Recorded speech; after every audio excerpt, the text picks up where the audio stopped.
Greetings, this is TK Trav, aka Travis Magus, here with LVX777. Hope that you're having a fantastic day, evening, whatever. We're about to get into some tarot, so hopefully you have your psychic senses all tuned in as we begin.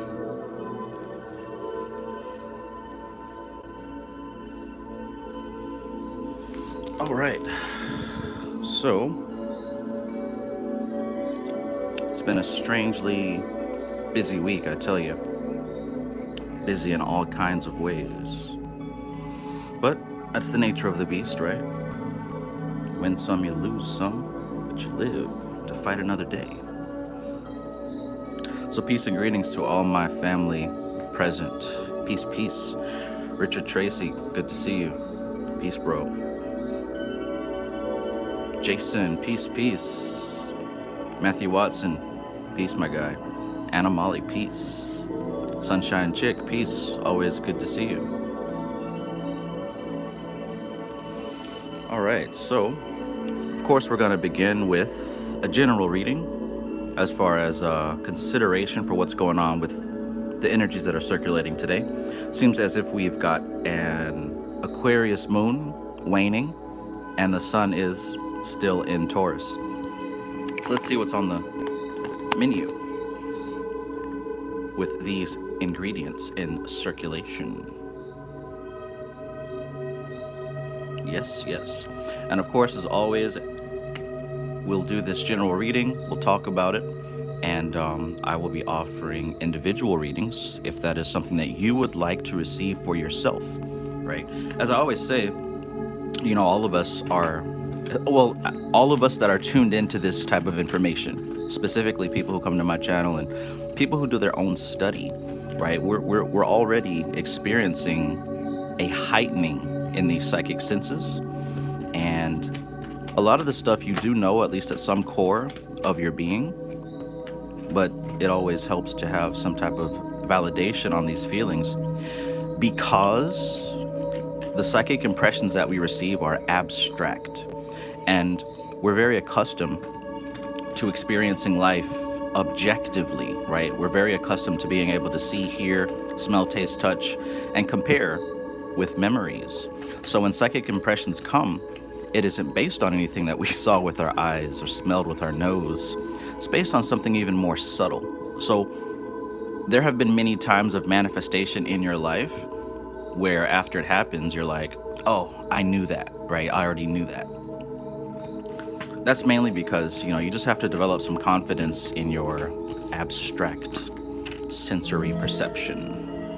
You understand what I mean? Anna Molly says Venus is also in Taurus right now. Okay, so she's visiting home. She's in her domicile. So you know what that means? That can manifest to a lot of us as it can manifest in like the area of consistent, determined work, right? We could be finding it easier to focus right now and accomplish things in the physical. That could also mean we're having a much better time creating art that is appealing or appreciating food that is delicious, right? This is the time of really enjoying the pleasure of the senses. Thank you for that, Anna Molly. Moon in Aquarius, but that sun in Taurus.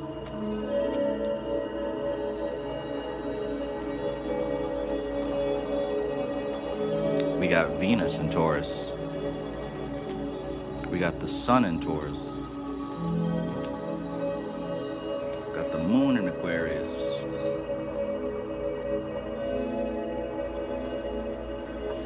So let's see, I'm gonna get these things organized. Aries, Leo, Sagittarius, Old Cappy, Gemini, Libra, Scorpio, Cancer, Virgo.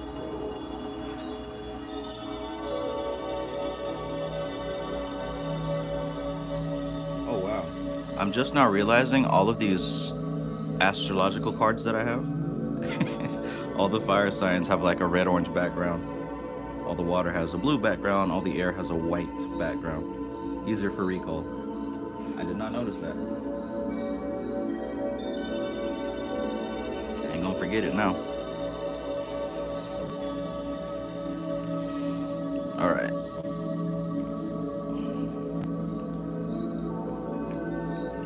Look at that. How we feeling tonight? How is everybody?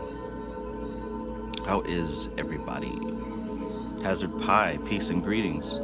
We are here fresh out the hot grease. Krispy Kreme. Kevin Wise, peace, peace. We Krispy Kreme in it. MC Maestro, peace, my bro. Good to see you. Fat Tony, peace. Ghost Panther, peace. The Digital Alchemist, peace, peace.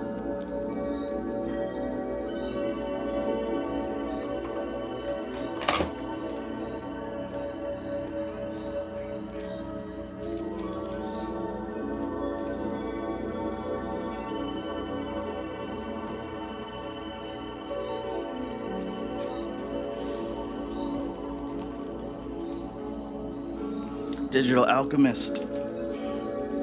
Check in with me one time. Let me see if you're still here.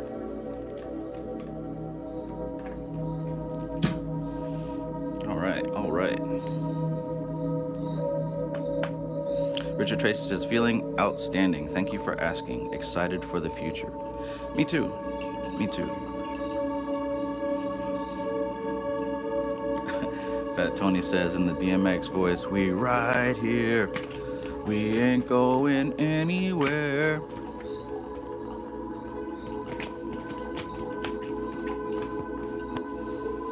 First old song of the day. We begin to rock. Steady, steady rocking all night long. We begin to rock. Steady, rocking till the break of dawn. All right, we'll keep it at that. We'll keep it at that. No more old school jams. I'll try my very best to be on my best behavior. No more old school jams for the night. I can forget it.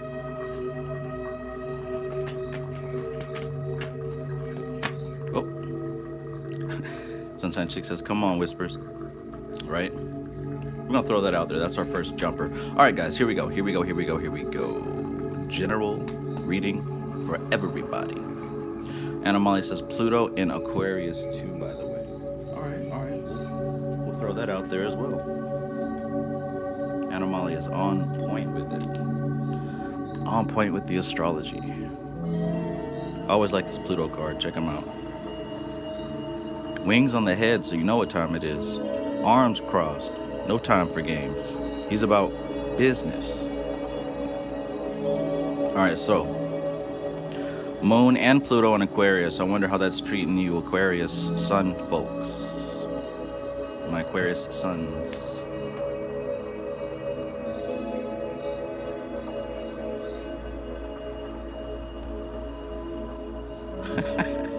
Ghost Panther says, Major Society is an army, better yet a navy. Patchwork says, Travis, do you do career readings? Yes, I do. I think the only type of readings I prefer not to do are health ones.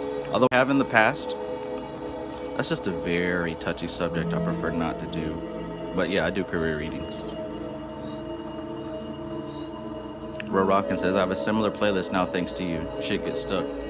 Yeah, man, that's some good vibration that no longer exists. You got to tap into that. Lewis, I got you. I got you second, Lewis. Thank you. Sunshine Chick says, since I bought a record player, I've been digging old school albums, mostly from the late 70s. Okay. Like I said, that's some good energy, good vibes that are no longer produced on this planet.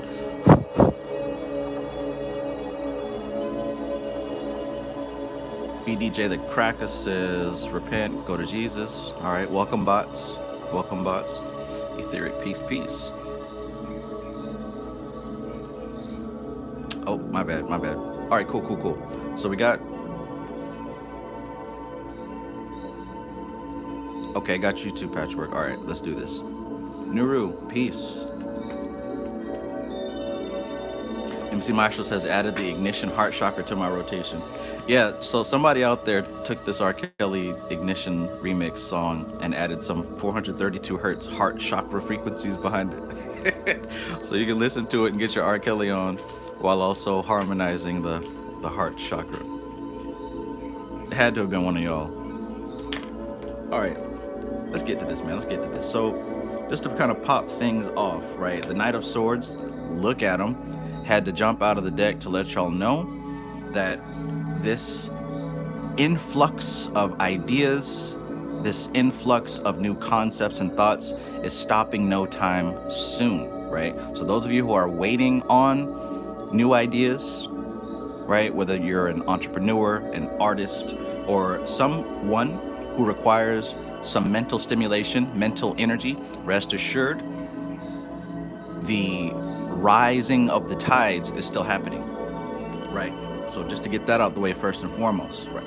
We got this Aquarius moon, so you've probably been feeling it the past 3 days, even though it's waning, right? You're probably experiencing a wrapping up and a closing up of a lot of concepts that have fully come to their end. Because remember, on the last reading, we are dealing with this purging cycle, right? And it's still going on. But how many of you have felt this purging cycle kind of ramp up over the past couple of days? How many of you are actually going through that purge, getting rid of stuff, reallocating your attention? How many people here are actually going through that? But here's a sign so far saying that these new ideas, these new concepts, these new solutions are stopping no time soon. So let's get it. Let's get it. Let's get it. You first and you second. All right, we're going to start with this first batch. And as usual, I got to hit this coffee real quick. Can't start without my dose of unicorn blood. I mean, I can, but it's so much better after.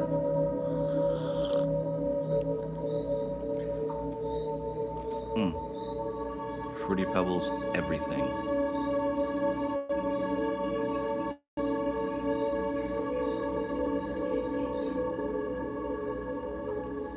Renewable Image, peace.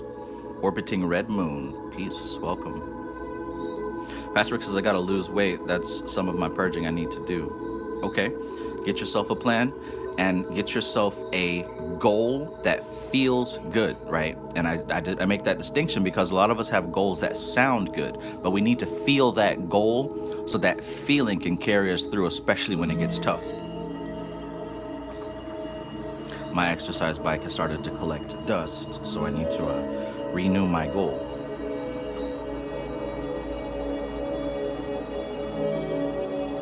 All right, let's do this. Boom! Speaking of thoughts rushing everywhere, you probably got too many going on. Ooh, heavy air sign energy is crazy right now. So check this out. Check this out. Heavy air sign energy is crazy right now. Let's dig into this. So, you know what happened? You know what happened? You started to purge. You started to get rid of some of this stuff, and you haven't started to replace those things yet. What we find when it comes to change work is that if you have a habit that you're trying to drop, if you have a person that you're trying to drop, once you do make that purge, a space is opened up. There's a vacancy, right? And now you start to panic and reach and cling to all sorts of things, or you freeze. Whatever you do, fight, flight, or freeze, whatever is your natural response, that's just what you're starting to do mentally, because now you're looking for something new to occupy your energy source. So check this out. Coming out of this purge season into this growth season, right? Well, after purge, it doesn't go immediately to growth. We kind of have to rebalance and resettle. And that's where we are right now. So it does seem like there are a lot of new thoughts, a lot of new ideas. It's interesting because I did a tarot reading for my son earlier today, and he's got a lot of things going on at his mother's house.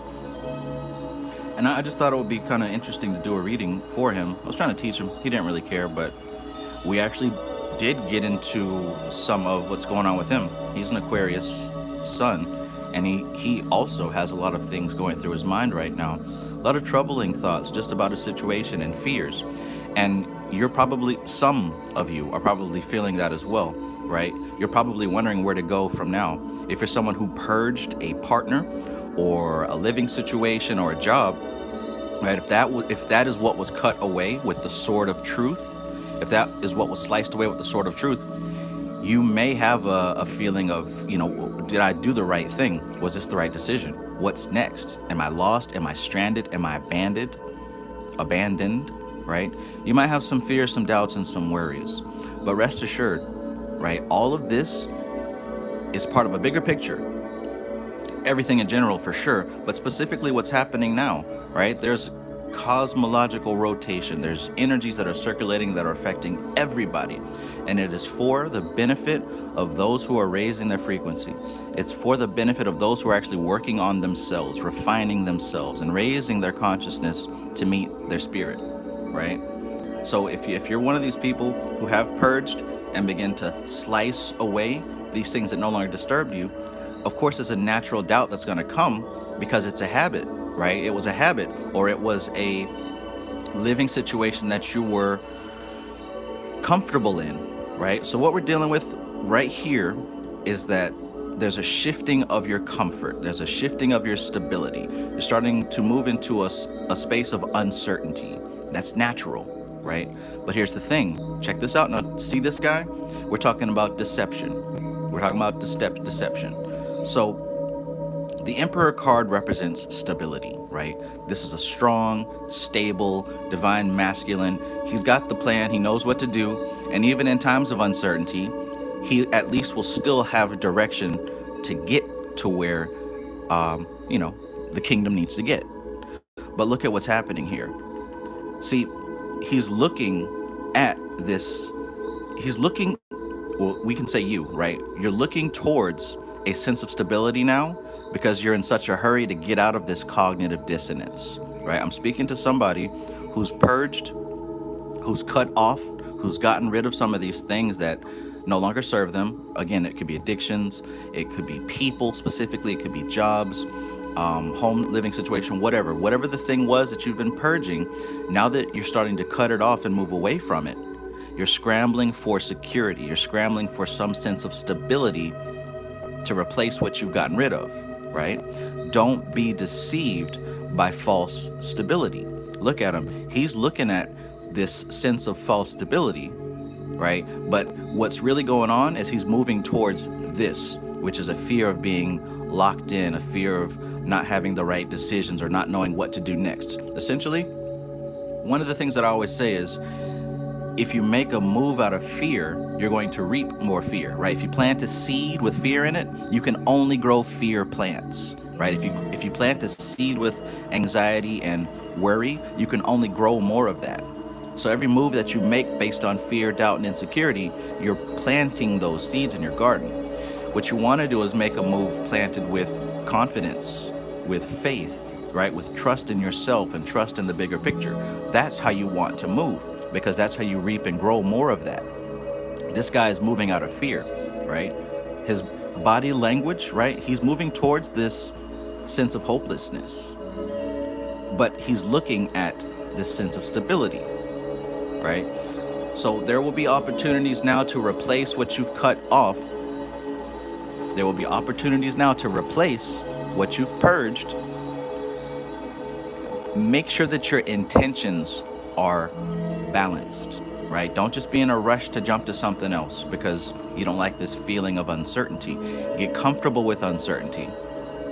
This first round of things that are coming your way, it's only the first round. Kind of hold out for the next round, or maybe the third round. What I want to tell you is to be comfortable in uncertainty. Why do I say that? Because the human tendency is to run to what feels comfortable so that they don't feel that fear. But let me tell you something. It's better to feel that uncertainty than to get locked into some more shit, right? It's better to feel lonely for a little while instead of jumping to a new partner who is more of the same. It's better to feel, or hell, maybe it's better to eat ramen noodles and tuna fish for a couple weeks instead of jumping right into another job that you know you're going to hate, right? That ain't for you. Get comfortable with uncertainty, right? That doesn't mean give up, keep searching or bettering yourself or doing whatever it is that you're supposed to do. Keep doing that. But do not get lulled into a sense of false security. Everybody with me so far? Does that sound realistic to your situation right now? Does it not sound realistic to your situation? That's where we are at with this Aquarius moon, Taurus Sun, Venus Sun, Pluto in Aquarius, right? So ultimately, like I said, this is not the end, right? The rush of new ideas and new concepts and new lessons and new experiences, it's still happening. And it comes in waves. You know that. It comes in waves. This is only like the first wave. Let it pass and wait for the one that I don't gamble, but I know that there are times where you can go ahead and cash in or you can hold and wait. Some of y'all gamble, so you know what I'm talking about. Hold your hand. It ain't time yet. Because if you cash in right now, you're going to miss out on what you could have got, what you're supposed to be getting. All right, Fat Tony says, on point for me. Aldin says, dead on. Thanks, Trev. Peace, Aldin. We're rocking says, it's better to feel uncertainty. Oh, okay, tell it. Absolutely. Digital Alchemist says, needed to hear this. See, Maestro says, I just got a new job refining copper. Literally dealing with the metals. Hell yeah. Interesting. Okay, Straight Panther, I got you as well. You know what, I'm gonna have to go ahead and get my paper out. Deity Spirit Guide reading. Okay, all right. All right, so we got 4 people so far. But let's keep going. We got 3 more cards I want to do for this collective reading.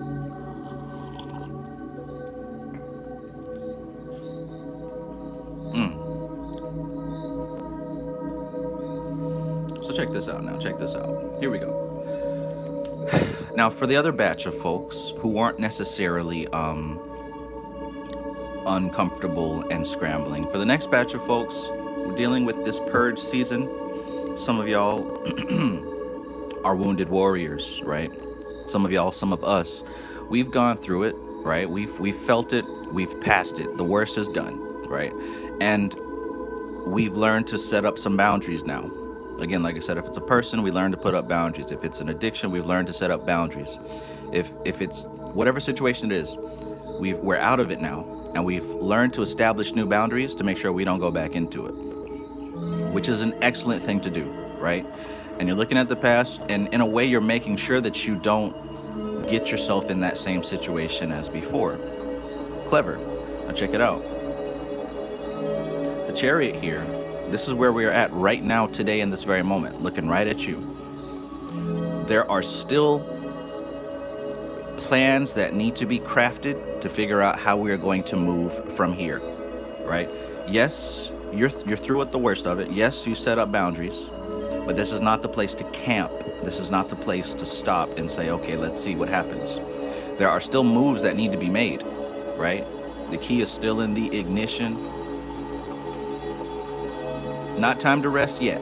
Now that you're free from those previous influences, now that you've separated yourself from the things that don't serve you, it's time to continue building the ship that you are going to be using to move to this next level. This is all good, right? This is all good. There's no threats here. The only real threat is making sure that you don't look to some type of false sense of security. That's the only threat. You're good. There is reason to have hope. Because if you really look at the bigger picture, right, that experience and that thing that you purged from, all that other stuff that is in the past now, all of that, it sounds cliche, but it has built the person you are now. All these experiences have shaped you, right? And there's reason to have hope, because if you continue to look at these patterns, you'll see that you're heading towards a beautiful place. You're heading towards something that you can certainly have a sense of gratitude about. You can see that. You can see that on the horizon, right? That's why I say now's not the time to rest. Keep making these plans, keep making these moves, right? This is where we are right now. This might be for both, or this might be for two groups of people. But understand that the thoughts, the concepts, the new ideas, the new creativity, and all that stuff is still coming. In fact, right now is a very mental season, right? Work it out in your head. Work these thoughts out. Work these thoughts out. Stability is on the way. No need to rush and try to grip and grasp for scramble and scrape for anything. Hold out for the right thing. It's natural to feel like you're lost right now. It's natural to feel like you don't know what's coming next. It's natural to feel that way. But endure. Look at him. Endure during that, right? Set up your proper boundaries. Continue making the plans for your journey, right? Continue to move forward. Movement. Continue to chart your course, chart your path, to build that thing that's going to get you to that next place. And there is reason to have hope for tomorrow. It's not like, oh, this is the end, I'm doomed. Like, no. Whatever you let go of has now freed up space. Like I said on the last reading, bandwidth. Just like when you're on the computer, if you got Wi-Fi in the house and you got like 10 people in there trying to download 12 gigabytes at a time, at the same time, of course the bandwidth is going to be eaten up and nobody's getting anything done. But once you start cutting those other computers off and stopping those downloads, if it's just one person, well, you can download it in a heartbeat. So you got to freed up your bandwidth by purging some of these elements and things that don't serve you anymore, right? You freed up your bandwidth. So now you can start to attract what you're supposed to be getting. There is reason to have hope. You can see it already. You can see it. Right? So that's where we're at right now. This end of April, moving into May. That's where we at with it right now. All right. So I hope that you can take this info and apply it. I hope you can get some action out of this, right? Like I said, it's good to be able to reaffirm what you're already feeling, because I know a lot of you are having this psychic sense ramp up lately. A lot of us are. And I know that you've been feeling some of this. You've been sensing some of this. And this just serves as confirmation that those feelings are real, right? That those feelings are accurate. You're not just imagining things, for sure. But with that being said, make sure that you apply some action to these feelings, right? Keep working on what's next. Stick to your boundaries. Continue to have hope, because that's important too. Feeling hopeless will make you fall back into the situation that you came out of in the first place, right? Security is on the way. It might take a while. Like I said, you might have to eat some ramen noodles and tuna fish for a week or two, right? You might have to suffer being alone, or not having sex, or whatever it is that that came with your previous attachment. Whatever it was that came with that previous attachment, you're going to have to endure without it for a bit. And that's going to build strength. That's going to give you time to know yourself and figure out what you're really about. So don't just jump to the next thing that looks like it's going to be secure, because then you're going to just be wasting your time again. Don't be in a rush, because these thoughts are coming in abundance. They're coming in abundance, so no need to be in a rush. Don't deceive yourself, and don't feel stuck and trapped. All right? The Digital Alchemist says, yeah, this is all confirmation. Stick to the plan. Exactly. And by the way, the Digital Alchemist, I believe you're up next. Let me go grab a piece of paper to make sure that I get everybody listed in order. All right.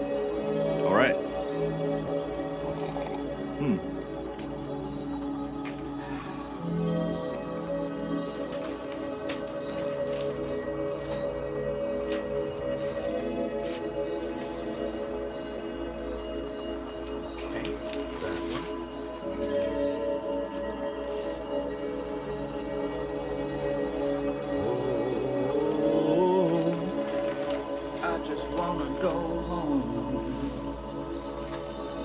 Badass.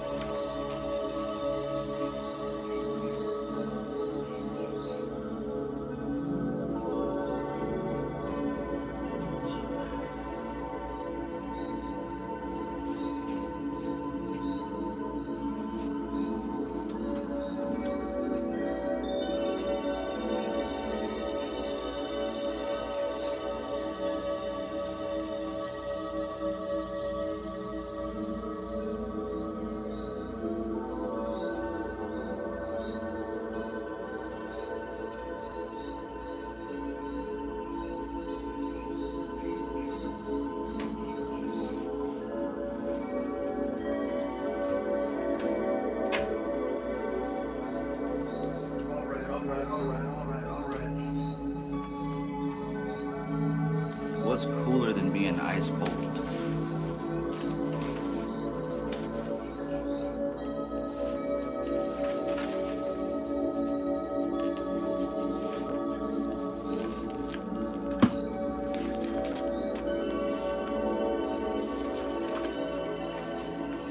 What's cooler than being ice cold?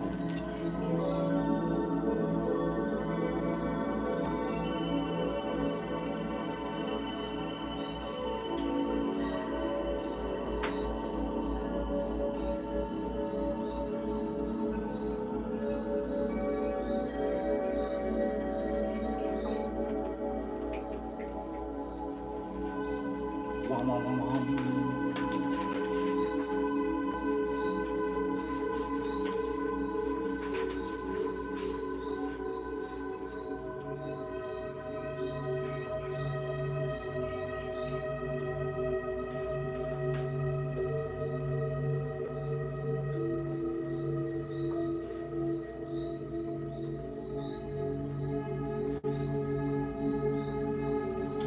Alright, let's see here. TikTok, TikTok.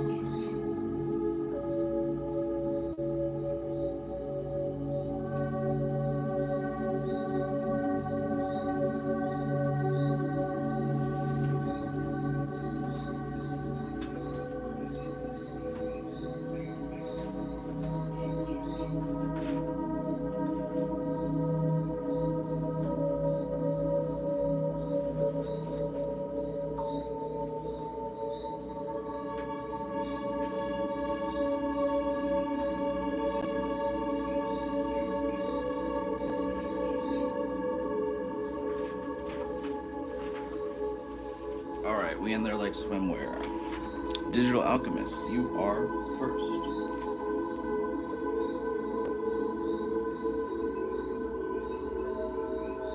Anna Molly says, oh yeah, Mars just entered Aries too. Fiery fire energy. Ah.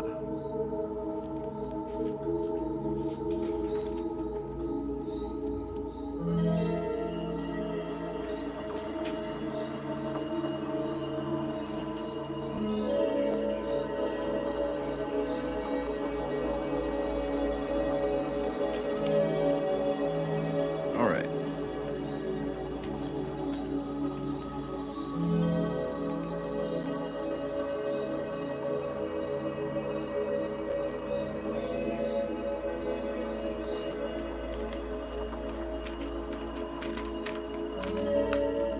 Mm-mm-mm.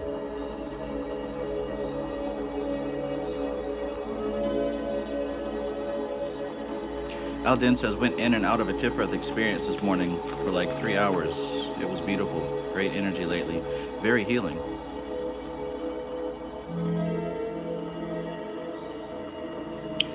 Lovely Bonnies, peace. Lovely Bonnies universe. Is that you that sent for a reading?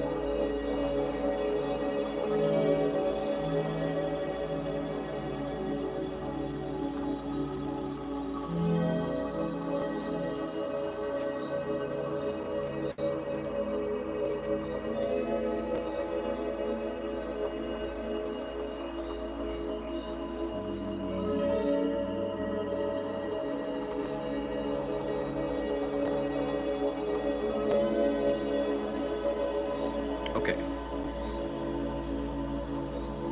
All right. Well, Bonnie, lovely Bonnie's universe. Give me your sun sign, your rising sign, and your sun, your moon, and your rising. All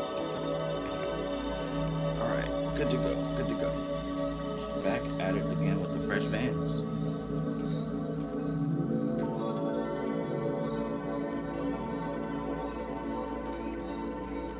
Sagittarius, sun. Virgo, moon. Capricorn, rising. Sagittarius, sun. Virgo, moon. Capricorn, rising. So was this going to be a general reading, or was this going to be a specific question? You tell me.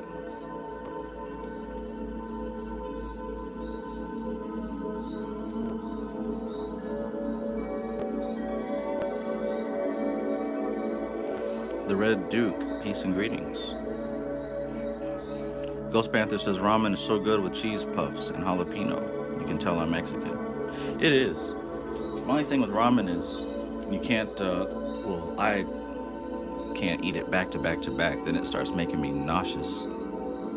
Once in a while, it's great, but back to back to back like that makes me sick. All right, so let's do general. Here we go, here we go.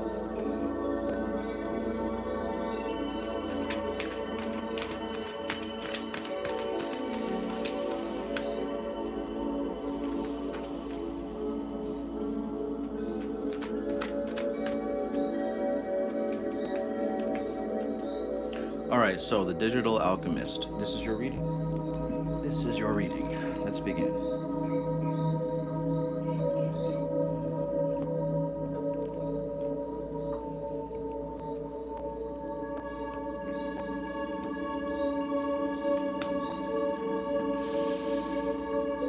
So let's see what we have here. Ah, look who's made the first repeated appearance. Okay, all right. They're both looking in two different directions. Let's see what's in between them. Very interesting. Very interesting. All right, you see that? Check that out. All right, so general reading. First, we'll look at the astrological significance. So, dealing with the Nine of Wands, we've got the moon in Sagittarius. Dealing with the Temperance card. Do you know, Digital Alchemist, what Sagittarius represents astrologically? I know there's going to be a bit of a delay, but I'll give you a quick moment to guess. Well, here you go. It's Sagittarius. So we've got the moon in Sagittarius, we've got the card that represents Sagittarius, then we've got the Knight of Pentacles, which is the fiery aspect of Earth. Okay, so needless to say, you're very in your element right now. You're very much in your element right now, energetically. And when I say energetically, what I mean is this is above and beyond what's actually incarnating, like your situations with people or your work or whatever. Within, there is a sense that you are in the right place. So let's move to the outside of things here. So it seems that, of course, in your past you've gone through many different experiences, and there were some that hurt you, that caused pain, as all of us have, right? It's a natural part of the human process. But today, right now, there is a focus on those particular boundaries. Perhaps there is a situation that you're currently facing that is causing those boundaries to be triggered, right? To be perking up, to be stepping up. So this is what's happening. Temperance. Temperance being the card of Sagittarius. In this particular case, we're looking at weighing different options, right? I think of Sagittarius as the sniper. And that particular skill set takes a lot of weighing of the options. Obviously, you've heard me talk about Fortnite all the time, because that's like the one video game that I play. And I know that there's different styles of play. I am not a sniper at all. My accuracy is not like that. So I'm not going to zoom in with that 4x scope, looking down the freaking map, trying to shoot somebody like that, right? I prefer up close. And I prefer movement so I can get the fuck out of there if I don't do my task. But with a sniper, you got to be patient. You got to size up and line up your shot, right? You have to know what you're doing. You have to trust your skill, because you may only have one chance, right? One chance. One thing I know as a sniper, once you zoom in, if you miss your shot, the other person's going to run and hide, right? So you've got one chance. So you weigh your options properly. This is what I think of here when I see that these defenses are coming up, these walls are coming up. Perhaps there is a new opportunity that's being presented to you right now. Check this guy out. You got the Knight of Pentacles. He's bringing to you an opportunity of some type of physical manifestation that you've been, that you would appreciate. Now, this could actually be money. This could be a new car or something like that, new house. There's something that is being presented to you that is actually something that you are interested in. You're weighing your options. And one of the things that's happening in this process of you sizing up and weighing the option is that your defenses have come up now. And it very well may be that these defenses are coming up based on a negative experience that you've had that seems similar to this one. And I think that one thing to do just so far in this reading is to really take a look at where the fear and doubt might be coming from, right? And I'm not saying that you're scared and you're doubtful, but there is a feeling that's happening. So I guess when I said earlier, you're in your essence, the Sagittarius energy is like present. I think this is what I mean. Your natural sense of being able to size up the options and choose the right one, it's in full effect. It's in full effect. Let me know if we're in the right spot so far.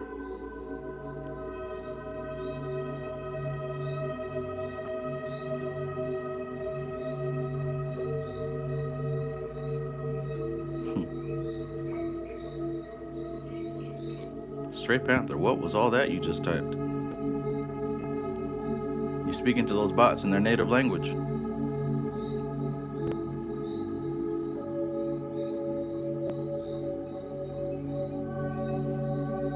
Okay. One thing I like about snipers, like I said, I like to move, so I know that snipers can't fight up close, so I gotta get up in their face. Alright, so the Digital Alchemist says yes, cool. Hakeem Lamidi, peace. C Main, peace, peace. Okay, so weighing the options, defenses have come up, something's been presented, right? This is an opportunity that you want to take, but you want to be sure that you're not going to, be hurt in the process. You're not going to get the ass into the deal, so to speak. So, we've got the 5 of Pentacles, and we've got the 8 of Cups. Now, based on everything that I just said, what comes to mind when you look at these cards?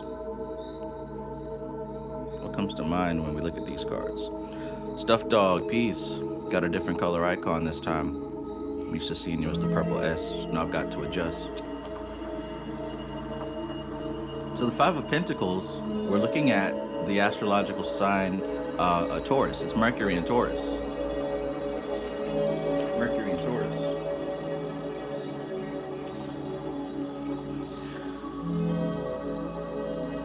And I think we've talked about the fact that Mercury likes to move fast and Taurus likes to be move on its own accord, which may be slow and steady and not when you want it. Then of course this is the 8 of Cups. So the 8 of Cups is going to be Saturn in Pisces. We know that Pisces is the dreamer, and we know that Saturn is the strict disciplinarian. Reminds me of my childhood. So let's tie all these things together. Boundaries have been put up, opportunity has been presented. You're weighing the options, and it's in your nature. You're good at this, right? You're good at this. So hell, whatever triggered your defense mechanism, it's probably on point. And what option are you leaving out in the cold? What is it that you haven't considered because you're so focused on what happened in the past? Could there be more to this that you haven't acknowledged because your boundaries are up? What is it that you're leaving in the cold? What is it that is outside of your field of vision, Mr. Sniper? In Fortnite or any video game where you can snipe, you're zoomed into that scope. And what that means is you can't see what's happening right outside of you. That's why I said when I'm dealing with a sniper, I like to get close because they're not paying attention to what's around them. What is it that you're not paying attention to? Right? What is it? Because I think that once you acknowledge that, once you really get that, you'll be able to make the right choice. You'll be able to make the right choice. Now, I'm not saying the right choice is to walk away from this. What I'm saying is that you will greatly benefit from paying attention to something you've overlooked because you're so zoomed in. Because a better deal might be right next to you and you can't see it. Like I said, I don't know the exact situation that this is right now, but zoom out of that scope.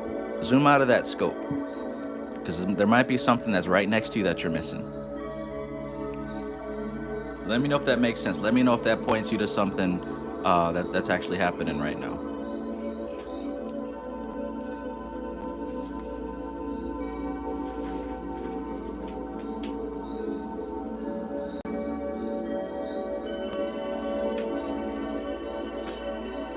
Let me know if that points to something that's actually going on. And look, it's in your Virgo nature to analyze. It's in your Virgo nature to scrutinize all the details, right? Like I said, you're in your element. This is what you're supposed to be doing. Virgo and Sagittarius go great together. Hell, so does Capricorn. Like all these particular signs mesh together in such a way that this experience you're facing right now is very much you. Again, you know better than I do, but that's where we at with it. Hazard Pie says, is that a full and crescent moon? I even wonder if that's an eclipse.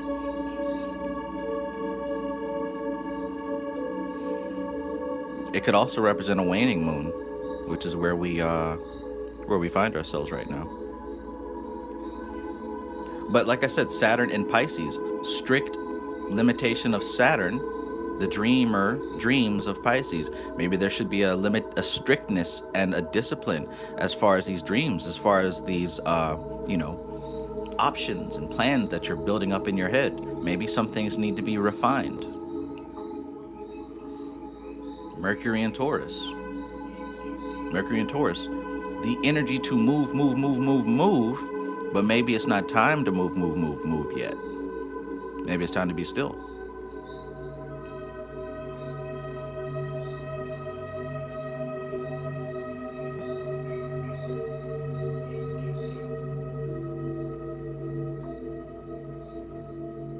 The Digital Alchemist says, I'm hyper focused on my plans. It's that sniper. Alchemy Gold says, I just noticed all the alchemists' names. Wow. And this is the alchemist card right here. Look at her turning water into wine. Or him. Or they. Whatever y'all young folks are saying these days.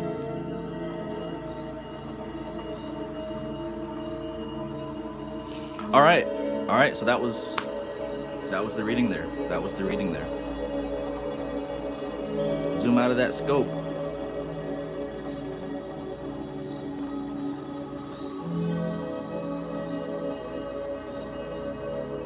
Man, hell, I picked up a sniper last night, sniper rifle. Missed every shot. Gave away my position.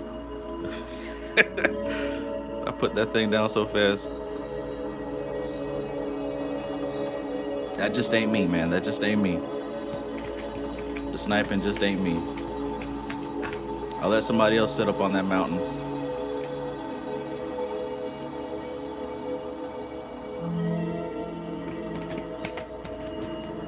I gotta let you see who's doing it to you. And then emote.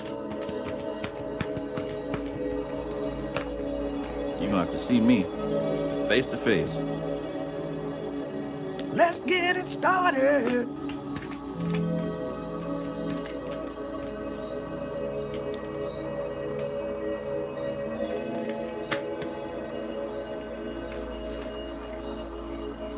All right. We going with the woke deck. Let's see. Next reading. Is it another alchemist? I believe it is. Let me see. Yep, got another the next alchemist here. This is the young alchemist.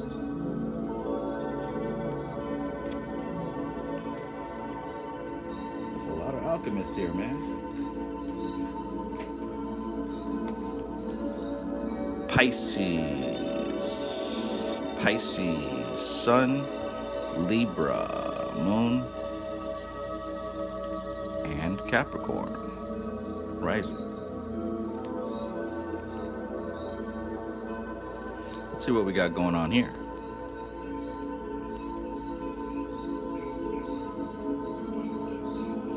Ardquark, peace. Ardquark says, what is it you're not paying attention to is a perfect way to describe 5 of Pentacles. Mercury has to think outside the box in a slow sign like Taurus. Like stop and smell the roses. Oh yeah, that's good. Thank you for that. I'll have to use that metaphor next time because it makes sense, right?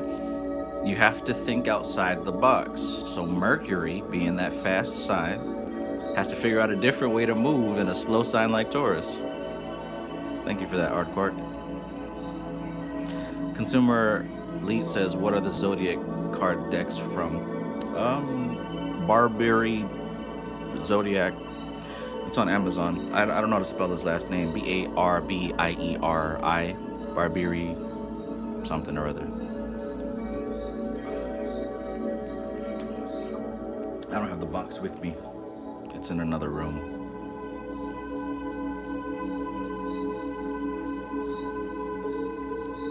C. Peace.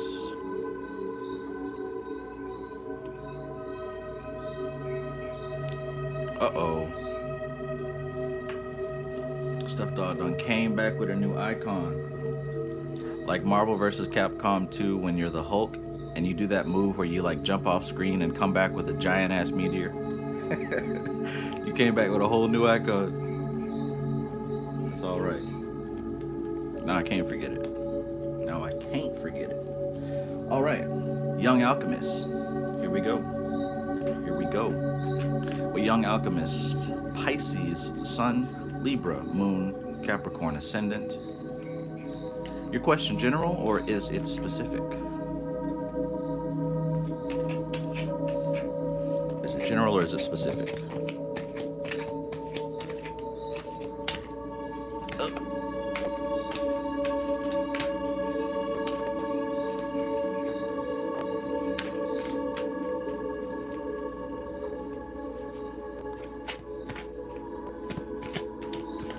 Matthew Watson says Hulk spammers were real back then. And Cable. Oh, yeah, the Cable special where that fucking beam takes up the entire screen. Oh, yeah.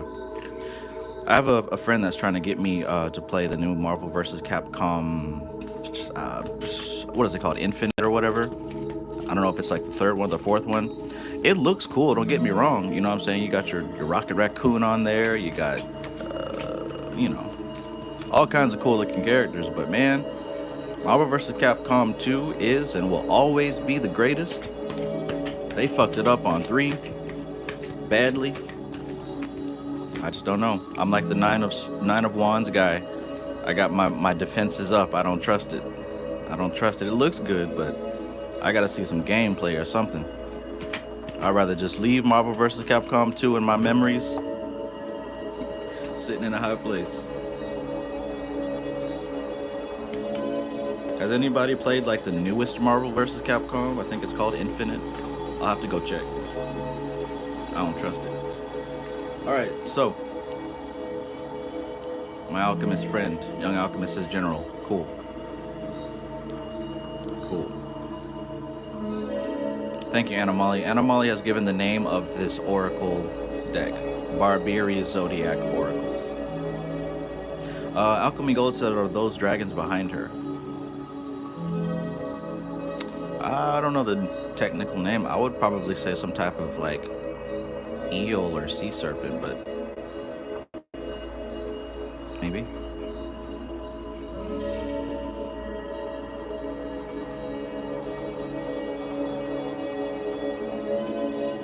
MC Maestro says Sabretooth in Marvel vs. Capcom 2 inspired a huge spiritual move for me.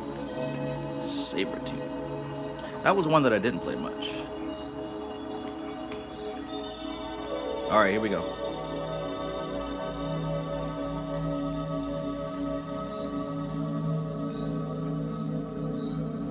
Here we go.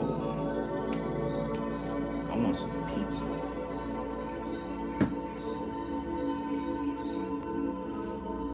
I gotta get back on my meatless. So, let's begin. Okay, I was expecting the Two of Wands to show up, but that works.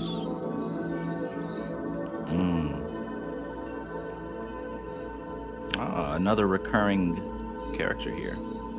So, what it looks like, and just like I said on the previous reading, look at the direction that the people are facing. Did you know that there are people on every tarot card except for like 3? This being one of them, the Three of Swords, the Eight of Wands, and what was the other one? What was the other one? I don't remember the third one, but there's only like 3 cards that don't have people on them. That's pretty cool, huh? So with that being said, check this out. It looks as if in this particular scenario, there were plans that you had in the past. There were plans that you had in the past that were actually realistic. They were going in a specific, useful direction. You were doing your thing. And it almost seems like you felt like you were going places, right? You were going in a direction, you were making progress. It didn't seem like there was any reason to doubt the trajectory that you were on. But something happened. Something happened, of course. Now, the first thing that comes to mind is heartbreak. And that doesn't necessarily have to mean relationship with a person. This could also mean that dreams could be crushed. This could mean that something could have happened that changed the direction of what was going on. But you were going somewhere that you were very confident, proud about, and very happy for. But something changed. Something changed. Now look at the high spirits, right? We're talking about wands. This is something you were excited about. Excited and focused. You were really doing your thing. Something changed your mind. Something changed your mind. Maybe it was something someone said.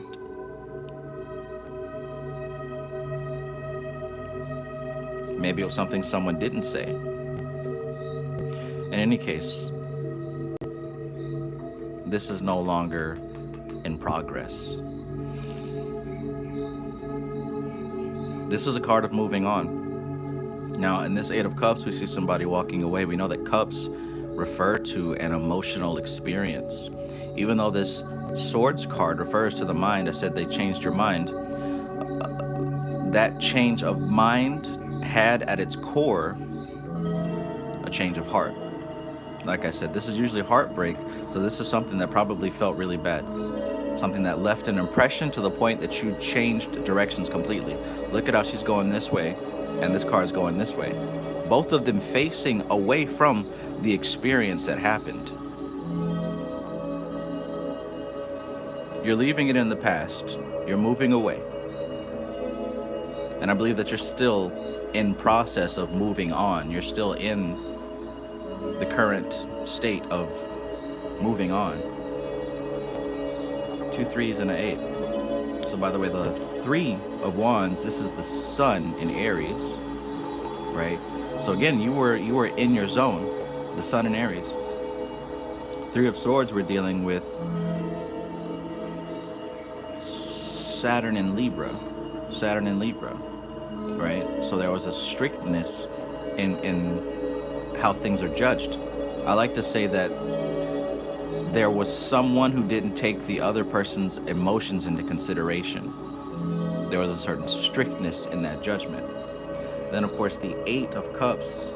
The 8 of Cups is going to be Saturn, again, Saturn in Pisces. Saturn in Pisces. So now we've got that strictness and the level of emotions. So not only did something happen in the past that seemed very heartless, a judgment that seemed very heartless, it also seems that same type of energy you have now applied. You've now applied that same type of harshness in your walk. And of course, you don't have to say much, but at least just let me know in the chat if we're on the right track, if this is relevant, if we're going in the right direction.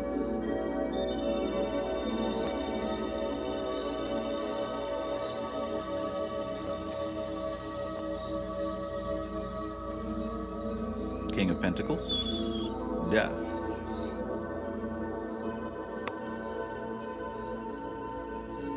Ooh, I better plug this phone in.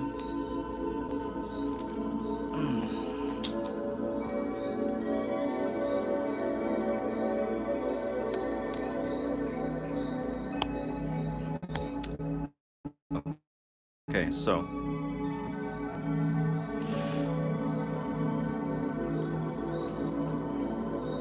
here we go. King of Pentacles. Where you stand now, it seems that you've established for yourself, pretty decent lifestyle. You've got what you need.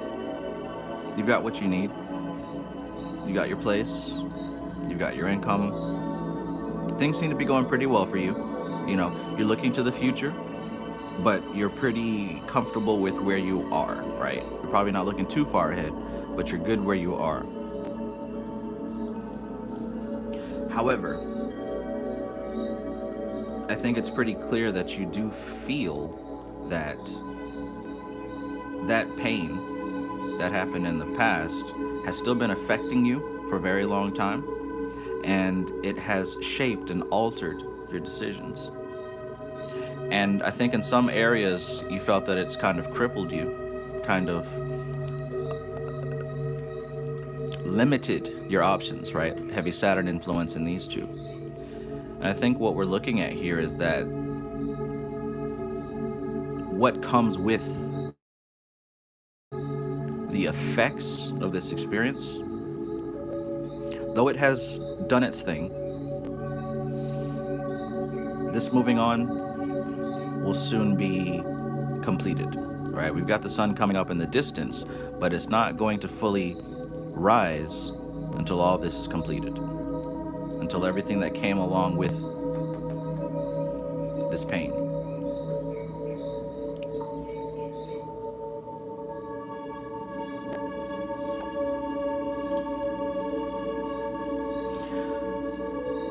I think a good metaphor here could be a king on his throne and full control of his country, yet there are still things that are not within his power to complete. Like, say, forcing a member of another kingdom to be in love with him, right? You can make all the laws and do all these things that you want to do, but there are some things that are outside of your control. And I think that it's a very, very valuable lesson that you're going through at this time.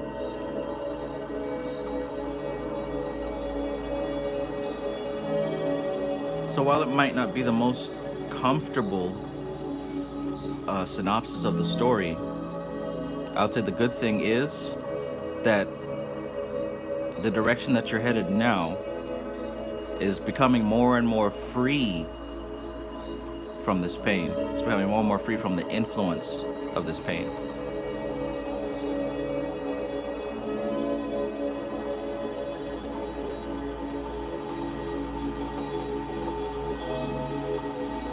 So yeah, let me know how you're feeling about this so far. Young Alchemist, where we at with it? Alora, peace and greetings. Always good to see you.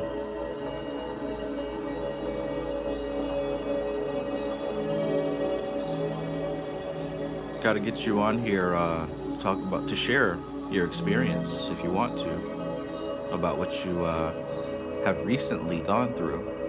Something I've never heard of before, but it sounds pretty cool. I think it would make for interesting share.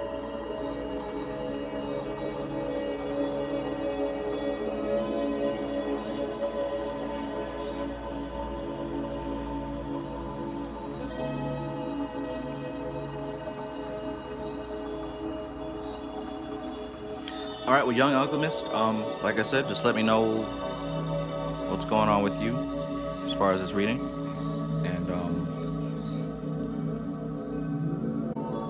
yeah, hopefully this resonates. Hopefully that there's something here that you can pull that can give you some strength moving forward. Notably that this cycle is coming to an end, and it's not going to come to an end without taking with it what belongs to it.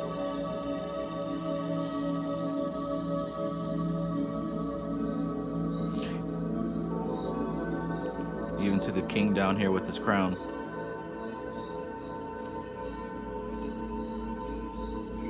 But this is moving on towards the future.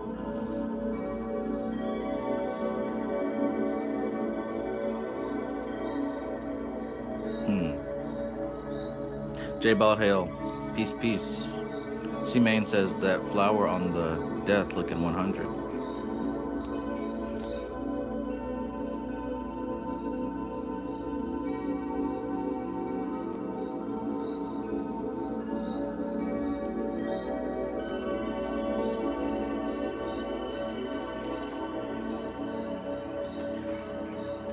Okay, well, Patchwork, it looks like you are up next. Patchwork.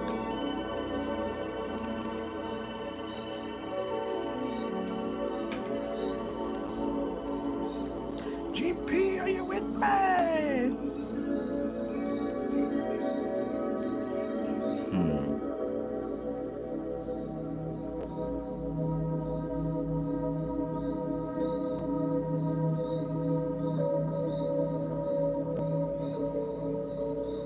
Scorpio. Just looking to make sure if there's anything that I might have overlooked.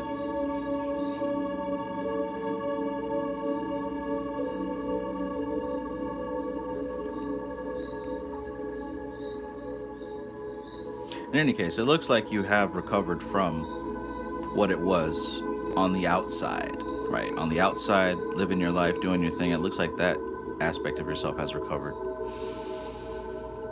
But perhaps the emotional pain and that whole cycle that comes with this is what's coming to conclusion.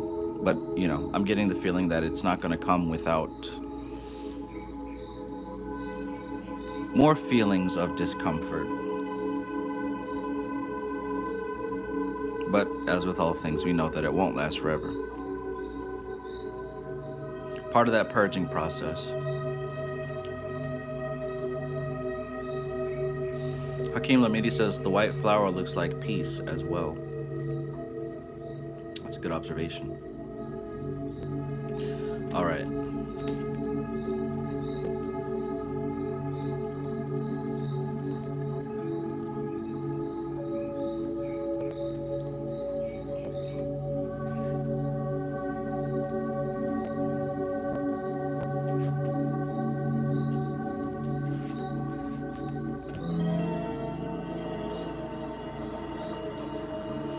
All right, so Patchwork has asked about a career. So we're going with Cancer. Cancer Sun. Libra Moon. Leo Ascendant.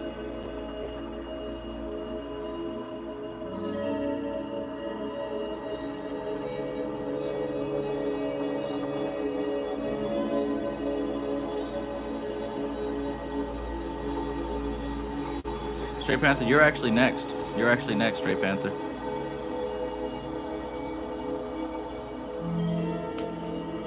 You are next. All right, so Patchwork. Let's put on the astral helmet and connect so that we can receive this message from the Great Divine in regards to career. And if there's anything outside of the spiritual work that should be focused on in that regard.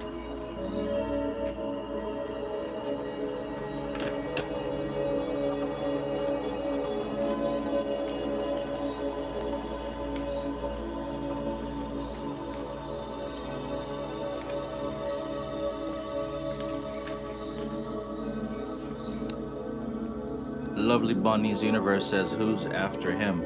You are after him. You are after him. So we got Patchwork now. We got Straight Panther next. We've got Bonnie's Universe. We've got MC Maestro.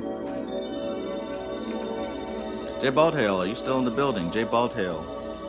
We got you on the list as well.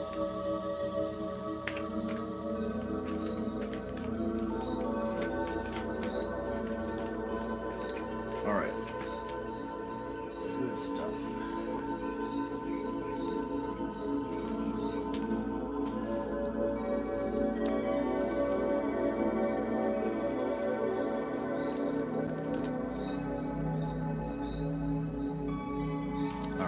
Here we go. Mix it up one more time. That's just how I feel.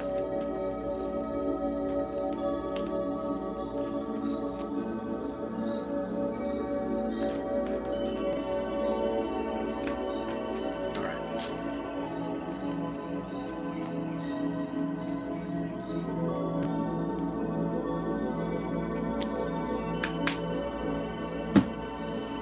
All right, Patchwork.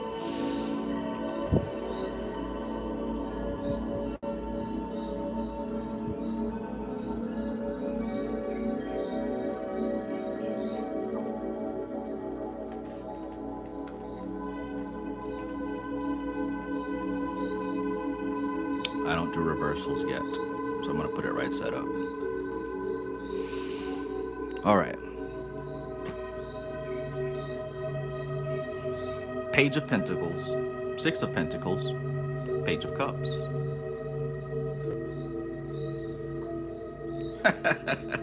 This is a question about career too. That's funny.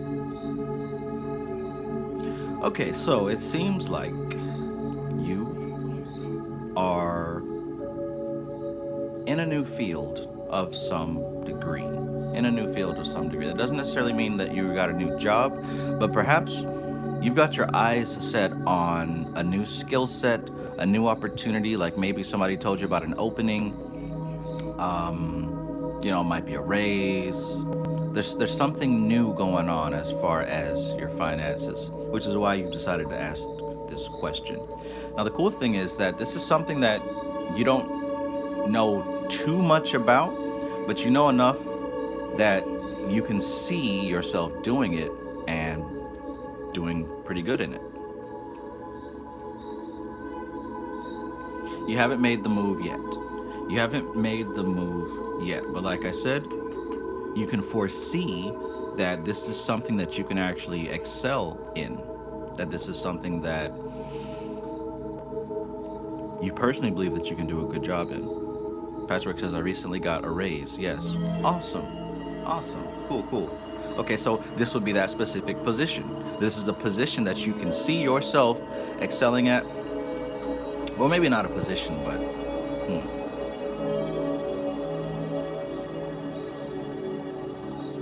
perhaps you're wondering now what to do with that raise, if your lifestyle will begin to change a bit. This Six of Pentacles is going to represent the moon in Taurus.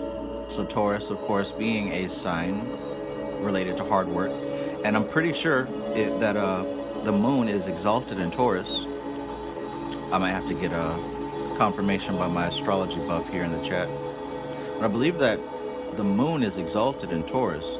If that, it's either that or in domicile. No, that would be Venus. The point I'm making is that the moon in Taurus is in a good relationship.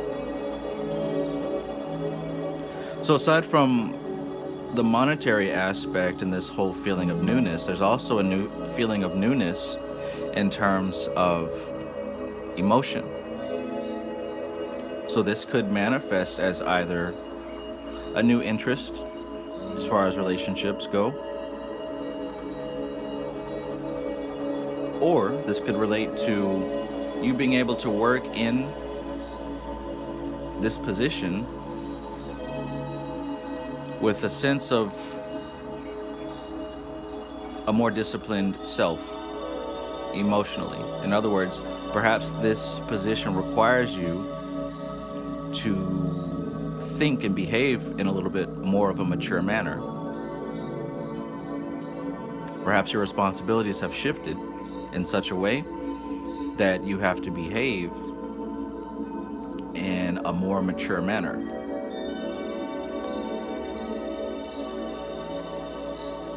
J. Baldhale says, yes, moon is exalted in Taurus. Art Quark says, moon is exalted in Taurus. Taurus is also 10th house career notoriety for Leo risings. Yeah, see, this is why I'm learning astrology, because I want to know that kind of thing off the top.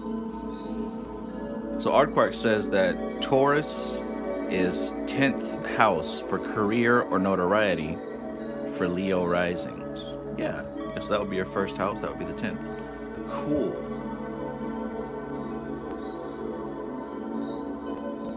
Let's keep going. Oh yeah, check this one out. So we got the 7th of Swords and the 9 of Cups. 7 of Swords has appeared earlier today, and I spoke of deception, right? In the general reading, What had come up energetically was to not run towards a false sense of security just because you feel like you need a sense of security. Don't run to it, because that can be an illusion, right? That can be a false evidence appearing real. So in this particular case, even though things are moving and growing and looking good for you, right? And she's looking in this direction, right? So don't delude yourself into thinking that this is more than it is. Because if you start doing that, you may start to mismanage the things that come with this change. In other words, make sure that your head's on right. Make sure that your head's on right. And that you're not making decisions that are outside of your capability at the current moment. One of the things that I'm seeing here is that this person is giving.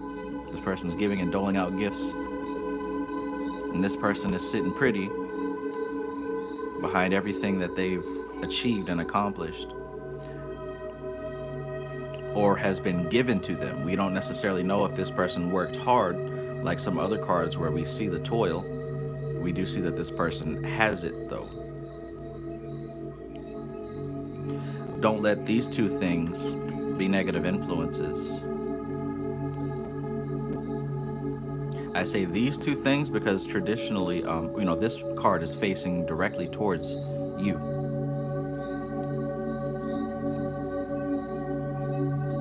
So that's where we stand right now. This feeling. This feeling.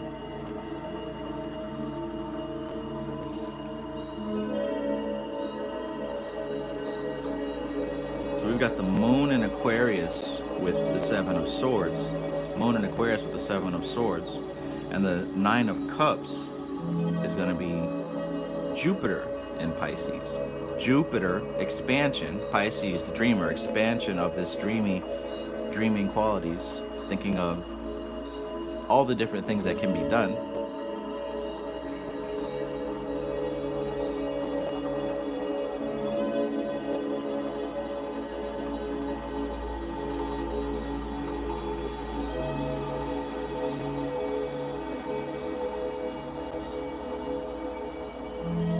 So let me know what you think about this so far, Patchwork.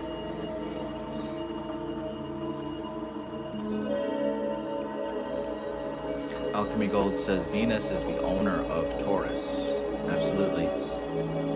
So if Venus was in Taurus, then it would be in domicile.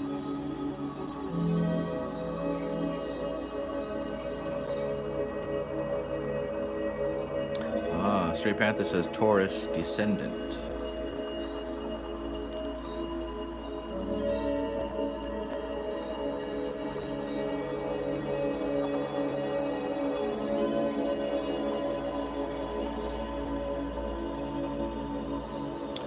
Yeah, that would make sense, because Leo would be the first house.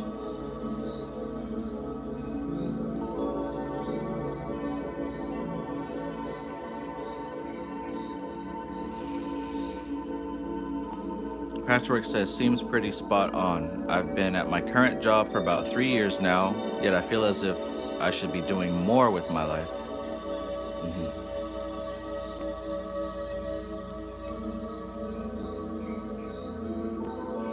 And perhaps that's a feeling that you should explore. Perhaps that's a feeling you should explore.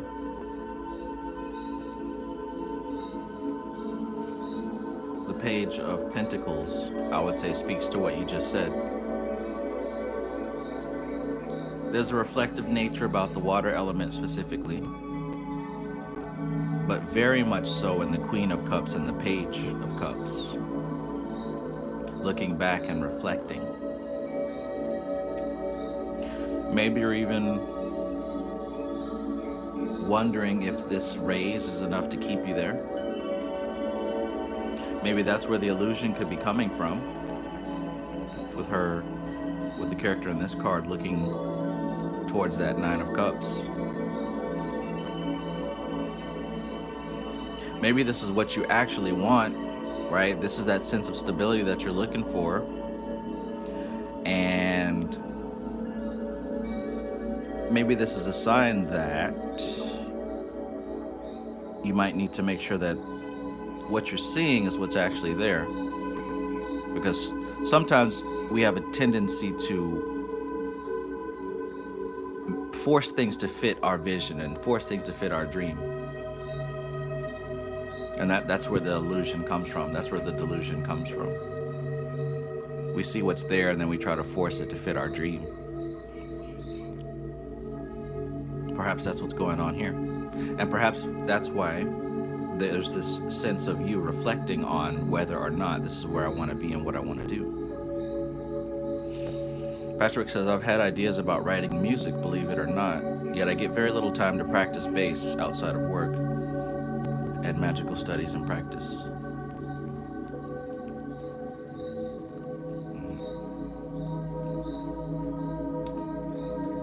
Well, on that note, Three of Pentacles. Oh, nice. On that note, Three of Pentacles.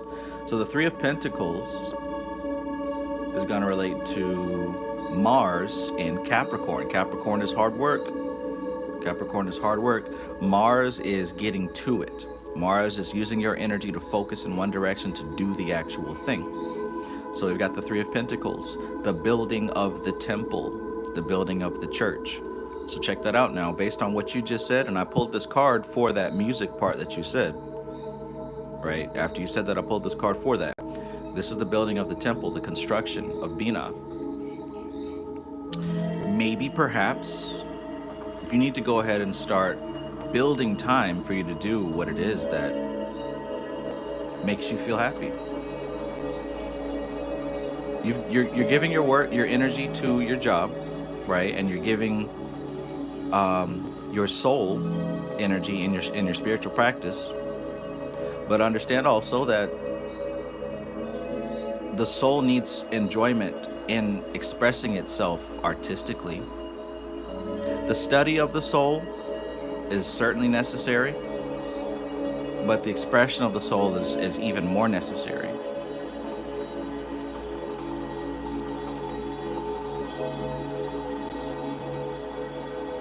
Study and practice, right? Build the temple. Make time. Make time. That might change things for you. That might change things for you. When I was young, I didn't understand that, jobs pay the bills. It's not a curse. It's not the end of the world, right? Because I wanted to be in a band and I wanted to do all these other things. I felt that if I had the job that my parents were trying to get me to go into, these career jobs, that it would limit everything and I wouldn't have enough time to make music, da-da-da-da-da. What I understand now that I'm older is, go work your job and make your money, but then come home and build your dream, so that eventually the dream will pay and you can leave that job alone. What I thought was just go out there and chase the dreams being a starving artist. And what I quickly learned was that it costs money to be an artist. The tools cost money. The space to practice costs money. Promotion costs money, right? Creating a presentable package costs money. So perhaps take the resources of the job, of the raise and everything, and apply it to building the temple. Just a thought. Just a thought.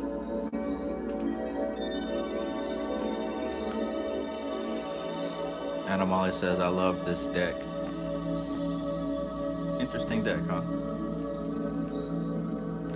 Yeah, see, I did not know that when I was young, and if I knew that, I would have approached it differently, right?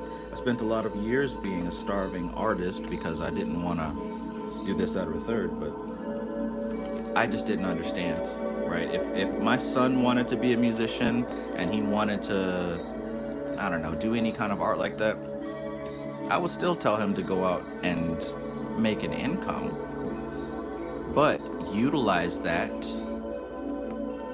harness that, and put it towards what you really want to do. Pastor Rick says, that's how I'm feeling. Holy damn. And yeah, music equipment is not cheap. Neither are books. Right. That's when it clicked for me at my last job. You know what I'm saying? Like working at a place that I did not like, doing things that I did not like. I wanted out, and I wanted to do what I'm doing right now. And I realized, I learned, right? It didn't come to me in a flash, but I learned through study of other people who've done what I'm doing. They said that you use your job, and instead of wasting all your money on alcohol, weed, and, video games or whatever, take that money and invest it in yourself. Take that time instead of getting drunk and being hungover, or, whatever stupid thing I was doing. Take that and build, build, build, and that's what I did. That's why my early videos, you'll see me, I'll run home from my lunch break and record a video, right? Or I'd come home after work and I'd do this video. I downloaded PDFs because I couldn't afford the freaking books. But all these people think that, oh, just get the PDF, get the PDF. Like, no, get the book. Get the book. Number one, energetically support the author, and number two, them PDFs be missing pages. You wouldn't know if it's been manipulated or tampered with, right? Don't be lazy. But yeah, build your dream. Build your dream. That's what I'm saying. All right. So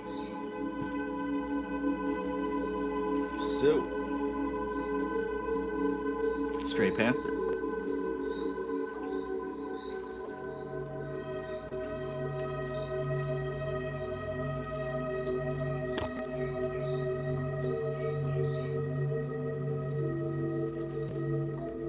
And by God, am I grateful that I did that? Am I grateful that I did that? A change in behavior, right? Stray Panther says replacement of habits. A change in behavior can be everything, man. Like, I'm telling you, at that point in my time, I drank a lot. I was getting drunk every day. And I was working with the Goetic spirits at the time. And with the Goetic, and I was having success. Now, don't get me wrong, right? I was listening to Bobby Hemmett, and Bobby Hemmett was talking about you got to use the rum, the spirits, to get in contact with the spirits. And I used to buy this really cheap fucking rum. I think it was like $8 for a big ass bottle, plastic bottle. You know, if it's a plastic bottle and it's $8, that's some low barrel shit, but it'll get you drunk. I used to throw those things back. Oh, man, I used to punish that shit. Coming to work drunk and shit.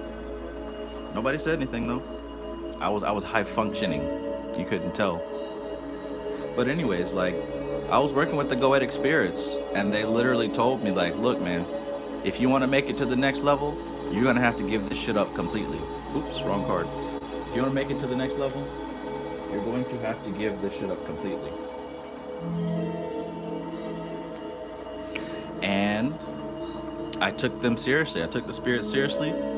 I let go of the drinking, and they kept good on what they were telling me. They took good for what they were telling me. My life went to the next level when I stopped drinking, and I realized something I didn't know at the time. The drinking was expensive energetically, right? When I drank, I was slow.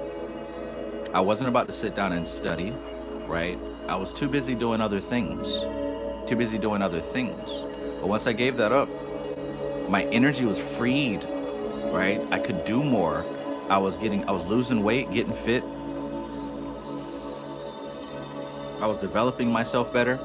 I think that doing a lot of drugs and alcohol has a sort of, well, I know that it has an effect on the brain, but it's specifically the frontal cortex, right? The part that determines and regulates how we behave as opposed from a child to an adult.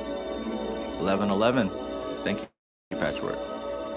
I think that when you drink a lot, when you smoke a lot, and do other drugs a lot, it really impairs your behavior. Duh, obviously, but I mean, like, even when you're not doing it, right? I think that's why we see a lot of people who behave like idiots, because their brain is literally hindered by the consistent abuse of chemicals. But I don't know how we got to that point. Let's keep going.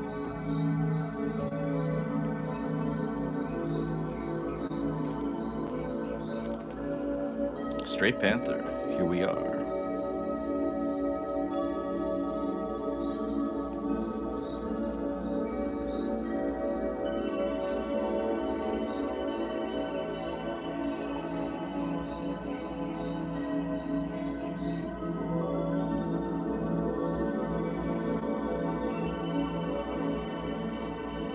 Hazard Pi says if you practice your music, it will probably benefit the magical studies because your mental state will be very expansive and creative. Yeah, that's good advice.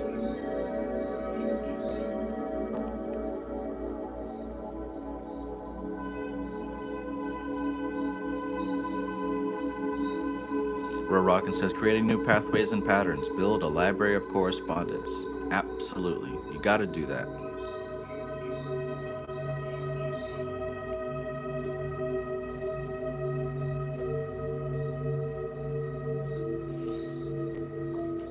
Ah. Okay, so Straight Panther, we've got Aquarius Sun, Sagittarius Moon, Scorpio Rising, Taurus Descendant. Interesting.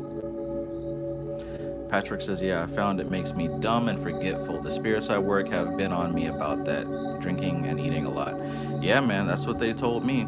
That's what they told me, and I followed that advice, and it turned out to benefit me greatly. So if the spirits giving you if you're asking the spirits for advice and they're giving you advice, I mean, and it makes sense, why not move forward and follow that?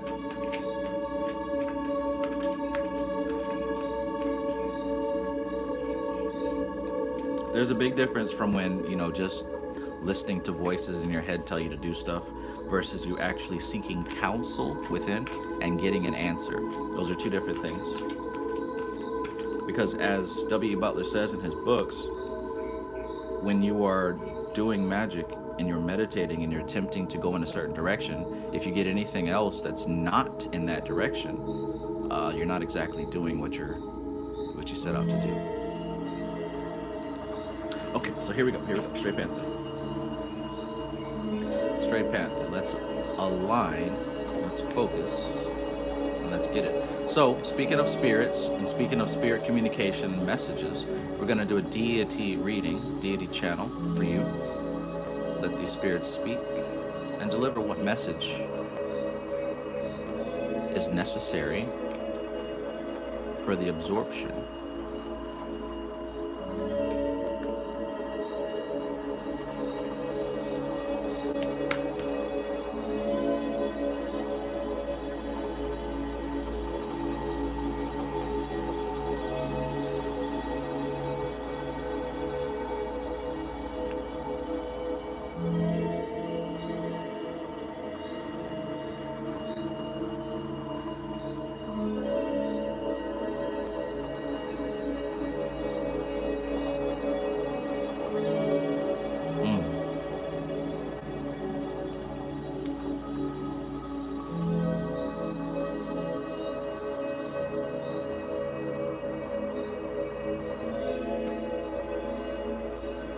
Something's got to fall apart before it gets better. Something has to completely fall apart before it gets better.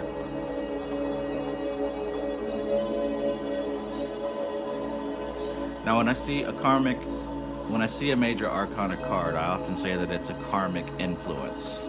And what is more karmic than karma itself? The Wheel of Fortune. There's a turning of cause and effect. It has nothing to do with morality, as you know, but everything to do with what has been planted and what has been reaped. And here's what we're dealing with. And it seems like, for whatever reason, there is a stacking and piling of stressful thoughts. There's a lot on your mind. And it's probably even more than that. That's probably taking it lightly, so to speak. And in order for that to completely purge out of your system, it has to follow through. It has to go through. It has to happen. No avoiding it. No sugarcoating it. No getting around it. And the beautiful thing about this is that the sun is rising. You see that yellow sun in the horizon and the black clouds dissipating, because this is what's coming right after that. What's coming right after this blackness is a fresh opportunity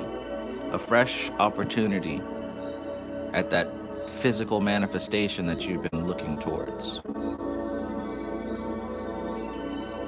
The wheel has to turn, and this cycle has to come to its end. This cycle has to come to its end. In other words, there is no avoiding this. There is no avoiding it. It's part of the process. Part of the process. The same way that the caterpillar is afraid to go into the cocoon. The cocoon step is a necessary step for its development, because it's only in the cocoon that it'll have the time and the space and all the resources to become what it's meant to become.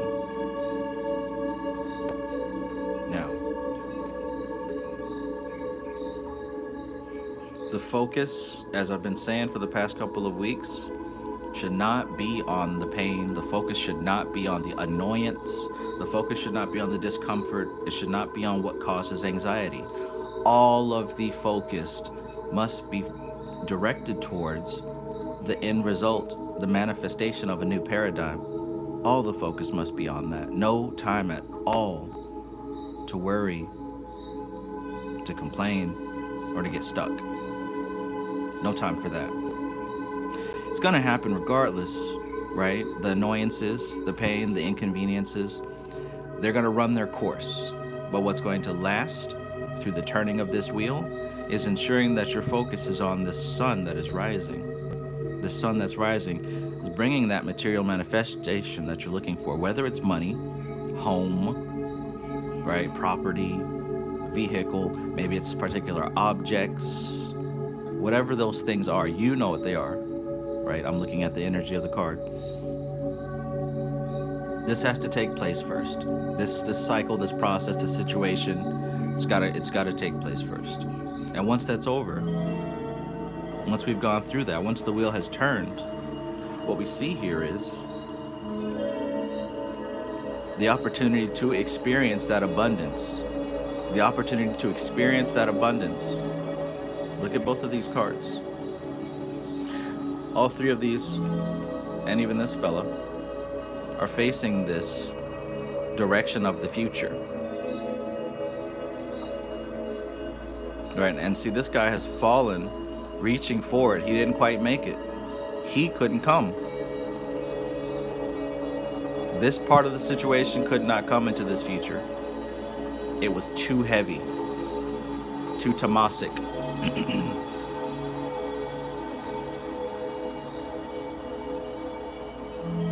And I believe that we're talking about part of that purge process. It manifests different for everyone, but in your particular case, it's a heaviness that had to be released. Now, upon the release of that heaviness,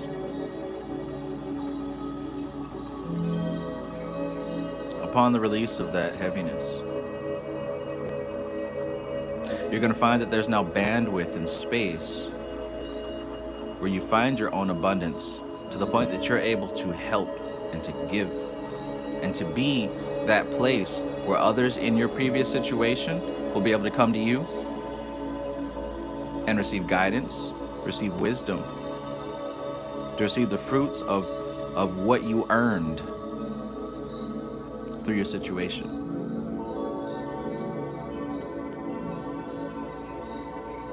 And being that light, being that beacon, being one who's made it out of the darkness and into the light, you're going to earn that position by default of being victorious, of being that celebrated hero. It's going to come by default. It's nothing you have to do. It's part of this process. Sometimes we go through things so that we can help others who are going to be going through those same things. Sometimes we go through situations so that we can overcome them and be a source of hope and victory for other people. And that's what I'm seeing here. I'm seeing that this experience is part of the story. This experience is part of the story.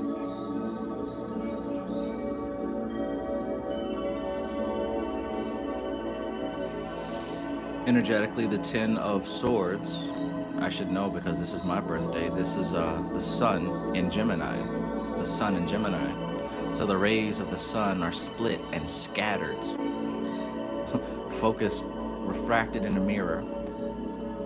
Not the best way to use or exist in the area of Gemini.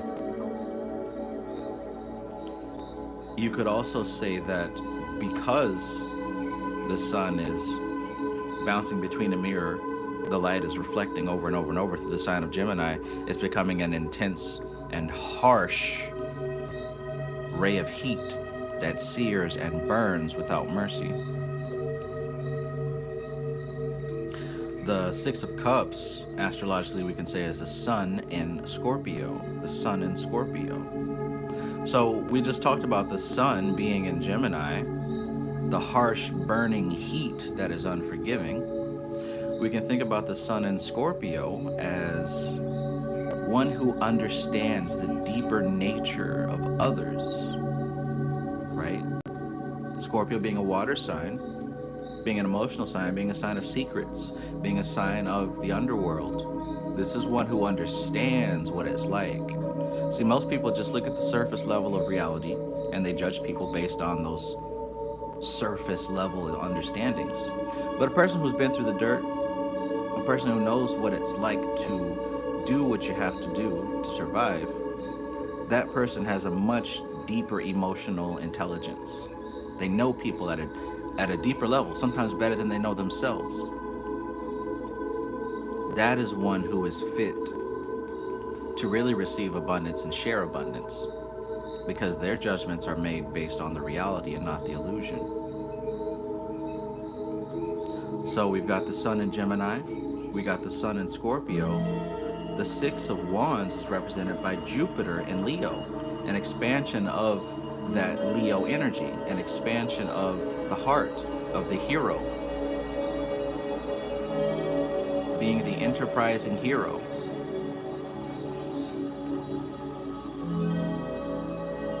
And just like every hero, there's an origin story. There's an origin story.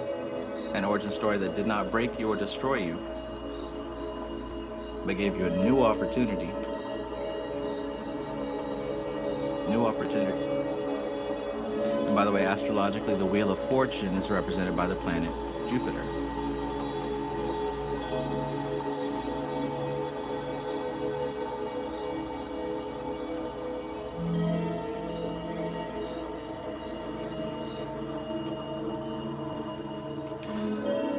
All right.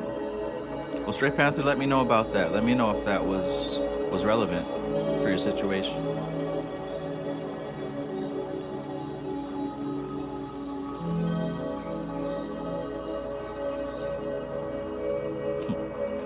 Straight Panther says bong with an exclamation point. Bong.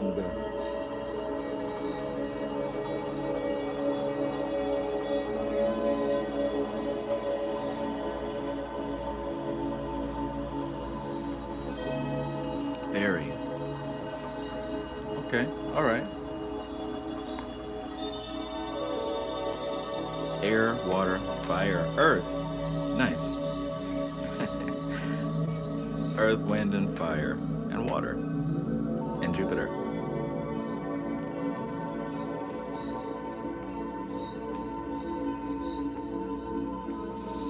All right, all right.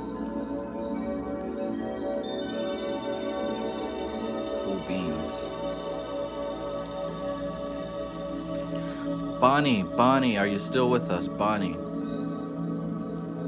Bonita. Keep scrolling. Lovely Bonnie's universe. Lovely Bonnie's universe. Oh, there she is. Bonnie says, yes, I'm a Sagittarius. Okay. All right. Awesome. So you found your sun sign. Is that right?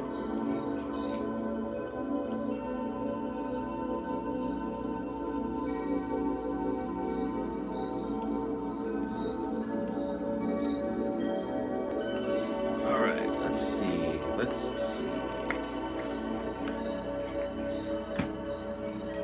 I guess we can go back to the woke deck.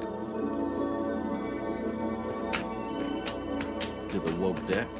Now, Bonnie, did you want to do a general reading, or did you have a specific question? I think you said general earlier.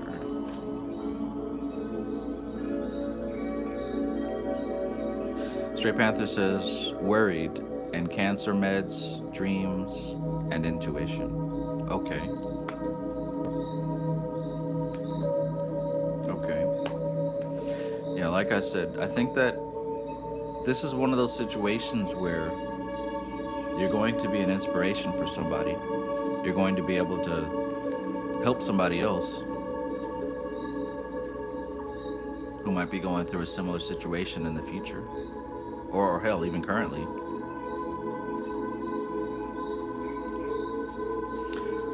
Okay, I got you, MC Maestro.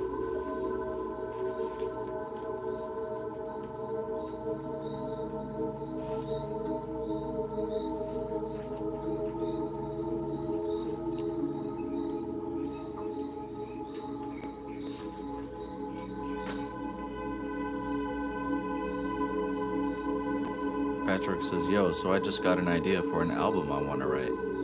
Nice, nice. See? Already working. All right. All right, all right.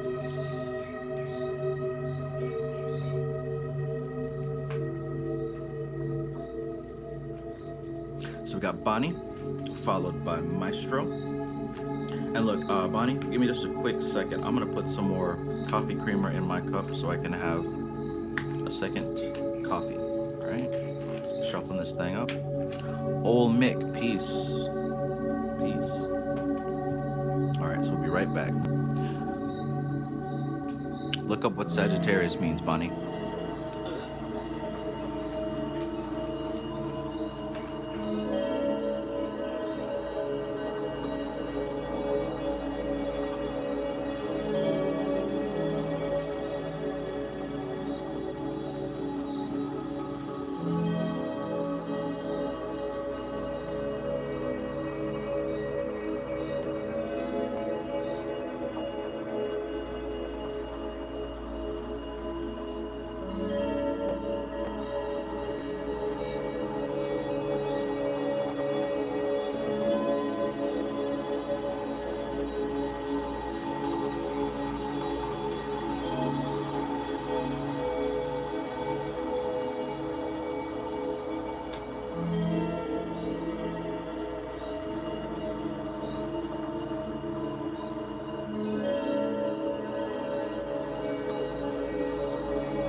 Some people, I tell you what.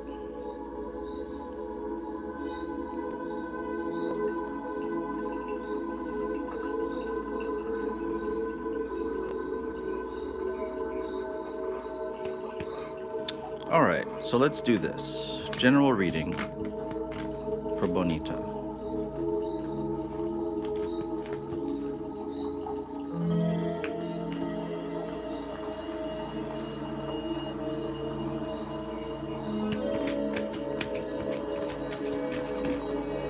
All right, let's start there. Look who jumps out at us first.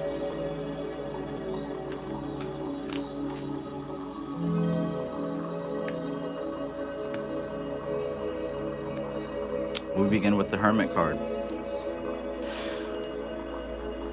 And it looks like you, right now, find yourself in a place of self-reflection, inner development. It seems like you've gone through your share of NPC experiences, so to speak. Gone through your share of dealing with people who, are caught up in the world, involved with things that aren't very fruitful, that are entire wastes of time. And I think that you're at a stage right now where you're really evaluating your connections, your relationships, and where you're going.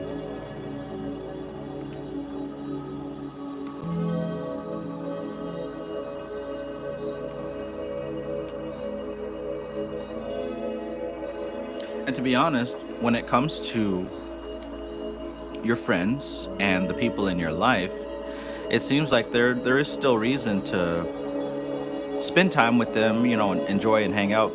And I did make that distinction because there are some of us who, once we reach this stage of inner work, we really have a tendency to start cutting people off and closing people off and just not really dealing with the world at large, right? That's the path that I took, and I'm very happy that I did. Yet there's other people, like, say, my cousin, who is deep into the work as well, but hell, he still goes out every weekend. And I think that you're a certain person who is still able to enjoy the experience of being with other people. And that may be due to your Sagittarius nature. Another thing I know about Sagittarius is that they enjoy groups. They enjoy connecting people. They enjoy spending time with others. So it very well may be that you've got one foot in this world, one foot in the other world. But that doesn't mean that you're naive, right? The wounded warrior makes another appearance here. It seems that although you still make time to, spend time with the ones that you love and enjoy, there are those who you have most certainly cut off and make the necessary adjustments to prevent certain types of people from getting close to you. And again, that's a good thing. Let's see what we have. Ten of Swords makes another appearance, right? Even from the last reading.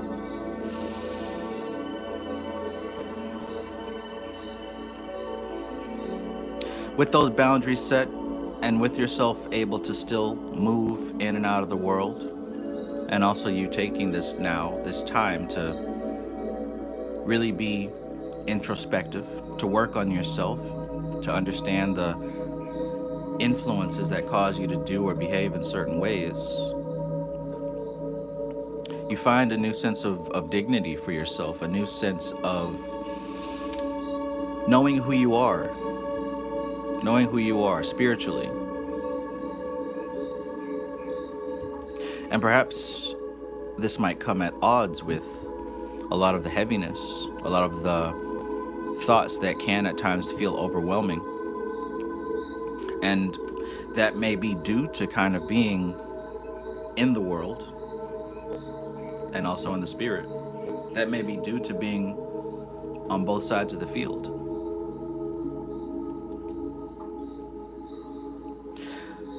Despite sitting on the throne, you still from time to time experience anxiety and thoughts that may seem a bit overwhelming. And I wonder if these boundaries are strong enough.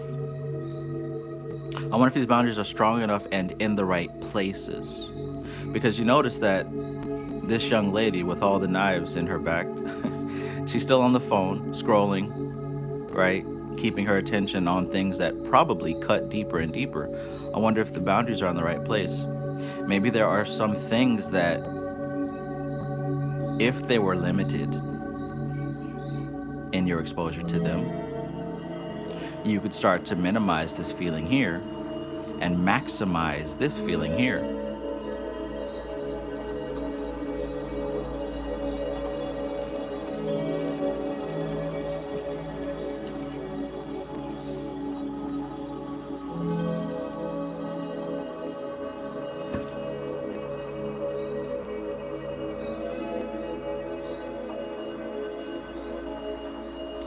Hmm.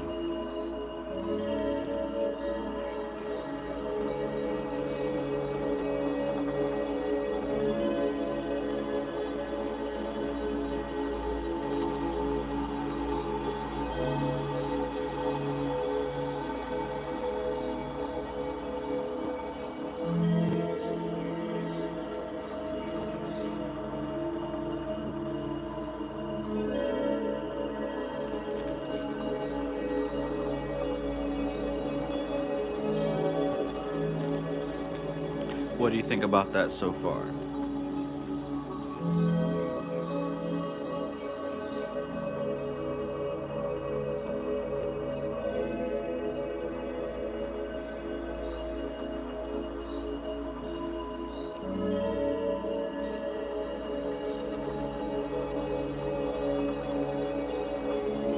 Bonnie's universe says sounds accurate.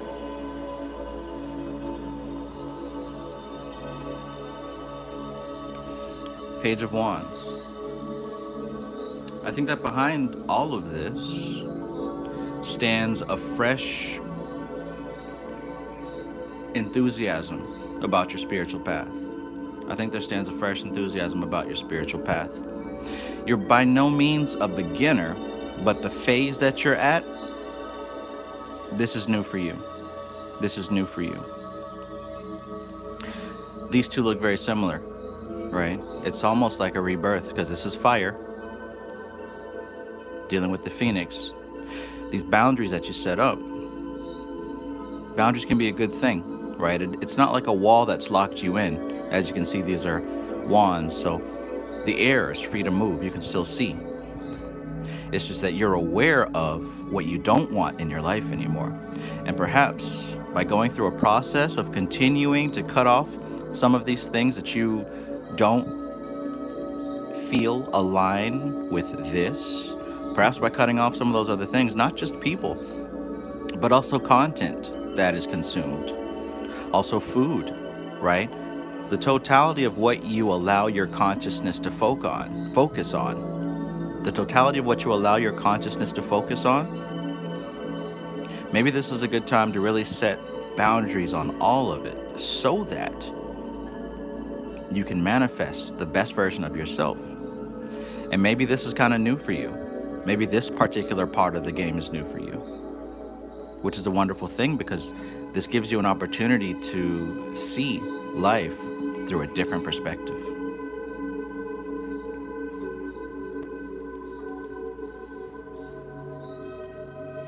I commend you on being able to still enjoy, to be able to juggle both of these. That isn't the case for everyone, right? Some people have to choose either or. Some people want to choose either or.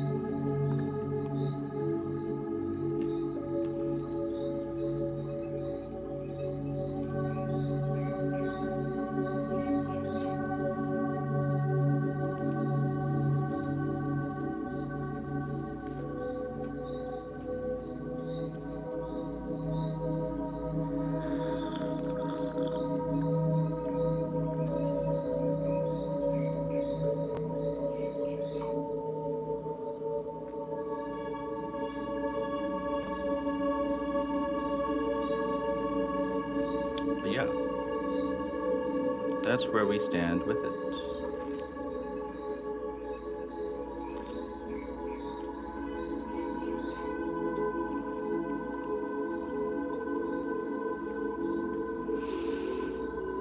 Cool. Did you ever go look up the Sagittarius and what it means to have a Sagittarius sun sign?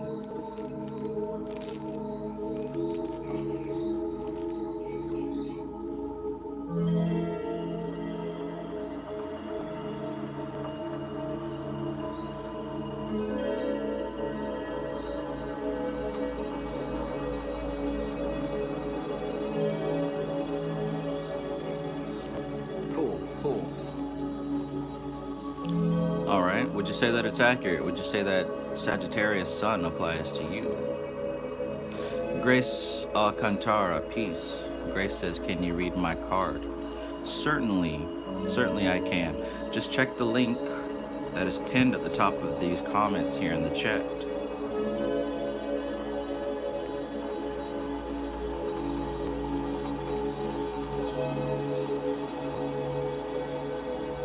Lovely Bonnie's Universe says, absolutely. Awesome, awesome. Cool. All right, so coming up next, we've got Maestro, MC Maestro. MC in the place to be.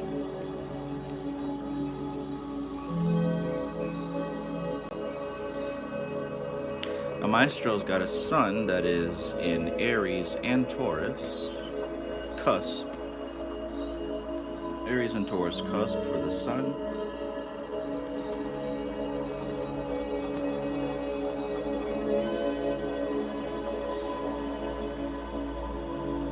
Scorpio for the moon. And the ascendant up here.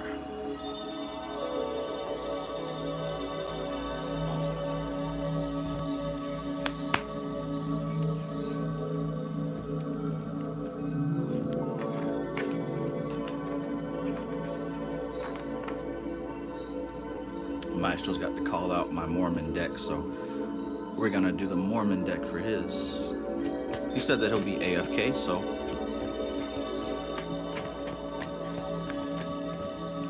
we'll do this one in this way.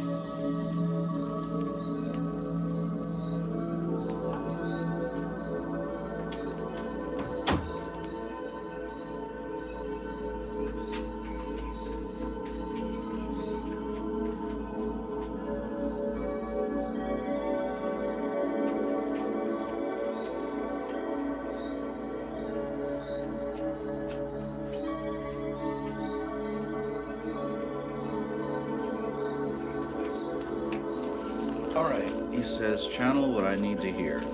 Perfect, we can do that. We can most certainly do that.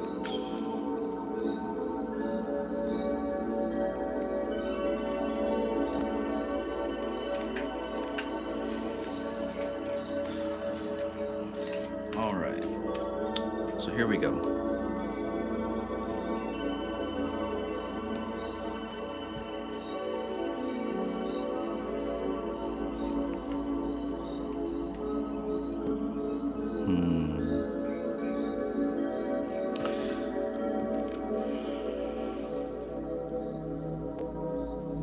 We're at an interesting point here. The first word that comes to my mind is a crossroads. But it seems like there is most certainly, this is wild, a balancing of extremes. A balancing of extremes. On one hand, you're able to weigh exactly what it is that you want. Because once those desires start to turn inward away from the external and inward towards manifesting a beautiful landscape of the mind, of the heart, once you're able to turn your focus inward, it becomes easier and easier to craft the experience that you want. The word alchemy was thrown around 100 times today. Looks like on one hand, you've got the keys to the alchemical laboratory. You've put in experience and you know how to use it. You know how to grind, craft, and create like nobody else. And on the other hand, it seems that you have put equal emphasis on the study of the science of death, on the science of death. And we can take that metaphorically, or we can take that literally. But either way, we'll find in this place mysteries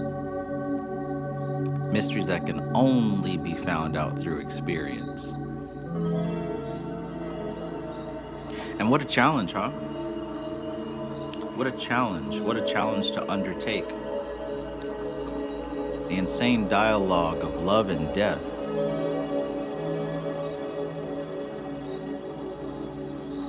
Enchanted Cottage 333. Peace and welcome. Always lovely to see you. So here you walk through the tightrope of life, doing what you're supposed to do and doing what you have to do. Right? Like we talked about earlier, working to pay the bills, and that's cool. We all have to do it. But even during that process, and especially after and before that process, we've got this juggling going on. Which way do I go? Which way do I go? Well, I can tell you one thing for certain. You can have both. You can most definitely have both. But it's all about understanding the timing. It's all about understanding the timing. It's really easy to say that the cards that face the left deal with the past and the cards that face the right deal with the future. And in this case, you most definitely will experience both sciences. Dare I say, become very proficient in both sciences. Maybe it's all about understanding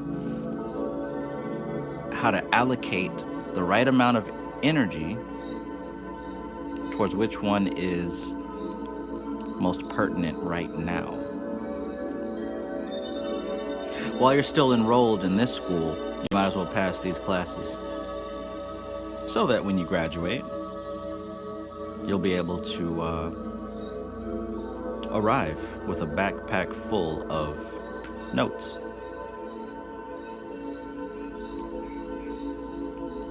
And guess what? Guess what? After you get your experiences, after you master the first level of love, the love of life, and Prakriti's wonderful journey, after you go through that class and pass with flying colors, you can come to the next level as a new student, Page of Pentacles. And Prakriti will be waiting to accept really the only gift you can give her. I mean, what can you give to the Empress that she doesn't already have? What can you give to the Empress as a gift that she doesn't already have?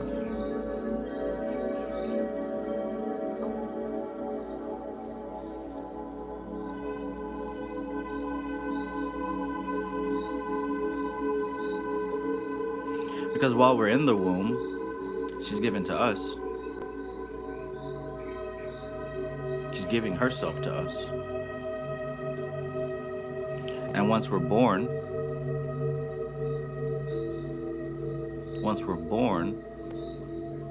we have to love our mother in a different way. So what are we preparing for? What are we preparing for? What is it that we're building and gathering here that we can take over here? What is the gift that can be presented to Mother that she doesn't already have?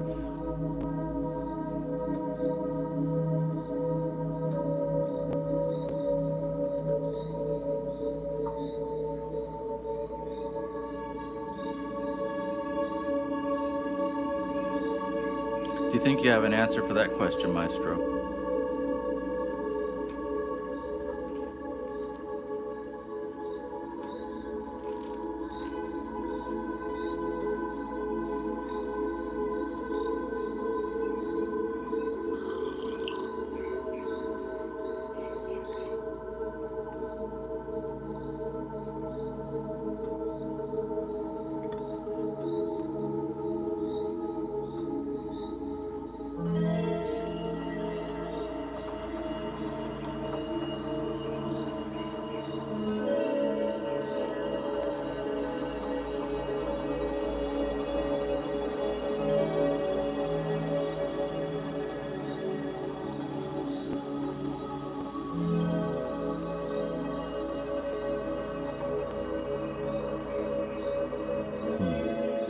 Lovely.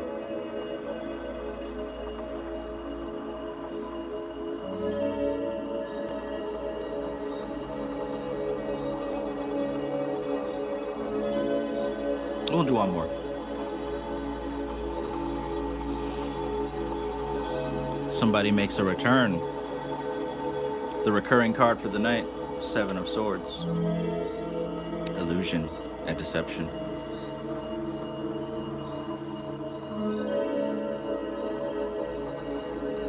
Let's not be deceived in this decision-making process. This isn't a case of either or. This is not a case of either or. This is a case of when. When and what.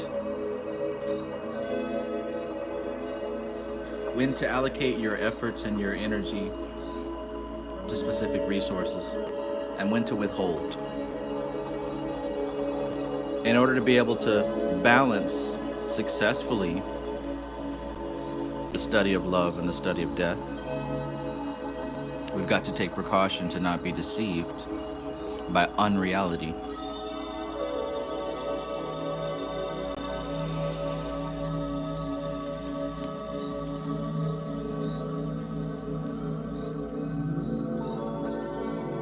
And where could the deception be? Well, I think that it would relate to a proper understanding of this question. What can you offer the mother that she doesn't already have? Framestar Films. Peace, peace.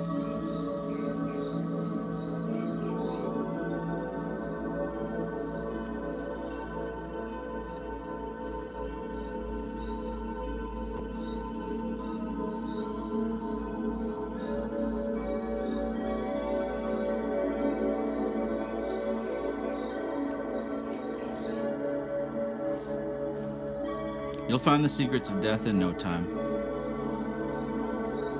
But there's still some things that we have here that need to be figured out. Because honestly, this whole play of Prakriti and Purusha and manifestation, it's not completely random biological happening. There is purpose. As long as consciousness is involved, there is purpose, right?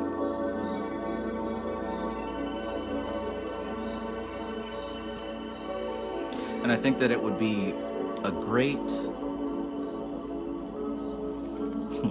frustration to come out of this whole situation without something to show for it. For sure. For sure. Enchanted Cottage says, I have a nagging issue or question. I don't know if it's something that makes sense to ask the tarot question, ask as a tarot question or not.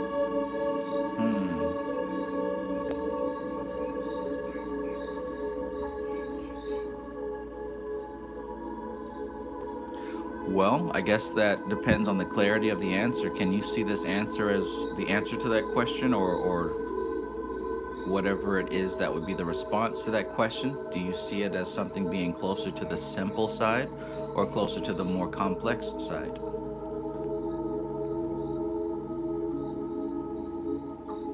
Ace in the place, peace. Ro Rockin says peace and quiet. Okay, if the answer that you came up with, peace and quiet, is peace and quiet, right? And that could be a valid answer, especially if you consider everything. Would that be a gift that you're able to offer, right? Let's say that you leave manifestation and you look upon her, Prakriti, right? Mother Universe, the great mother. Could you offer her the gift of peace and quiet? Do you have that gift that you can offer it? Do you actually possess it? That's something to think about. MC Maestro says, all I can think of is giving her seeds and boons to others. Yeah, but she's got those things. This is what she does, right? She consistently produces based on what she's given.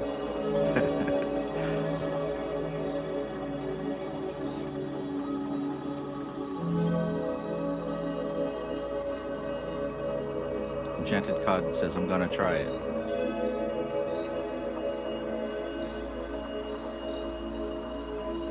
MC Maestro says, her redemption.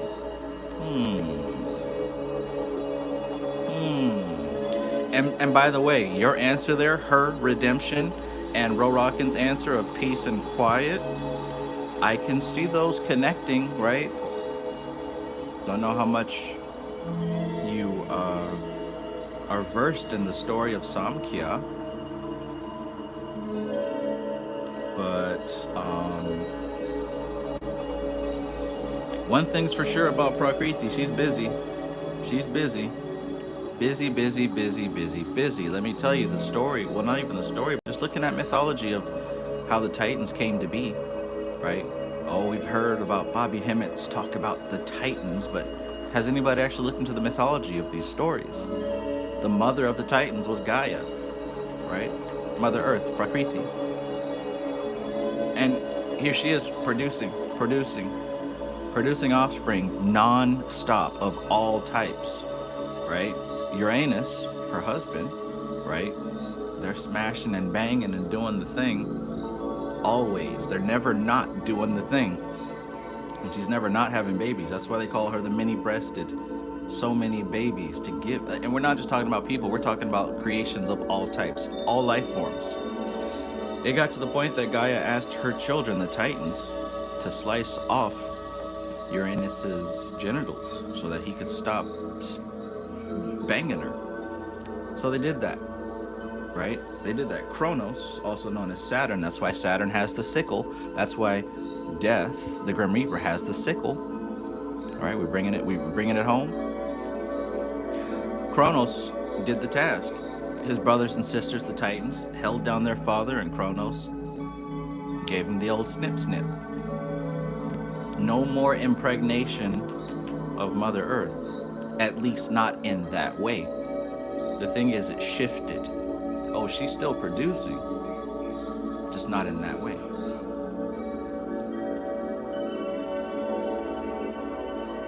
So because they dethroned him, what happened next? The Titans then took control over reality, took control of the universe.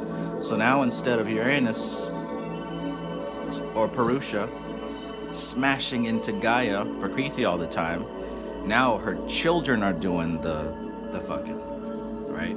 That's why when Uranus had his genitals removed by his child, Kronos, it was cast into the sea and it became Aphrodite, goddess of love and beauty and sexual love. So now Mother Earth gets to take a break and the human beings and all the creatures of reality now reproduce through physical bodies and through the sexual activity. In fact, the core prime energy of the planet Earth, right, as an archetypal spirit, is sex. That is like the main quality, the number one main quality of planet Earth and its inhabitants is sex. That's why the Kundalini energy is equated with the sexual energy. And that's why that's why all of the animals of the planet are obsessed with sex above everything else. Because that's the frequency that this planet is on. That's why all the animals are always doing it, and all the bugs are always doing it, and all the tiny particles are always doing it, and all the people are always doing it. So even though she shifted from one level to the next, it's still going on and going on and going on. Prakriti is always producing from what Purusha gave. But Samkhya also talks about what happens once enlightenment actually occurs and Purusha removes his attention from Prakriti.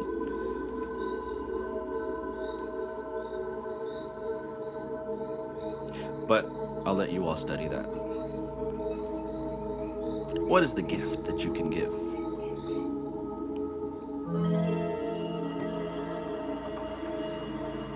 Kronos, Aphrodite.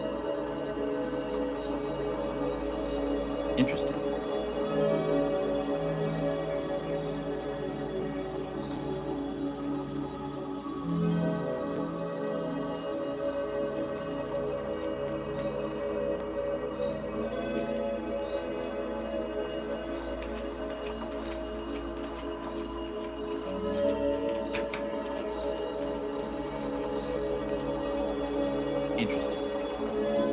Something to think about, I suppose.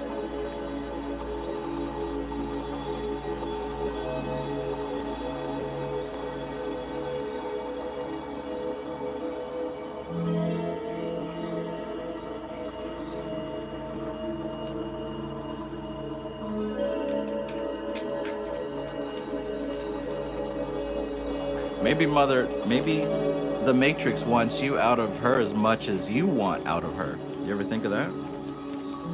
You ever think that it's not the Matrix's fault that you're in it? Maybe it's your fault because you won't detach from it because you're so attached to it and all the things that it has to offer.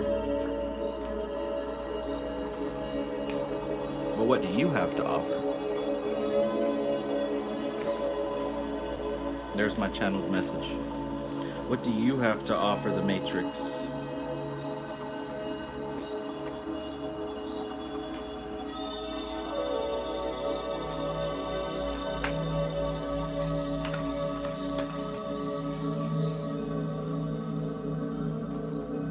I'm tired of this, Grandpa. That's too damn bad. You keep digging.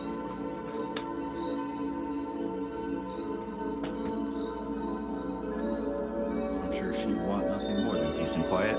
All right, Karen.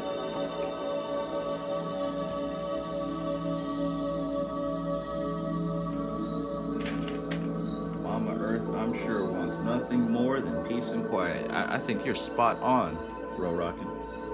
I think you're spot on, actually. But here's the thing. Can you give it to her?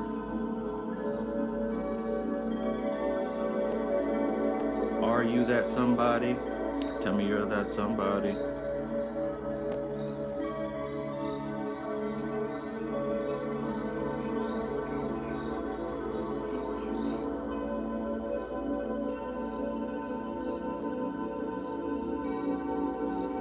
Dang, what's the rest of that song? That's the Aaliyah.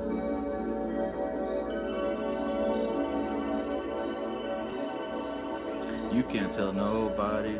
I'm talking about anybody.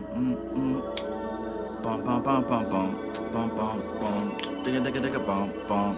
Dun dun dun dun dun. What's gonna come to me in a minute? Bum bum bum bum bum bum bum bum. You can't tell nobody. I'm talking about anybody. Dun dun dun dun dun dun digga digga dun dun dun digga digga dun dun. Bum bum bum bum bum. I always thought it was really cool how he had the baby sound in the beat. But can you be that somebody for Prakriti, for Mother Earth, for the Matrix? Can you do that? Peace, MC Maestro. Have a good night. J Baldale. Oh, shit.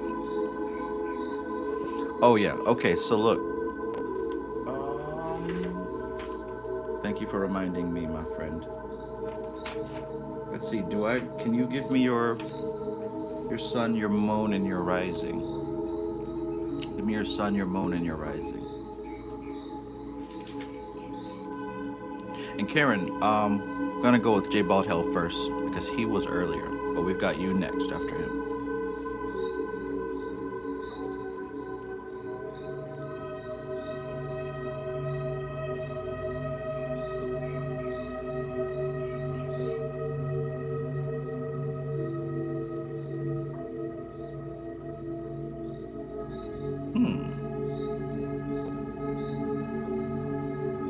Thank you, Patchwork. Patchwork says that could be a campaign slogan. What can you offer the Matrix?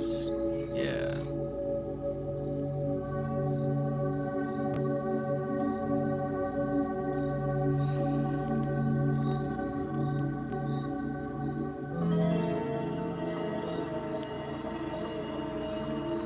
All right, J Baldhill, J Baldhill.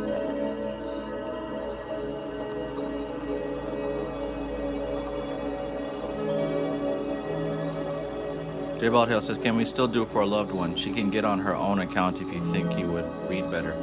It's fine, it's fine. Just for your loved one that is requesting a reading for you, right? Because I know that Sometimes they are in the room and they don't want to log in and all that stuff. That's cool. If your loved one wants to give me their 1, 2, and 3, that's cool. If not, we can just go for it. I don't want them to have to go ahead and log in and come this way. That might take a minute.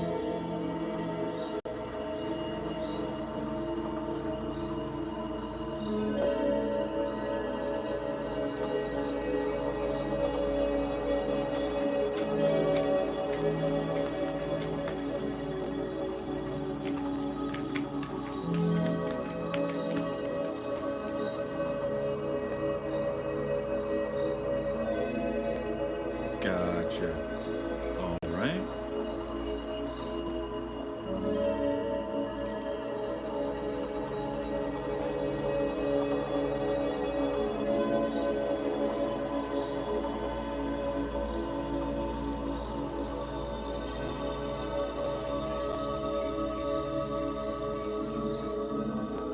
All right. So let's get with it.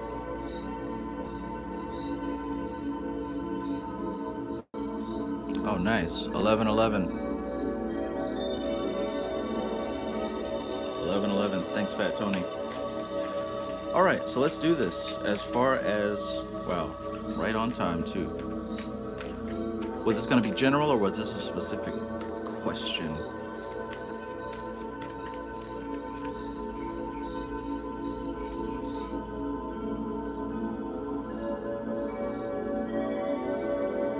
Pisces Sun, Gemini Moon, Cancer Ascending.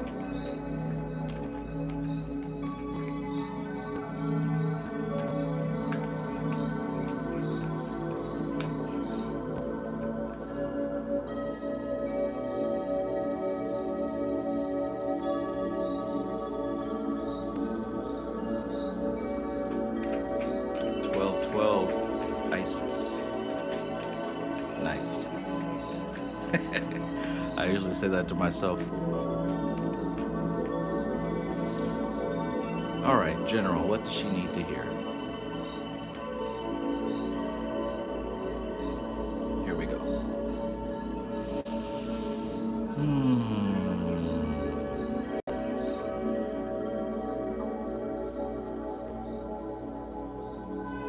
Standing on the verge of getting it on.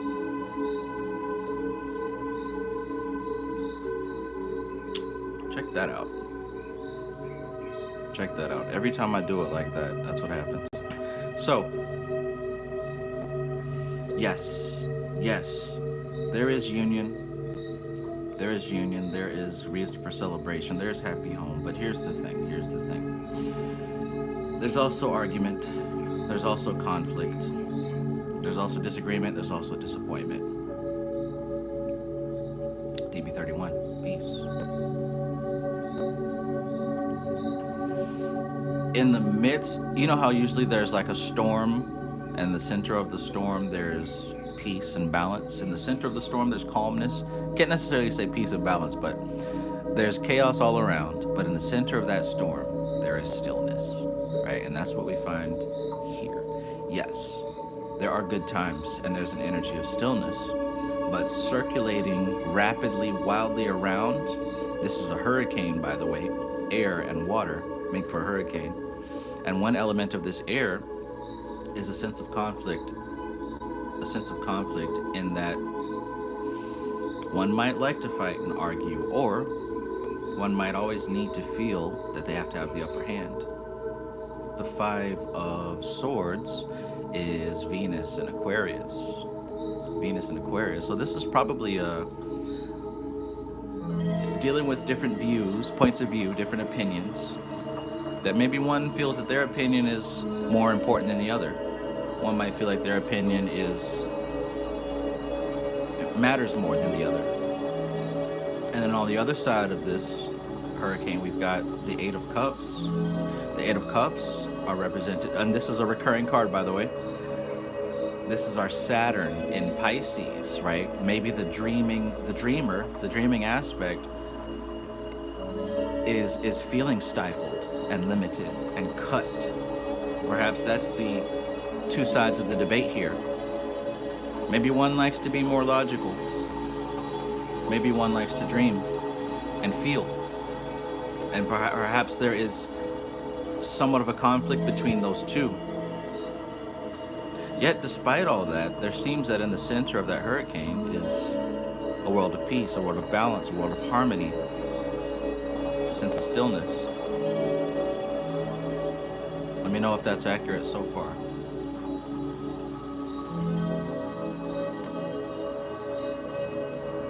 The spirit is there, and the spirit feels that it's in the right place. That's for sure, right? There is communion. There is communion. It's just that the emotional aspect could use a little bit of discipline, and the mental aspect could also use a bit of discipline, but in a different way. A discipline in that perhaps it could be more gentle with the dreaming aspect.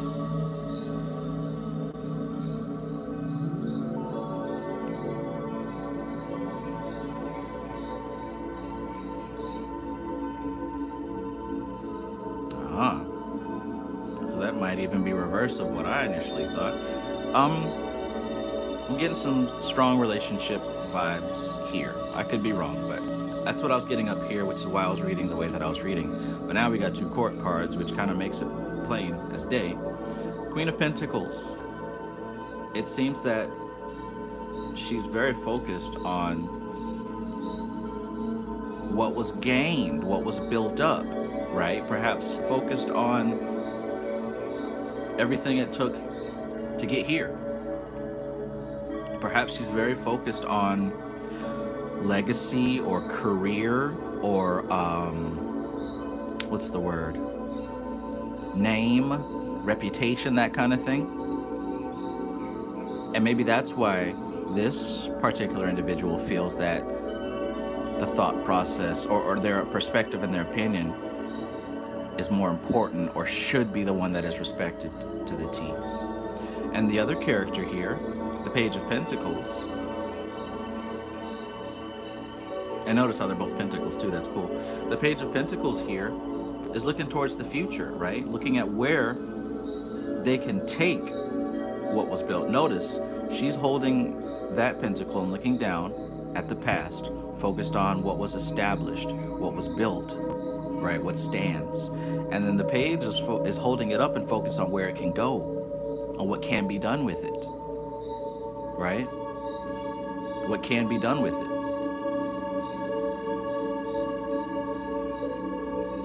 And maybe that's where the dreams are coming into play, right? Maybe that's where the vision is coming into play of Pisces, of Saturn and Pisces.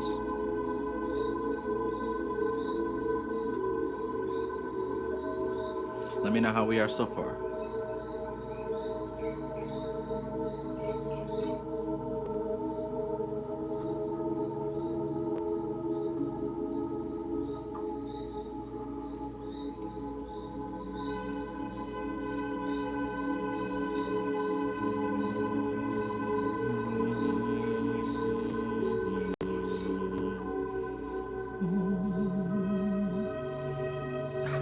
About hell says wow in caps.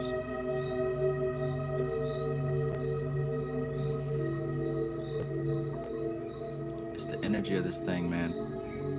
Enchanted Cottage says Saturn is transiting Pisces right now. Wow. Saturn is transiting Pisces right now. That's what this that card is right there, Saturn and Pisces. So we're going through that. We're going through this aspect of it right now today. Going through this aspect of it right now today. I think that's why we have what we have here.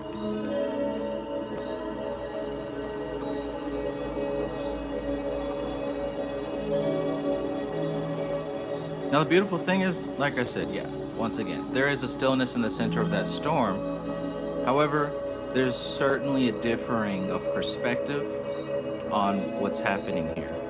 Now, for the sake of not leaving it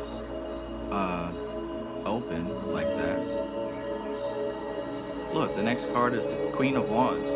Now I want you to really notice just how amazing this is. While the Queen of Pentacles is looking back at what she has, and the Page of Pentacles, oh, okay, he's kind of new at this, but that doesn't mean he's incapable. However, he's looking to the future with all these dreams of where this can go and what this could be. We're going to need to call for the mediation. Notice how she's facing forward. Now she's looking towards the future as well, but she's facing forward, facing the right now. Look at the two lions at the top. Right? And I want you to notice also this is the Queen of Wands. And what's the center of that hurricane, right? This Four of Wands. Like I said, the spirit is there. The spirit is there, and it means well. But there's got to be a mediation here. And this mediation is going to come spiritually, not mentally, not emotionally, right? In order to deal with the physical that we've got going on right here, in order to deal with this physical that these differing views are all about, it's not going to be a mental opinion or a perspective. It's not going to be an emotional dream. We're going to have to take it to an even higher level. This is what's going to balance everything out. Now, just to keep into the theme of things, this may be an additional person. This might be a new person.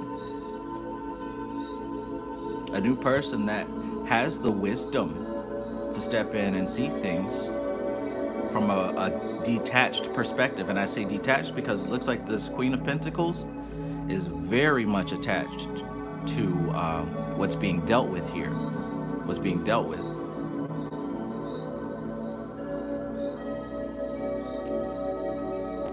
So there might be somebody that's in your life or her life or whatever. I don't know who is who as far as these two characters here, but there's probably somebody with a bit more wisdom who's not directly involved with the situation that can help to bring harmony to both.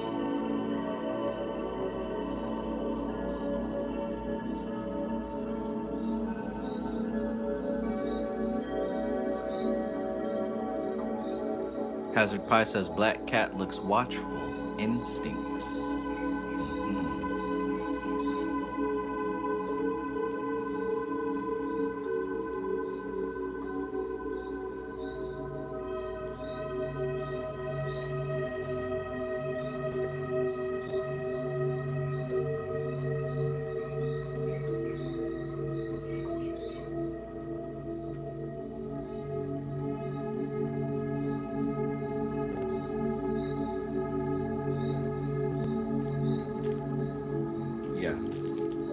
Yeah, that's pretty cool.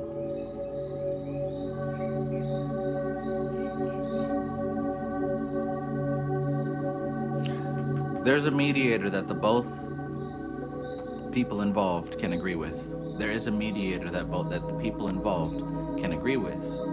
Go to that mediator.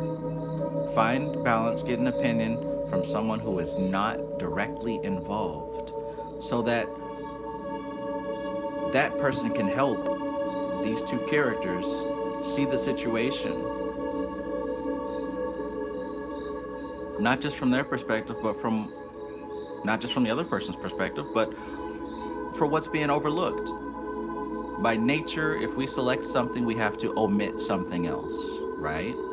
If I choose this card, I've got to leave the others behind. So it helps to have someone to help you see what you're not looking at. To fixate on one thing means that everything else has to be given less attention. Whether you're looking back or looking forward, to fixate on one thing means that you are not you're not investing as much attention to the other by default. So it helps to get an outside opinion from a trusted source, from a source that has experience.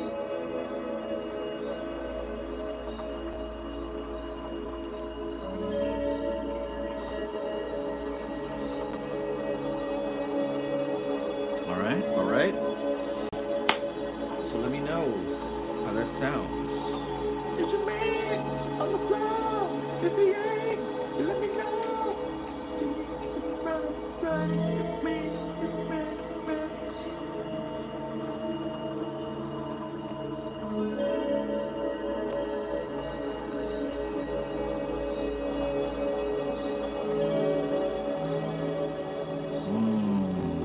J. Ballard Hill says one thing at a time.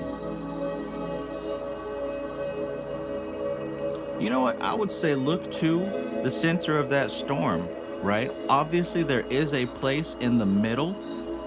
There is a place in the middle where everyone is able to settle, right? It seems that only when the focus gets to whatever this thing is, that there becomes somewhat of a conflict and a differencing in views, right? Go back to that place in the center where everything is in balance and everybody can agree.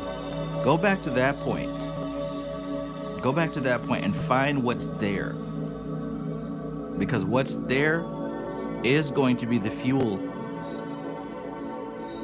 that's able to drive this bus in one direction, not split in two. Because when we get to looking into the past and focused on reputation, and when we get to look into the future and having all kinds of dreams, in order to do that, you have to leave the present. You have to leave the center of the storm, right? So go back to the center of the storm and focus on what it is that drives you in the first place, right? Go back within the center of the storm and figure out what's the motivation in the first place. Not the past of you know, what you've done, right? Not to the future of what you're trying to do. What is it that's right now making this thing work? What's making this thing work right now? Do more of that. Do more of what's making this thing work today. Don't worry about tomorrow, because tomorrow you don't know the conditions of tomorrow. And don't worry about the past, because the conditions of the past have changed. Yeah, it rained yesterday, but that doesn't mean it's going to rain tomorrow.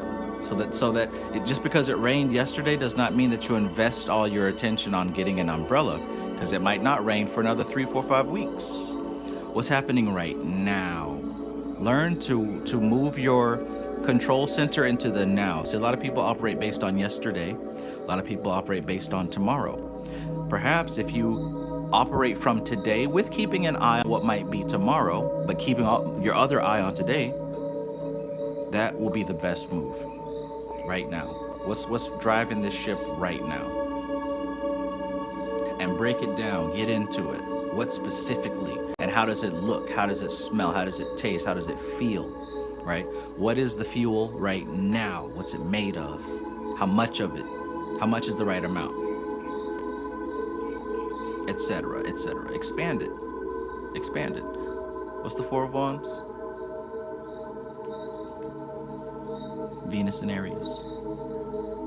Venus and Aries. When love takes the driver's seat.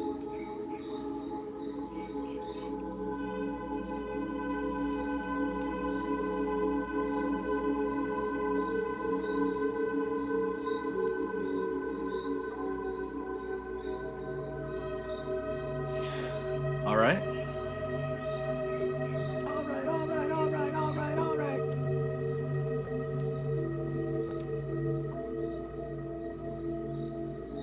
When love takes the driver's seat.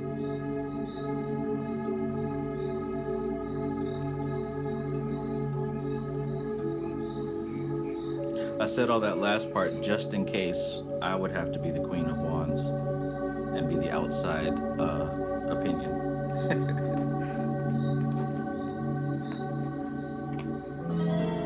That was my Queen of Wands spiel.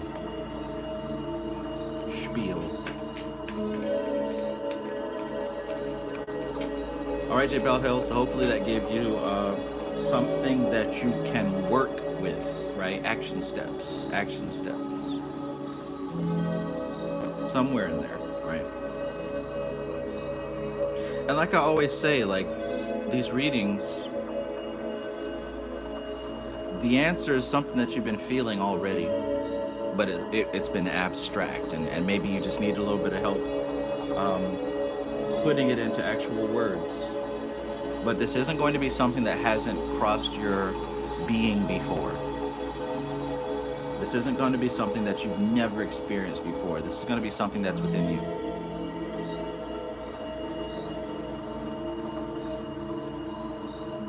Enchanted Cottage says, finding the common ground. That was a nice message. Yeah.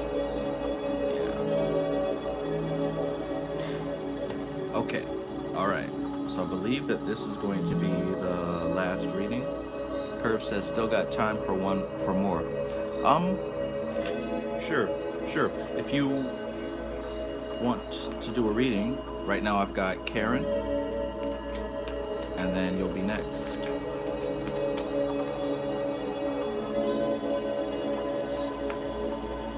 So it's up to you. We got one ahead of you.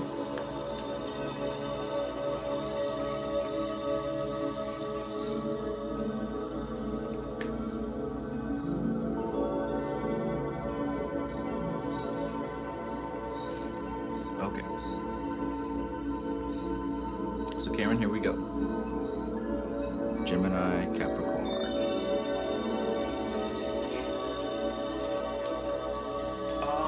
And you did say that this was going to be specific. Okay, yeah, you sent me a message on Cash App. Let me see.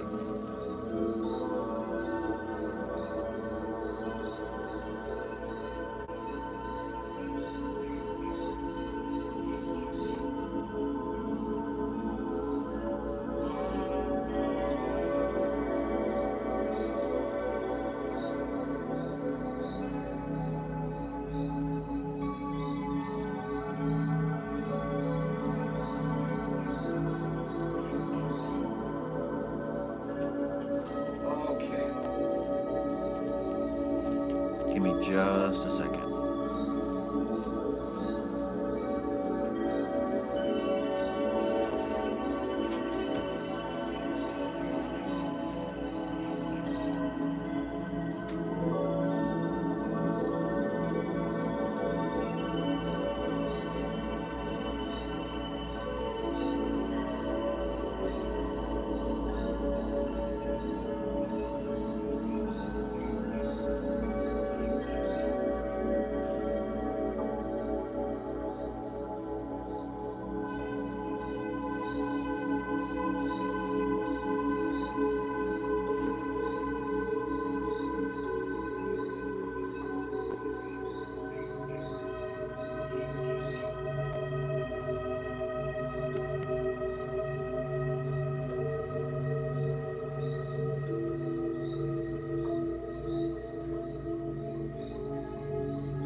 Let's do this.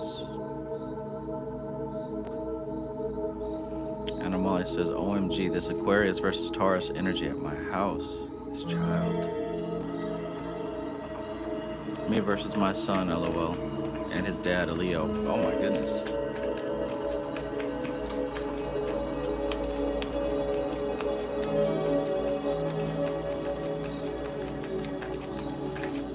Well, at least there's no Scorpio involved, right? Enchanted Cottage says, I played referee between my Taurus daughter and her Scorpio father for years and still do. Sheesh. All right, here we go. So focused on your question, Enchanted Cottage. Here we go.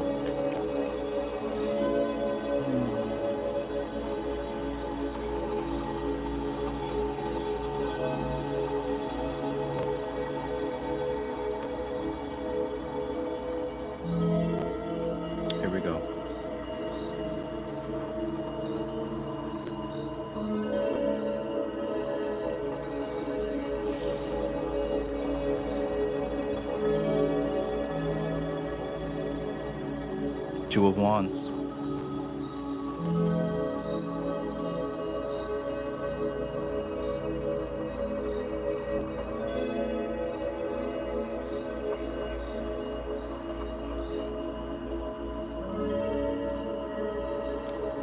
So considering the question that you asked,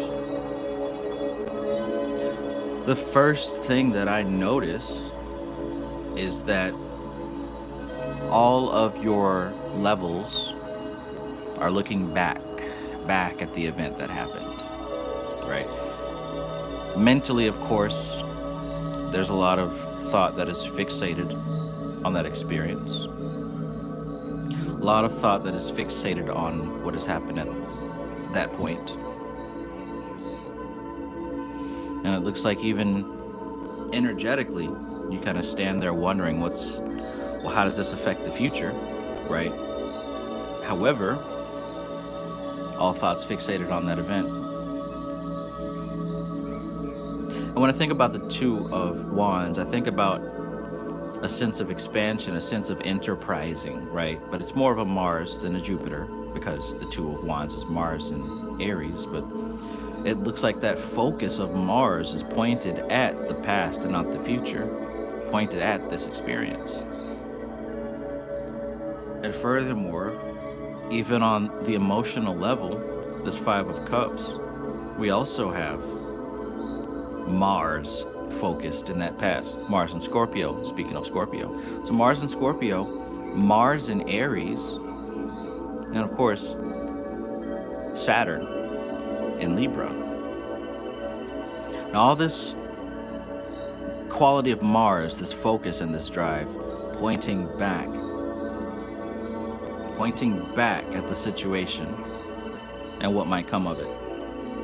And like I said in the previous reading, when we fixate and focus on something, by that nature, we omit everything else, right? We omit everything else. This is the crying over spilled milk card, right?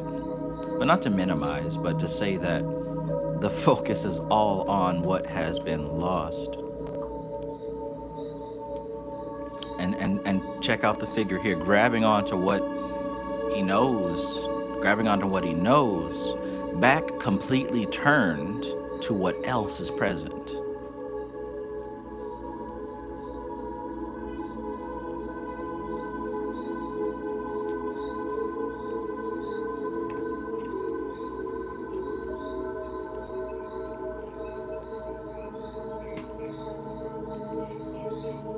So look, you can stay there if that's what you want to do. If you feel more comfortable doing that, you can stay there for sure. And maybe you might need to stay there for a bit, maybe. But sooner or later, there's going to come a time where you're going to say to yourself, all right, time to move on.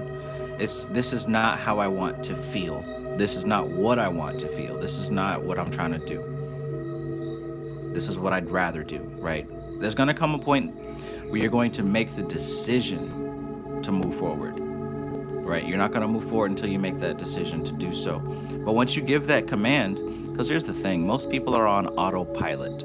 So it doesn't really matter much what they think about or what they feel, because it's all on a looping system. But with people like us, right, we begin tampering with the keyboard and the controls and the dashboard of reality. Since we started doing that, we can't go back to NPC land, right? We can't just let the world have its way with us anymore. Now the things that we think of and the things that we feel, they are all seeds that manifest, for better or for worse. So there's going to come a point in time where you're going to change direction. See, everyone's facing the past, especially in the matter of the cups, the feelings, looking down at that river flowing, Crimea River. And again, not to minimize, but I'm just giving these metaphors. There's going to come a point in time where you're going to sit back on your throne and say, all right, let's go back, let's move toward the future. Now here, the minute you do that, the second you do that, that's when things will drastically shift. That's when the rest of your arsenal, right? Every missile that you have hidden in silos across farms across the US, that's when they will all begin to launch. Because look, here, spiritually, you feel limited, right? Now, I mentioned that this was Mars in Aries, and that's where Mars is at home. That's where Mars is at strongest. But in this particular combination, all that energy is focused backwards. Focused backwards. And it's focused on what was lost, not on what else is there, right? But the moment that you change directions and start looking towards where you are going to go now, the rest of that arsenal now becomes available to you. Same thing here. Yes, the pain is the disappointment is a little bit more than the hope, right? It slightly outweighs it though, not by much, right?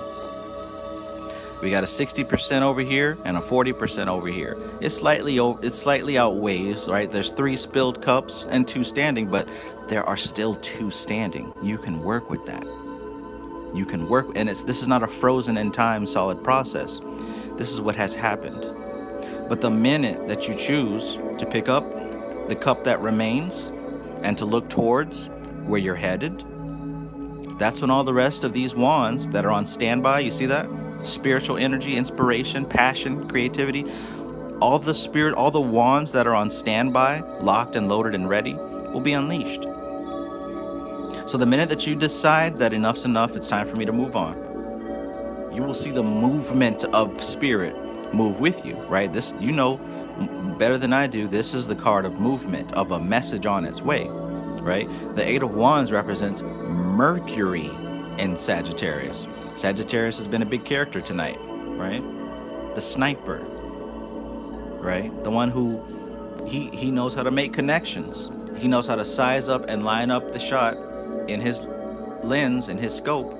And he's patient because he knows if he misses, it's going to take a while before he gets another chance.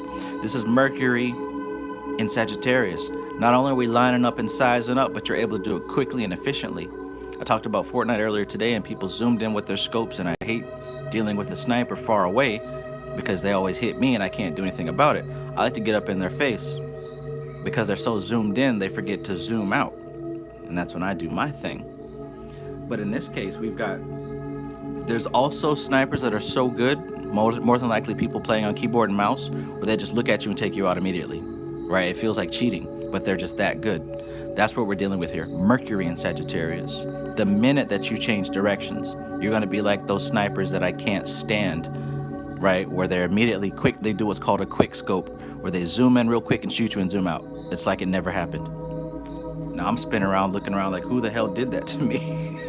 And how and when? That's the kind of energy that we're working with. Once you decide to pick yourself up, decide that enough's enough, and manifest tomorrow.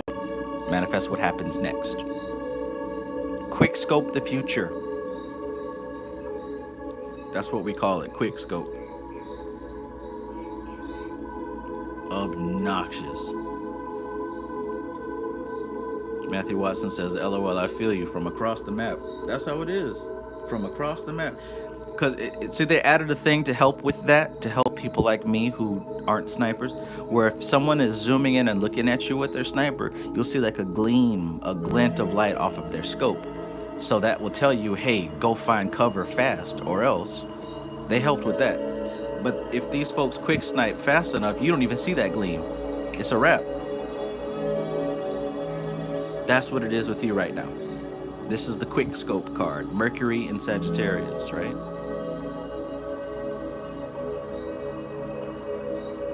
You know what time it is? You know what time it is? It's funny, it's about 3 people I read for. You're one of them. This is always the end result. And that's when I say, you know what time it is. You know what time it is. Look, the 10 of Pentacles. The 9s represents the completion of a stage. The 10 represents taking what you've learned and gained from that stage, graduating and moving to the next. 10 of Pentacles. We're on it. We're on it. We are on it. The worst has happened. There's a lesson to be learned, and learn it. Take as long as you need to, for sure. But the moment that you decide, okay, I'm ready. I'm back. I'm focused now more than ever. My target, my objective is in my sights. We're going to try again. We're going to keep it moving. The moment you do that, you're going to see why this situation manifested in the first place. Sometimes we need to sometimes we need to not get everything that we want in order to really appreciate what we have. Etheric says that looked like Kabbalatry. It should. It should. And speaking of Mercury and Sagittarius, hell, it should look like Mercury too. Or Venus in this case.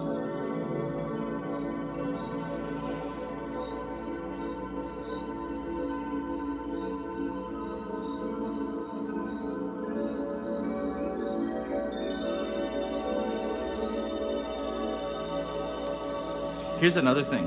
One thing about spirituality and magic and ritual is that it's not about time. It's not about time. It's about energy. Here's what I mean. I've had things that I've been attempting to manifest and do magic for years. Literally years. I've said that years ago on my channel. And the thing is, I understand that it's not about time and I cannot be focused on the result. So once I set it into play, I'm going to hold on to it until it comes to pass, right? And in doing so, you'd imagine that I've had to learn how to adjust myself, right? Because I can immediately go and say, oh, it didn't work, right? The magic didn't work. I did something wrong, or I don't have it anymore. I could have immediately started to think in that way. But what I've learned is that there are some rituals where there have to be shifts of energy before they can manifest. See, when the manifestation takes place in an environment, sometimes that environment is the state that you are in and that you hold, right? That state is the energetic womb that manifestation can take place within, right? The energy has to be right. If we're dealing with other people, the recipe, the environment, the energetic environment has to be right for it to manifest. So it's not necessarily about time. Yes, it can take time, but it's not about time. It's about the energy. It has to be in the harmonious balance that equates with what you're trying to manifest. Is that clear? Does that make sense? Right? It's not about time. It's about the energy. And that's either your energy or the energy of the thing that you're trying to do, right? The energy has to be right for the manifestation to take place. And that's what I was saying. Some things have taken years for me, and I realized it's not about the time. Like once it did manifest, I saw, oh, I am ready for it now, and I wasn't ready for it when I asked for it, right? I wouldn't have been able to handle it when I asked for it. So I literally had to change. That's why it's always so important to be working on yourself. That's why it's always so important to be refining yourself at every stage, at every level, at every day, at every month, year. Because as you refine yourself and get closer and closer and closer to what you really are, you'll find that it's so much easier to manifest what it is you're looking for. Because you're going to always be in the state of alignment. As Alchemy Gold says, yes, in alignment. Exactly. Exactly.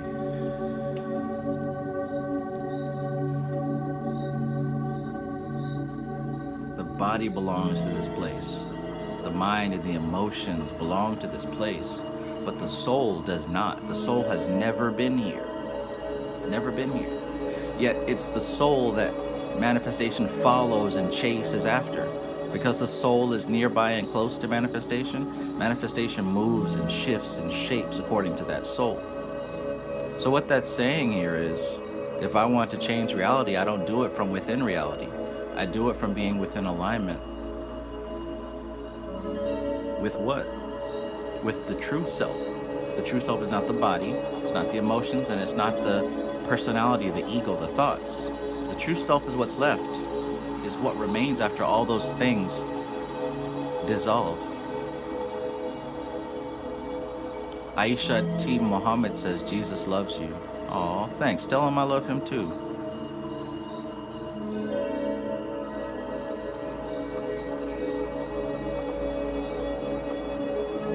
All right, Enchanted Cottage says the light bulb went on with this reading.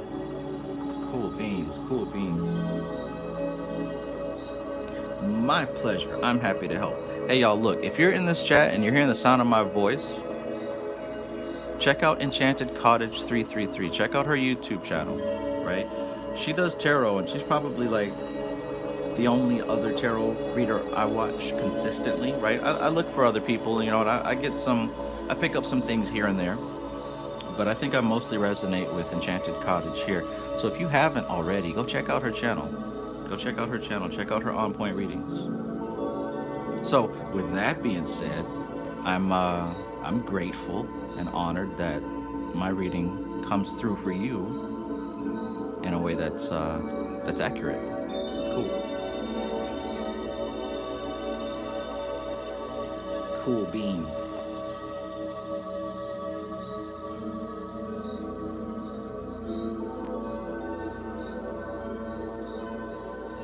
Jesus. Aishat Muhammad said, Jesus love. Wait a minute now. Muhammad, Jesus. Are we on the right page here? Don't you mean Allah loves me?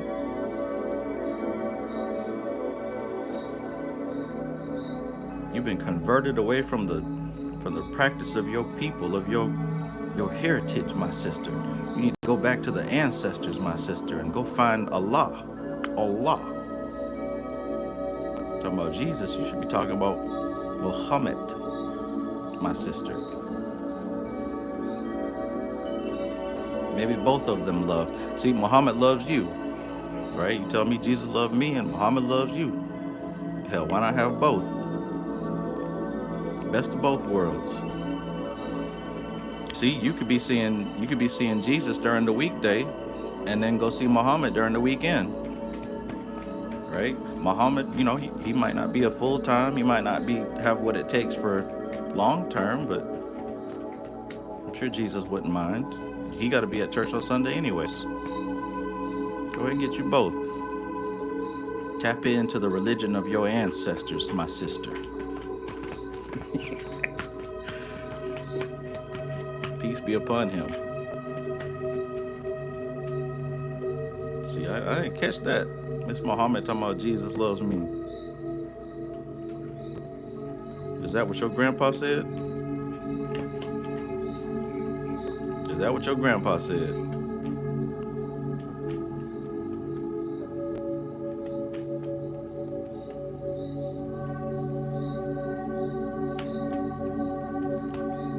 They might throw rocks at you if you said that in real life. Don't say on the internet what you wouldn't say in real life. Now they might start throwing rocks at you. They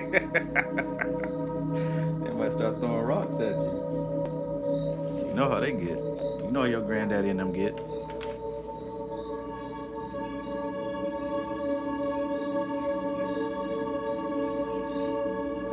Better hold on with that. All right, so where we at? Curve, you still with us?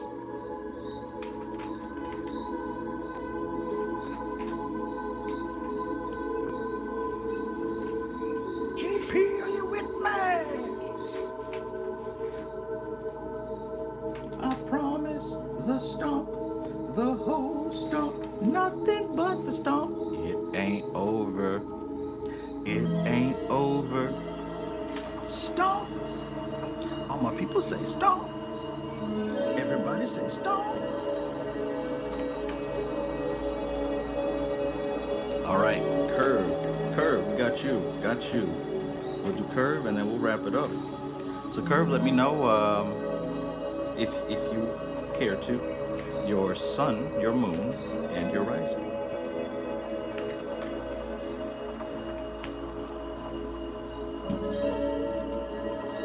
I wonder if I could pull up this message that somebody sent me.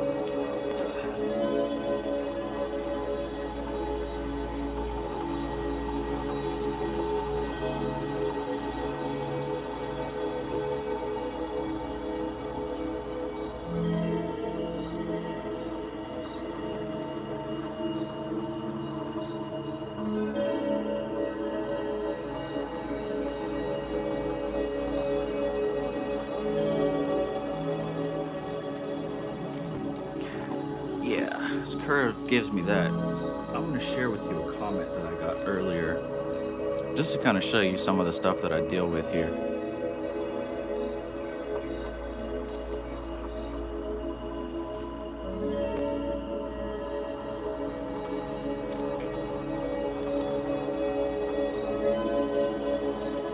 All right, so check this out.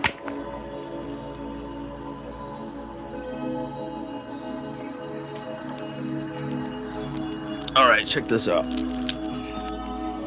So here's a comment that I got. What's this guy say? So this is on a video where I'm talking about manifestation, right? He goes, what's his name?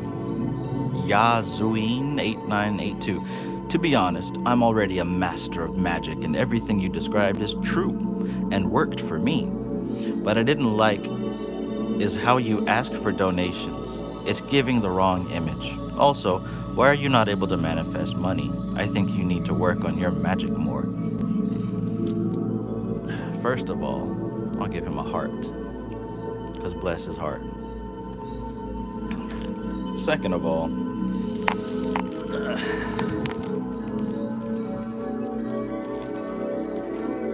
what do you all think is an appropriate response to that type of comment? Not that it offended me by any means. If anything, I was just gonna leave it as it is. But every now and again, like once every 6 months or so, I'll get a person like that, and they go out of their way to tell me how advanced they are and what I'm doing wrong. It never fails. Like, it's always, and they'll comment for a few days until they realize that I don't respond at all. But it's like they try their best to challenge me, like, I'm a real Magus, you're just a YouTube Magus. Okay, I didn't ask, nor do I care. Like, your comment does nothing for me or you. You know, I'm glad that what I said worked for you. That's cool, right? I appreciate that part, but just, you don't like the part about me asking for donations. It makes me look bad. Like,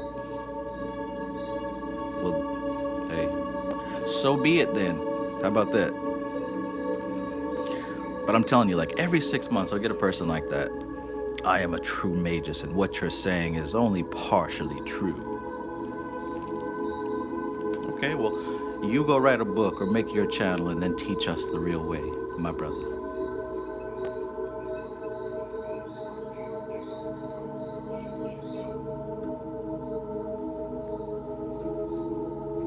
All right, channeling higher self type of reading.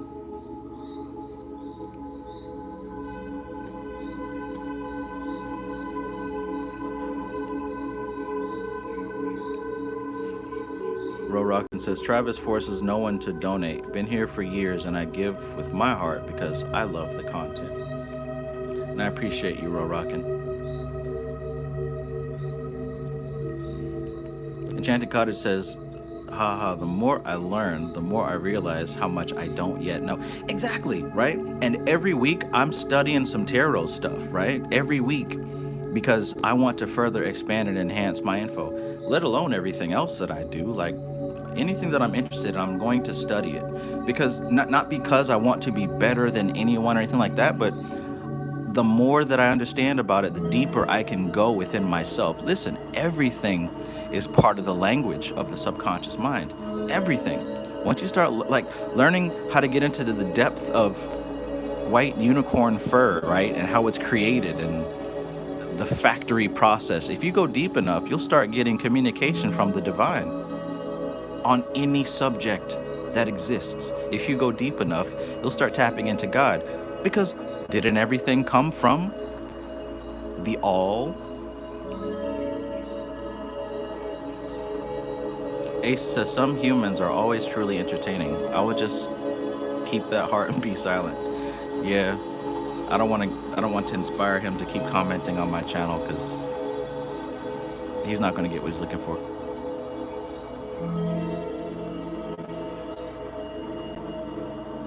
Thank you, Patchwork. Patchwork says, well, if he was really a master of magic, he would know money as influence. If he was really a master of magic, first of all, why are you on my channel? Why are you on YouTube looking up magic stuff? Second of all, I didn't ask you anything. All right, let's keep going. Let's keep going. Thank you, Patchwork. Patrick says, the more influence you have, the more you make. That's how you get rich. Keep doing what you're doing, bro. Thank you.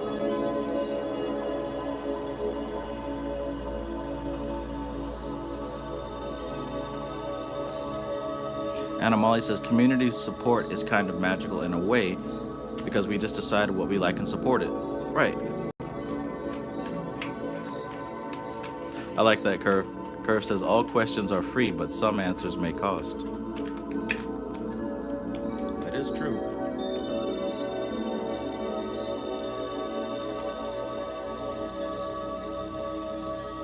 Ace says, people tend to make judgments as if they see every angle of your life and mind. Amen to that. Enchanted Cottage, thank you so much. Enchanted Cottage says, money manifestation 101 in motion.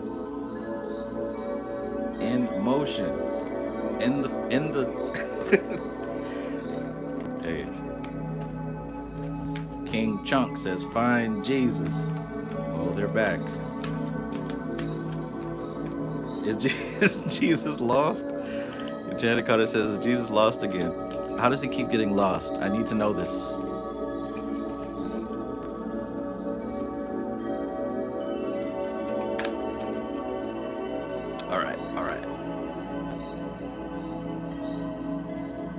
Here we go. I'm gonna use that one next time. Why does he keep getting lost? All right, Curve. Let's do some channeling here. Let's do some channeling here. King Chunk was timed out. Y'all ain't give him a chance to answer. He might have found Jesus.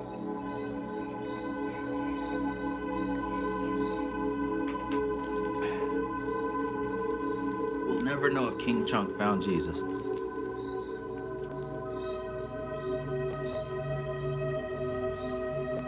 Well, maybe we need to hook him up with Mohammed girl. Then they could trade or something. She could give him Jesus and, you know.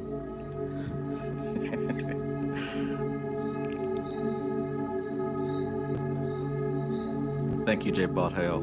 J. Bald Hale says, to the guy in your DMs.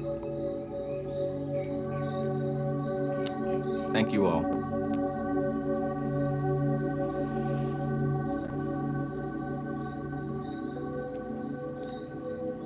All right, let's do this.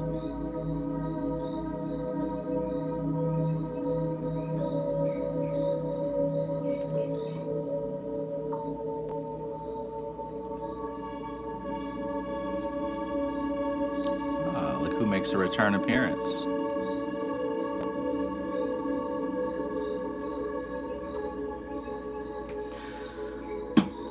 All right.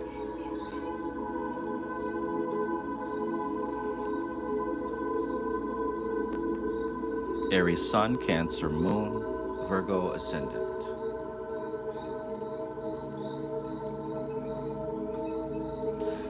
So I can understand that right now,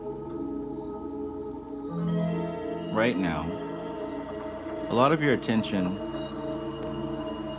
if not all the time, we can say periodically, is taken up by remembering what was. Thinking about some of the things that you used to do that really brought you excitement, that really brought you fulfillment, right? Things that inspired you and felt nicely, so to speak. Looks like you keep looking back to those Knight of Wands moments. You keep thinking about those Knight of Wands moments. You, of course, being the Knight of Wands. And while this was a time of your life, a period of your life where things were very high-spirited, very energetic, very passionate, I think that what you didn't realize at the time, that those scenarios, that scenario, that time period of your life wasn't really moving you forward, right? And despite that, right, despite the implications of what it meant, as human beings, you know what I'm saying, we remember times where we felt happy. And it looks like right now your mind is kind of fixated and focused on that a lot. And there's a real, very real concern that this constant fixation on the past is going to influence and impact your decision making process of tomorrow in such a way that you're going to delude yourself to go back to what it is you came out of. I think that we're not there yet, but we're getting close to that. We're getting close to that. I've been in recovery before. I've been to AA meetings before, and I know that there are some things that you can't play with, right? When I went to AA, they would talk about being away from influences, like being away from people who drank, or not going to the bar if you're trying to not drink, because you can dance like that for a little bit. But what I had a Christian friend once tell me, why test the devil? Why test the devil when you don't have to, right? Why test the devil when you don't have to? And I think that's a big question that's happening here. Why test the devil if we don't have to? Because what usually ends up happening is that we create some type of reasoning in our head to move backwards. We do that.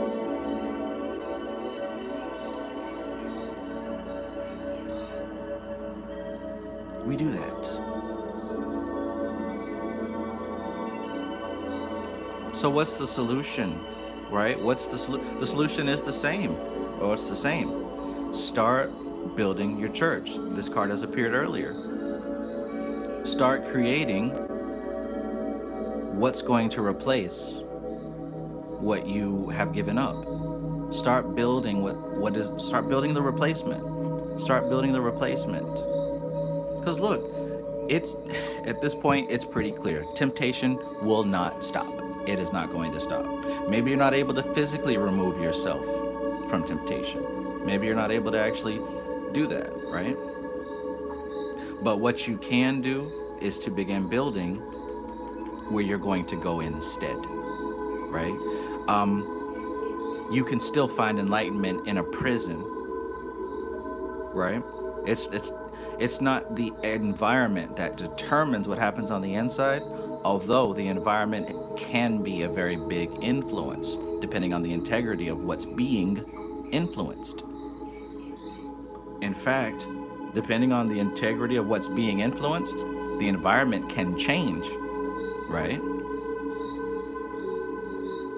If you have a baby who released the contents of its bowels into a diaper, and that shitty diaper is left in the middle of the house, right, in the living room, just sitting on the table, that's gonna affect the environment, right? Nobody wants to be in there. However, there are things that the environment has a profound effect on the items themselves. I think in this scenario, you probably want to be more like the diaper. Focus on shifting yourself so that the environment can start to change. Because it doesn't appear that the influence of the past is going to stop. So be like this fella.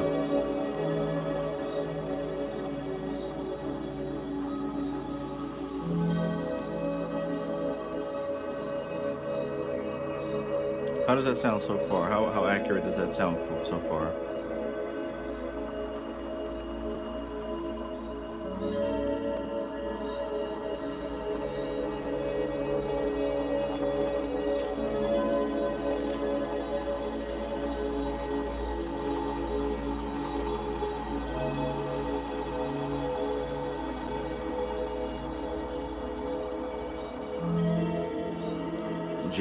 J says Jonathan. Oh.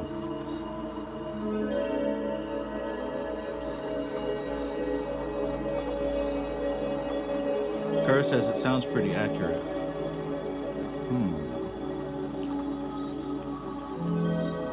The Five of Swords is a card that is astrologically Venus in Aquarius. The Seven of Swords, that's also Aquarius. That's going to be the Moon in Aquarius. The Three of Pentacles, that's going to be Mars in Capricorn. Mars in Capricorn. This is going to be Cancer. It's going to be Moon in Cancer.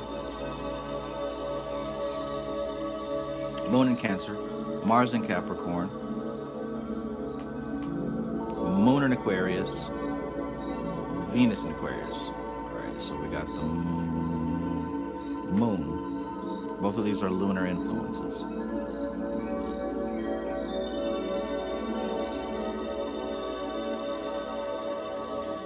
In other words, both the self-deception and also the resistance are going to be rooting from your Cancer nature, playing on your emotions,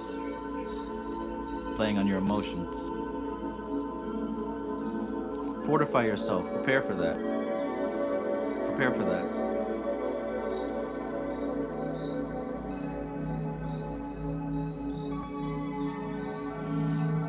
It'll take some work. It'll take some building up. But it can be done.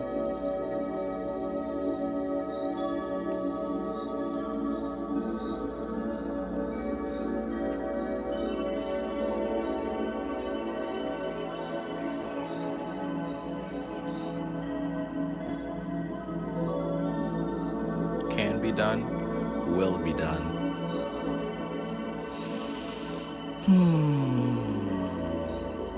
Bonus. Page of Swords. Hey man, the Swords of Truth, you're holding the Sword of Truth. Hell, in all these cards, you're holding the Sword of Truth. But here's the thing. You're looking at the past. Are you ready? Are you prepared?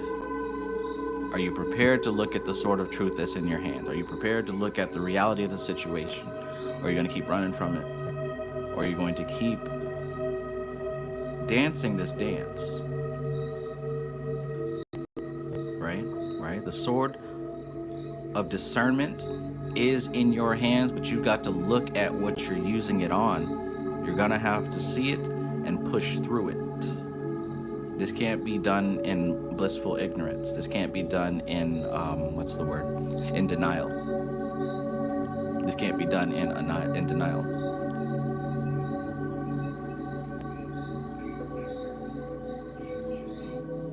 Cannot be done in denial. In fact, that will lead to more pain and suffering. Heavy mental energy here. The battle is in your mind. And that same phrase can mean both ways. Number one, it's taking place in your thoughts. The battle is taking place in your thoughts. You're fighting against these desires, these memories, different types of Knight of Wands things, okay? The battle is in your mind. Now, it can also mean the other definition of that phrase. It isn't really a battle. It isn't really a fight. You're identifying with what you're attaching to. You're identifying with what you're attaching to. And that's probably the identity of who you were in the past, not with who you are right now. You're probably attached and identifying with who you were in the past, which is why it's so difficult to let it go. Maybe that's where this building of the church comes into play. Maybe it's time to construct something new. We talk about purging season. Maybe the purging this season has everything to do with who you are, right? Who you are. Who you say that you are.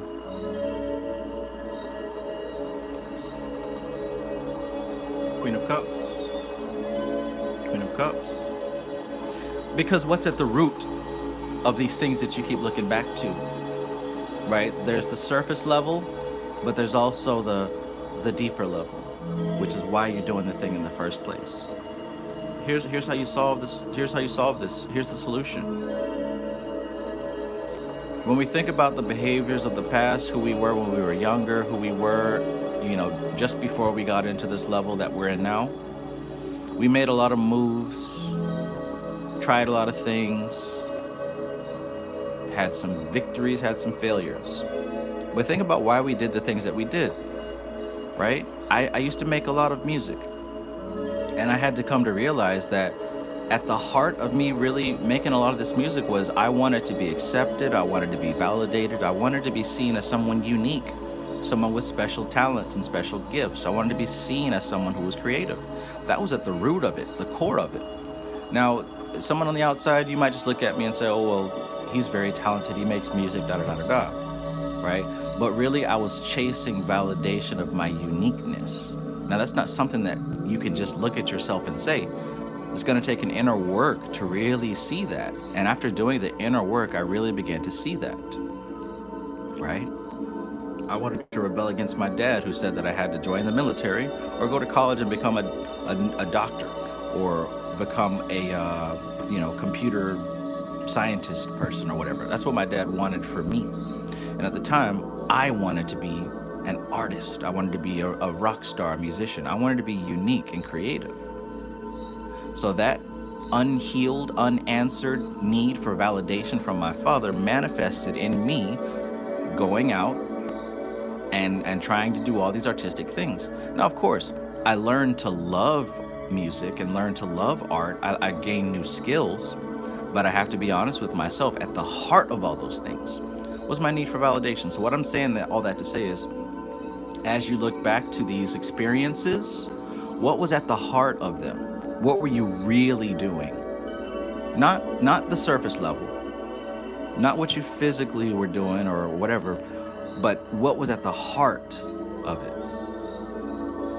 What was at the heart of it? Because it's only when you find that can you move on. Don't get me wrong, I love making music and I will get back into it, right? Once the environment is perfect for that. Well, not even perfect for it. Once I get another keyboard and my software, I'll be making music again for sure. But it's not going to be like, oh, I'm going to post this and it's going to go viral and I'm going to sell records and perform on stage. Like, that's not going to be it. Because all those things, again, was me trying to find different ways to gain validation. I'm going to make music because it's fun, because I enjoy it, because I like the synthesis of sound, right? So this is what I'm saying. I'll be doing the same actions, but the heart is different after the shadow work. Again, I ask, why were you doing what you were doing? Because it aligns with the identity of who you saw yourself as back then, what you called yourself, who you were back then. And if you haven't changed identity, you're going to keep doing these things for the same reasons. It's not the things that you're looking back to that were the problem. No, not at all. But the heart behind those behaviors.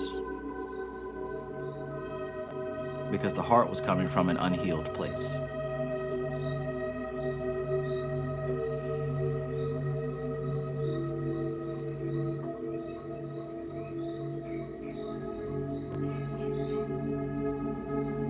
Alchemy Gold says, is the Knight of Wands in Leo?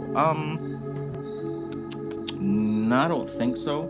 I have to go check, but the Knight of Wands, they relate more to elements than astrology. Different people align them with astrology a little bit sometimes, but truly the Knight of Wands represents the fiery aspect of fire, pure Tattvic fire. So the court cards are the elements, just like this. This is water of water, right? So thank you for bringing that up. Now we're really getting to like this water of water, reflectivity, like really looking into your subconscious mind. That's what's really important, because that's where the answers always are. And specifically in your case, since you have some tools to do that, now would be a good time. And the fire of fire, right? The fire of fire, that which burns away, which heats, which alchemizes, which transforms, right? At the core of the planet, that Kundalini energy.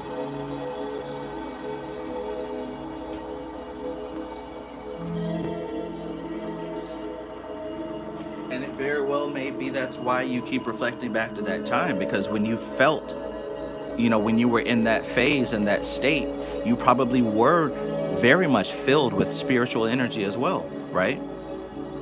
It very well could be that. To answer your question, Alchemy Gold, let's look back at this chart here.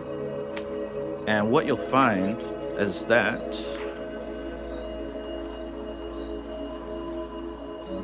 where is he at? Where the hell is he?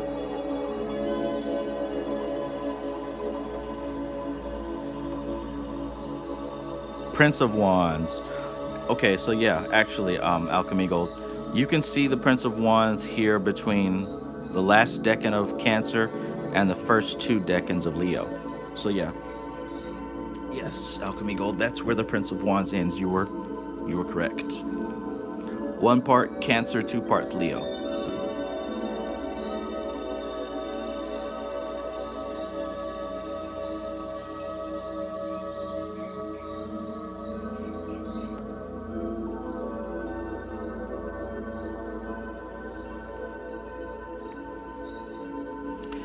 Okay.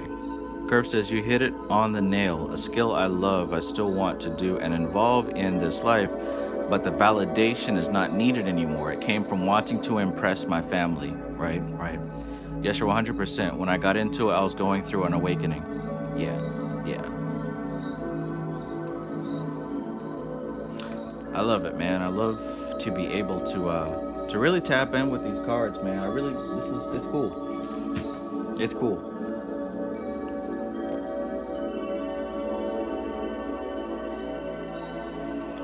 But yeah, you got potent water and potent fire. Thank you for pointing that out, Alchemy Gold. But potent water, potent fire, deep reflectivity, right? And true spiritual power.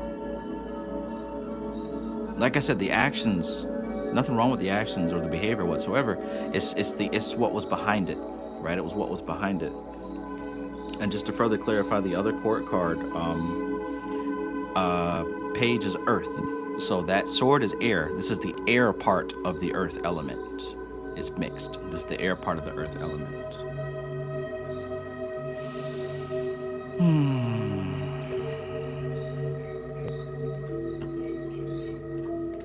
Okie doke.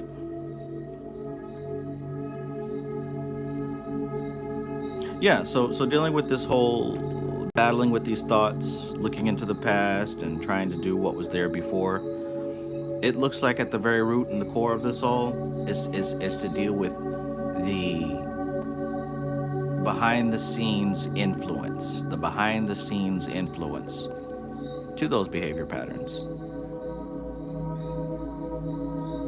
Curve says, I go back and forth with, do I have to let it go? But at the same time, I don't want to cause. Yeah.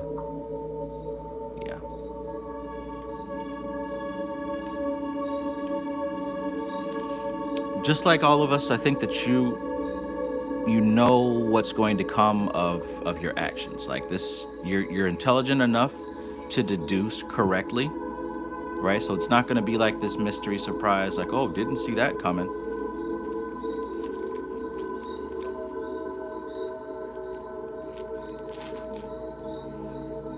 What I've come to learn throughout life is that if you're paying attention, nothing's going to take you by surprise. If you're paying attention, stuff don't take you by surprise, right?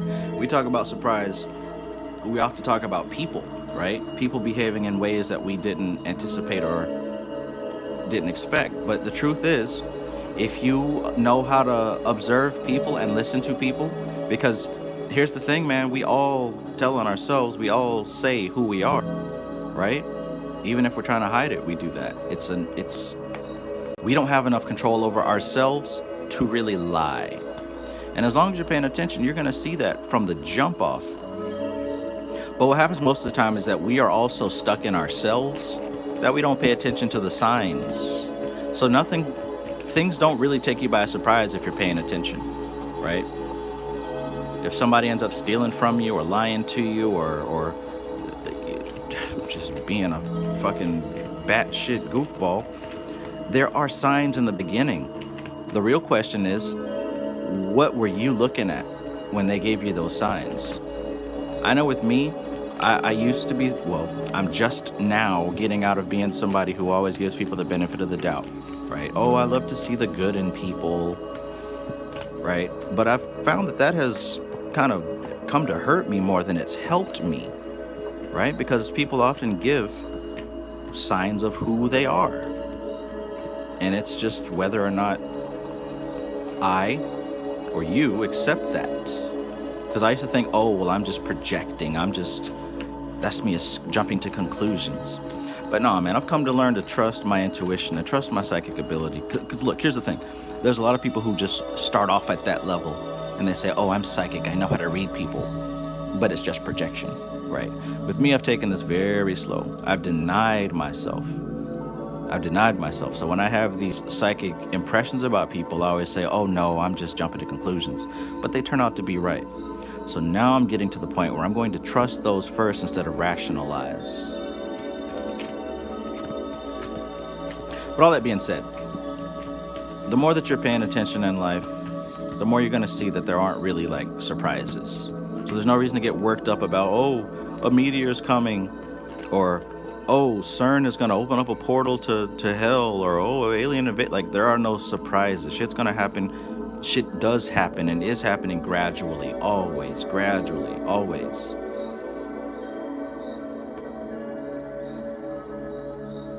Anna Molly says, make the choice out of love and not the choice based on fear. It will be okay. Absolutely. Zion Fraser says, what the hell is this? It's a good thing. I got my Bible with me. Absolutely.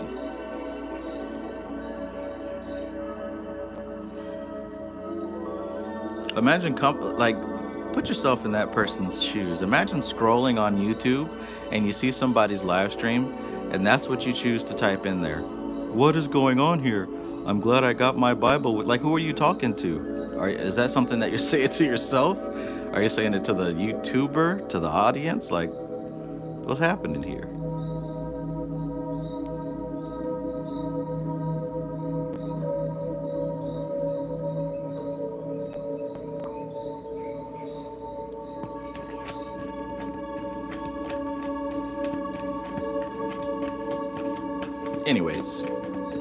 Anyways, I think this was a good reading. Admittedly, I'm a little bit less energy than usual, but you know, that's the flow sometimes. What do we got? Waning moon in Aquarius. I've been tracking my how my body and my mind act under different moon signs. I would think that Aquarius, I would be like top of my game, but I've been finding that during Aquarius, I get it's easier for me to be distracted. I get really distracted during Aquarius moon.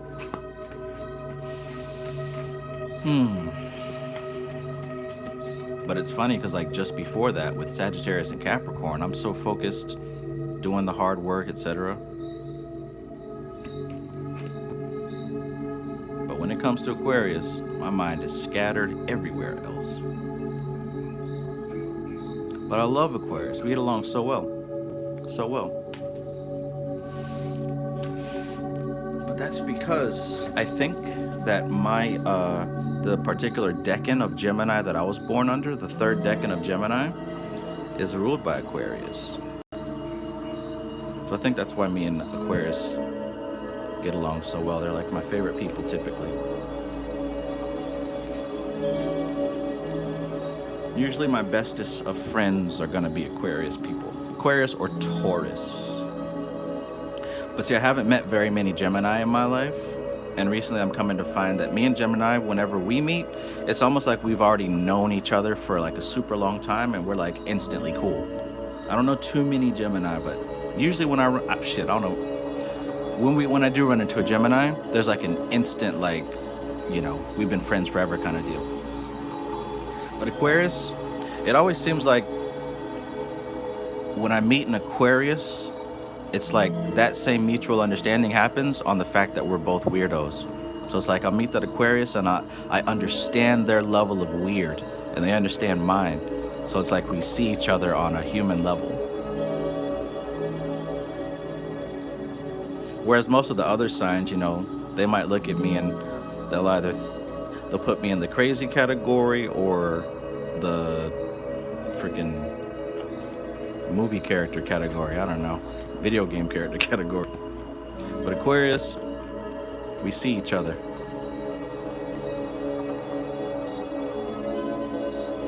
Enchanted Cottage says Geminis tend to have an unspoken bond. Yeah.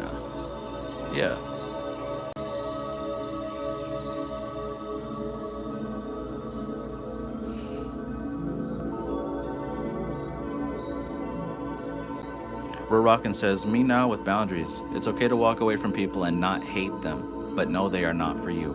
Right. As I said the other night, someone can consider you an enemy, but that doesn't mean that you are their enemy, right? That's what you got going on. I ain't got nothing to do with that.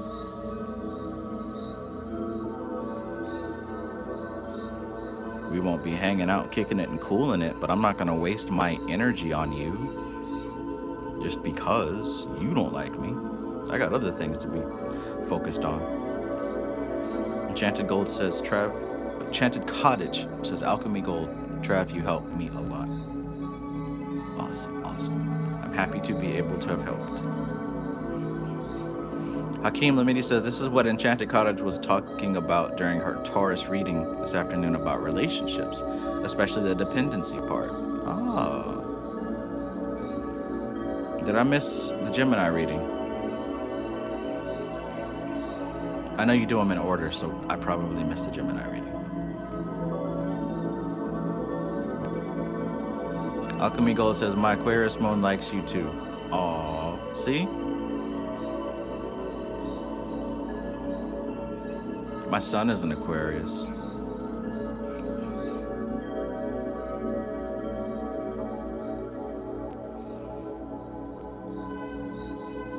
Patrick says this. Thank you, Patrick. Patrick says the second people start giving off red flags left and right is when I walk away. Yeah, man, the sooner you detect it, the better. Save yourself a lot of stress getting tangled up with a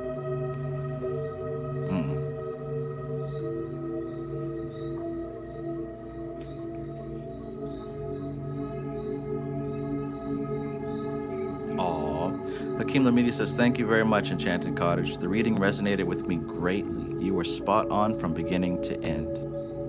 See? That's why I told y'all. She's the tarot reader that I watch. Go check her out.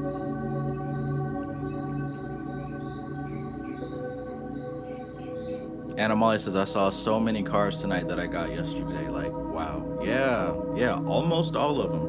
Almost. Me too.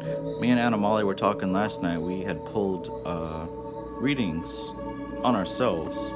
We saw, I think that the vibe was very similar, but I certainly saw many of the cards that I pulled that night. Some of the ones that you pulled.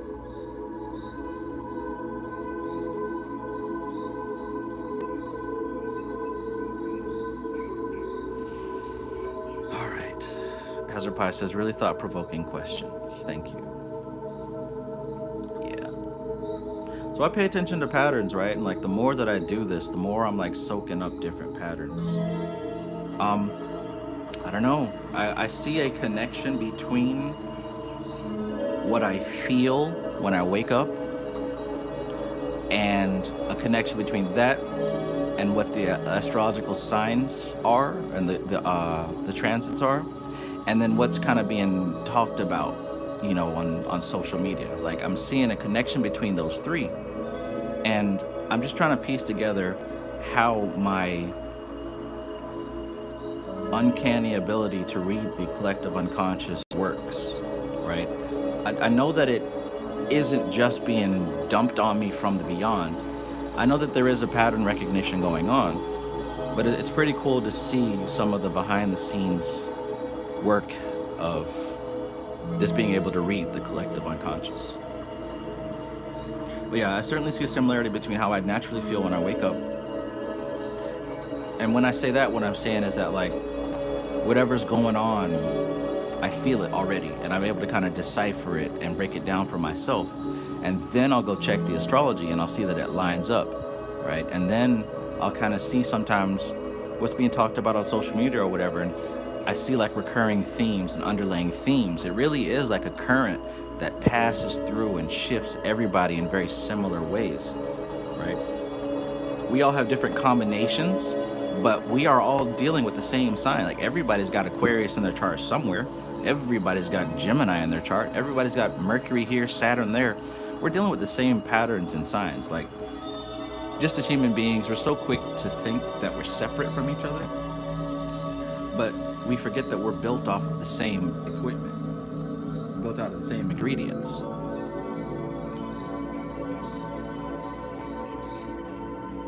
So we're different in degree, but we're very same in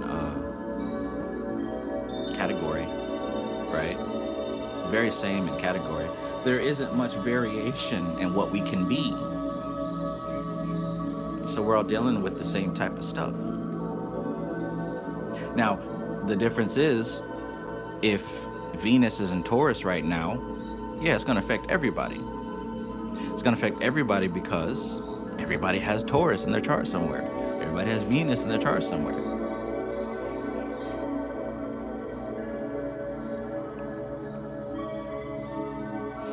Xana Marie says, Travis, how would you explain the collective conscious? It just sounds very vague.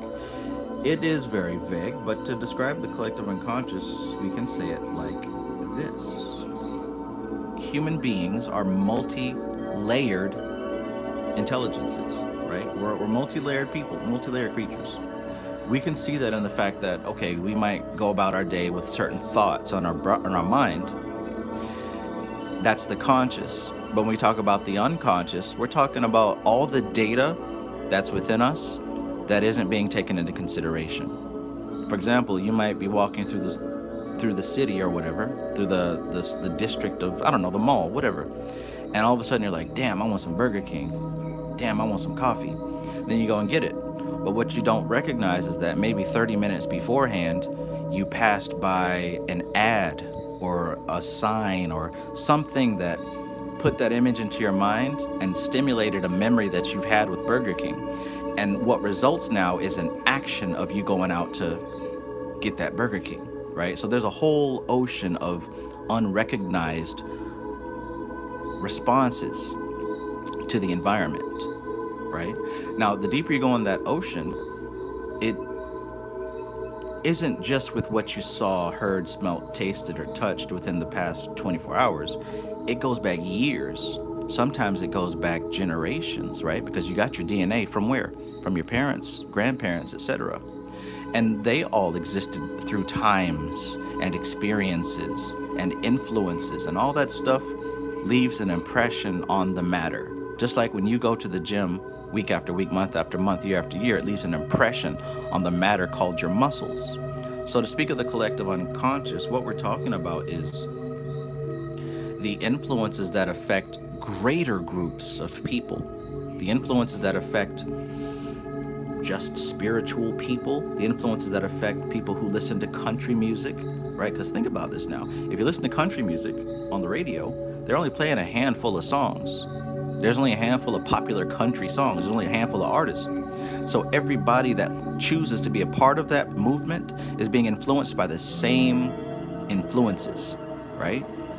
Same patterns being introduced to these people, which means that somewhere in their unconscious, they're linked to the same radio station, right? Somewhere in their collective unconscious, they've all got the same embedded commands. They've all got the same pre-programmed responses to the environment. Do you understand what I'm saying now? So when I say collective unconscious, that's what I mean. I mean that there are influences that are affecting groups of us as a whole. And there are ways to tap into this by, number one, looking within yourself, and number two, looking at the collective of people that you're a part of. That's how you do it. We think about culture, right? Look at culture. Choose one. Black culture, punk rock culture, whatever culture. Look at any culture that you are a part of and understand the influences that impact your particular culture. Who are the stars of that culture? What are the styles of that culture? What do you eat in that culture? Right? What do you wear? What is considered something to be proud of, something to be ashamed of?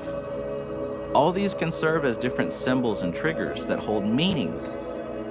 And if all these people are focused on those specific things, like I said before, to focus on one thing means that you omit everything else. So when I speak about the collective unconscious, that's what I'm talking about. I'm talking about that everything else. I'm talking about those influences that push large groups of people who choose to participate in a particular story.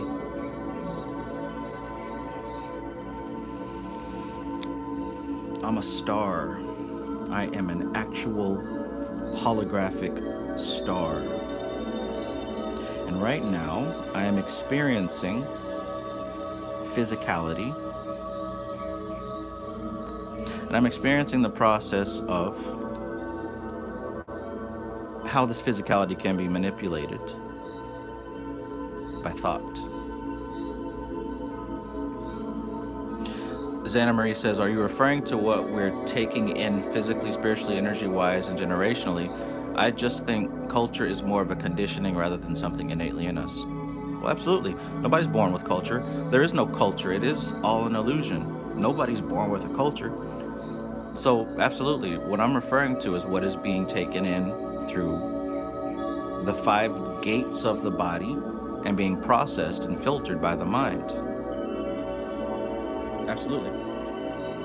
Yeah, that's exactly what I'm saying. So those things that we're focused on, they're leaving specific impressions, specific symbols in the mind, which to those symbols, we only have a certain number of responses that we can give, right?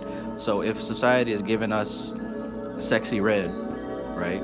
Coochie pink, booty hole brown, there's only specific responses we can have to her as a character and her as music, right?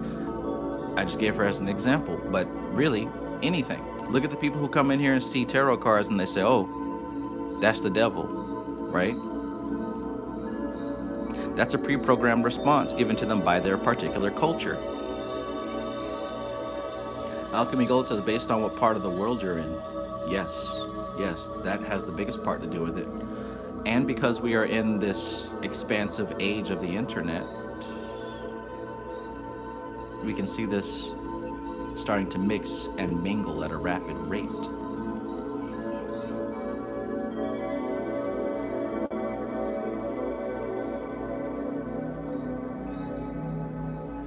All right, y'all, it's getting late. Who's still here? Who's still rocking with me with this tarot reading? Who's still here?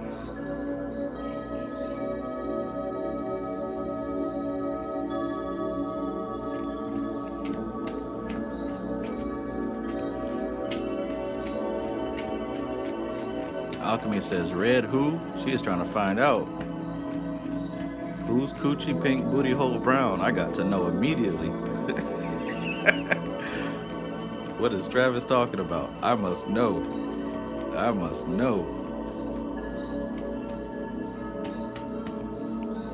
I'm out of town thugging with my rounds. She is an American musical artist. I think yesterday, no, I won't say that. But yeah, she's an American musical artist.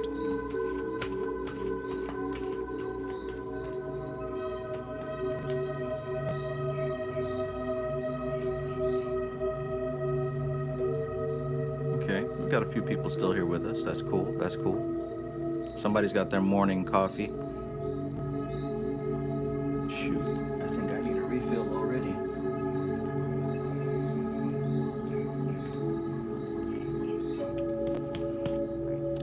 You are who you say you are. Remember that. You are who you say you are. Because again, whatever you focus on, that means that you omit everything else. So it's crucial to pay attention to the story that you're telling yourself. What's the story that you're telling yourself? Who are you? What's the identity? What's the identity? What is the identity that you have carved out for yourself and you attach to and identify? Oh, my bad. I missed you, Patchwork. Thank you. Patrick says, and I'm a Cancer, 3 week of the Persuader. I'm gifted in easily detecting when someone is trying to pull one over on me. Yeah, so do you have that book called The Secret Language of Birthdays? There's quite a few books in that series. I have all of them. But there is one that has like a wheel of all the different decans, and there's a particular title for each one. I could go grab it real quick if you guys want to see. I won't read everybody's for damn sure, but maybe I could point out a few people's. We all love that.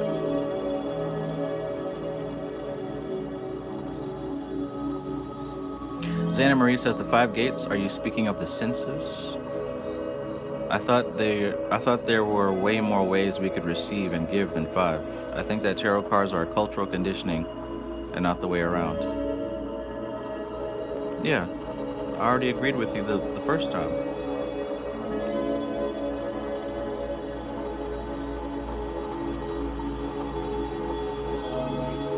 All right, let me go grab that. Tivetai says read Capricorn. All right, I'm not reading the whole thing. I'm just gonna look at the quick part. That's what I was looking at. Personology. That's what I meant. Patrick says I do own that as well. Personology and Secret Language of Destiny.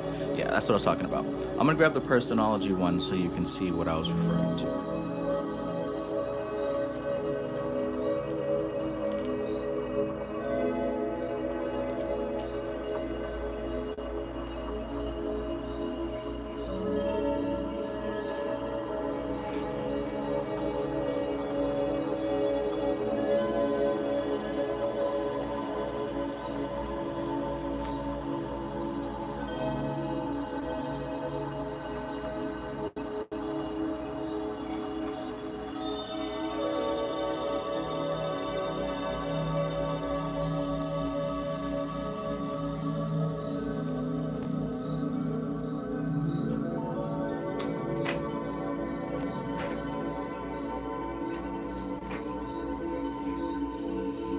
Check it out.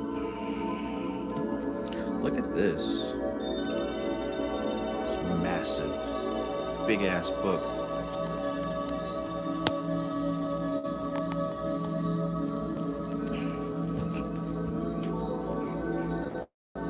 I'm out of town, thugging with my rounds. Okay, so let's see here.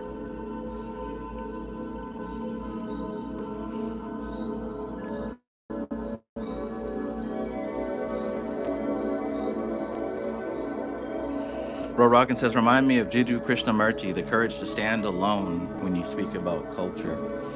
For future reference, when you hear me talk about Golden Dawn and Theosophical Society as two sides of the English-speaking world's introduction to magic and spirituality, Krishnamurti would be on the Theosophical side. I may have the story not complete, but I think that he was being raised to be one of the saviors of Theosophy, and he learned everything and then decided to rebel against it.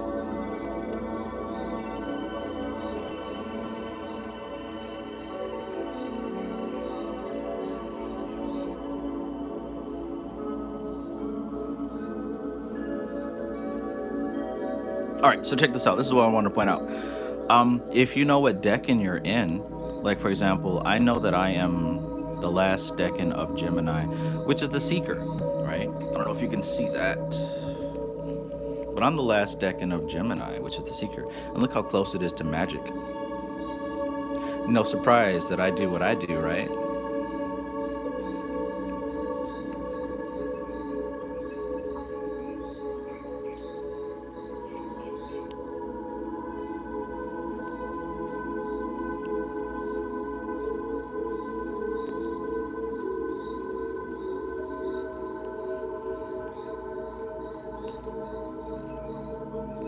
Right.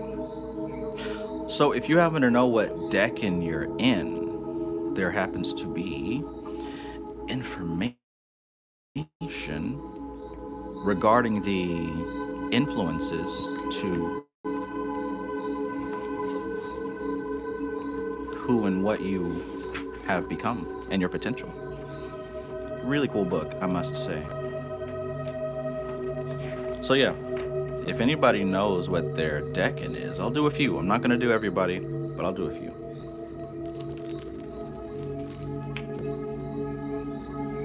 No, I just had that book. Where is it? Oh, there it is. Enchanted Cottage says first decan Gemini. So if you're first decan Gemini, then let's see here. Taurus, Gemini first. That would be freedom, right? Freedom. Those born in this week are usually happiest when self-employed. Technically gifted, they are the most fulfilled when solving problems and figuring out solutions to difficulties. Because of their wit and seductive charm, they attract all manner of admirers.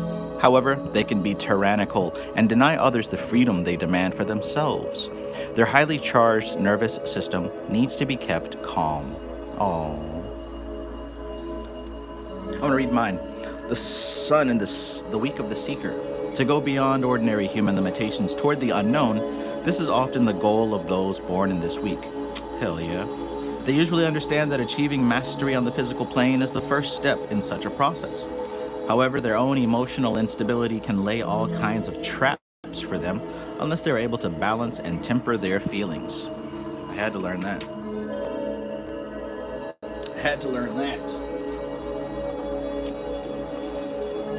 Because, yeah, that was certainly something that was a big deal for me. Emotional. I'll tell you what, dangerous thing is an emotional man. Those are the type to hit women and to shoot people. But yeah, as far as decans and stuff like that, right, knowing the date of your birth, that decides what decan that you're in. All right, now like I said, I'm not going to read everybody's, but I might pick a few. Curve says decan 3 Aries. Decan 3 Aries, where are we at with that? Aries 1, Aries 2, Aries 3. Sun in the week of the Pioneer. I am a pioneer. All right, so in the Pioneer, less self-centered than other Aries, these individuals are more social in their makeup and can be true leaders. Highly inspirational, they follow their ideals and rarely compromise. They tend to make rules, their own, but also to break them, other people's. So you make your own rules and break other people's rules.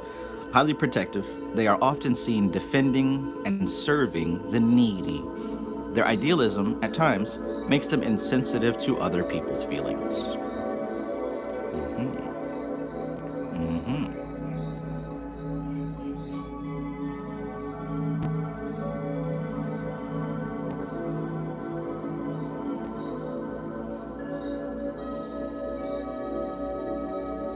Tive Tai says first decan Capricorn. We can do that. Where is it at?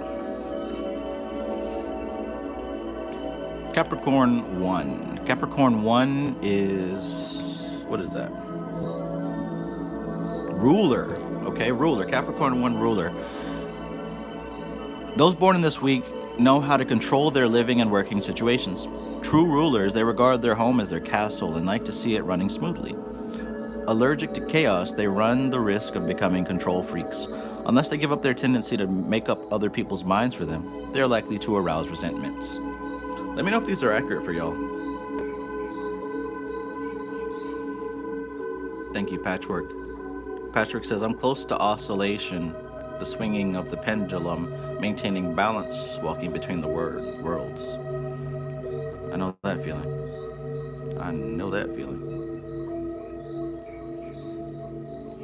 First decan Aquarius. Hell yeah. The first, oh, look at you. Look at you, Anna-Molly. First decan Aquarius, genius. That's why I get along with you. Sign in the week of the genius. Those born in this week are extremely quick in picking things up, often precocious in their early youth. They are often highly perceptive and mentally gifted. In order to avoid superficiality, they are advised to dig a bit deeper and indeed often seek out more profound partners in relationships. Learning to listen to what others have to say is an important lesson for them to learn. I can see that.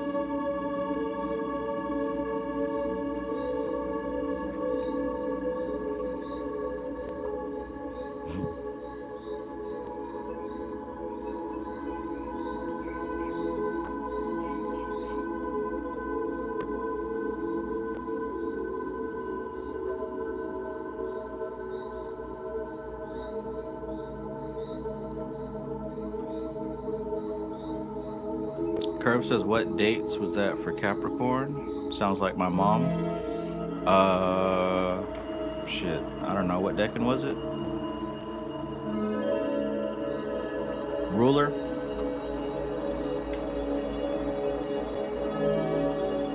That's December 26th through January 2nd. Yeah, December 26th to January 2nd.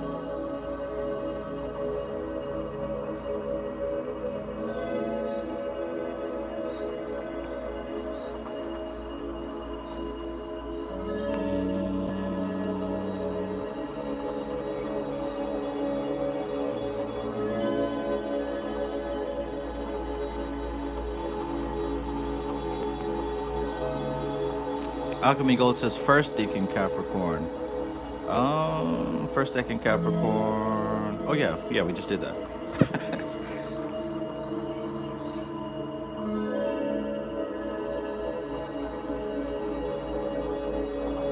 Ro Rockin says first decan Virgo. First decan Virgo, sure. First decan Virgo, where you at? Who's the fairy? That's Aquarius. Of course, that's funny. First decan Virgo. That is the sun in the week of system builders. They got a picture of the pyramids and a pharaoh or a pharaoh Egyptian woman. All right. First decan Virgo. A feeling for structure and order dominates the lives of those born in this week.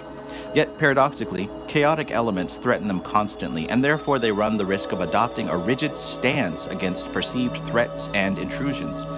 Virgo 1s are mentally oriented and try to use logic to find their way in life. Many are repressed emotionally and must learn to loosen up. Loosen up.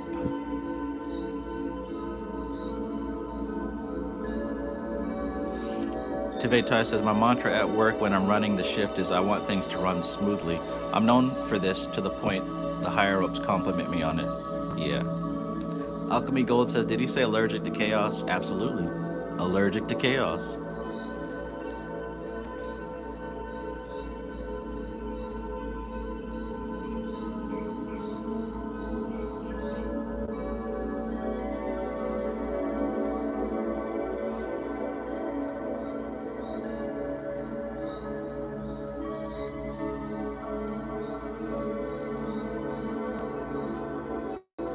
Interesting, huh?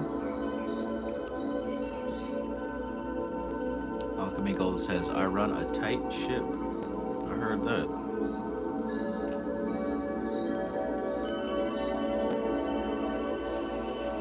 Interesting, right? So, like, you see how all this stuff kind of ties in together, right?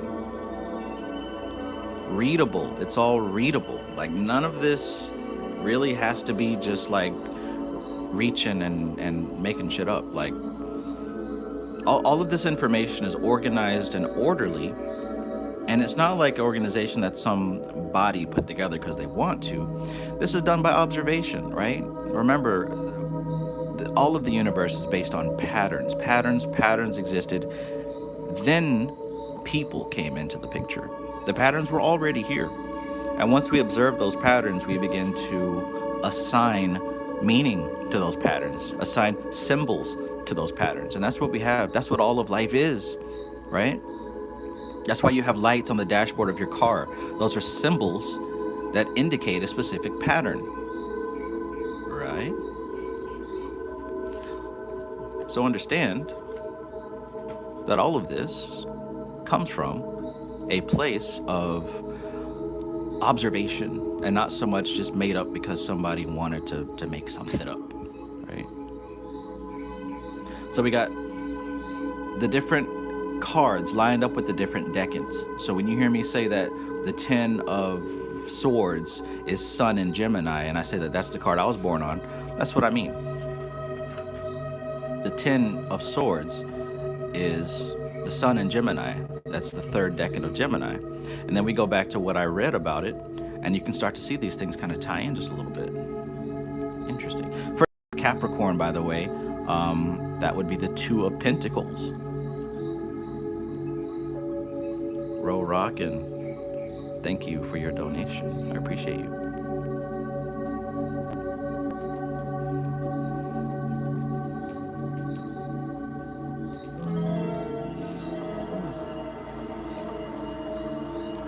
I've always been made fun of in school for being a nerd. But I don't think I would have had it any other way. Especially considering those people are living now that used to make fun of me. I saw one dude I went to school with the other day. He looks like he is 15 years older than me.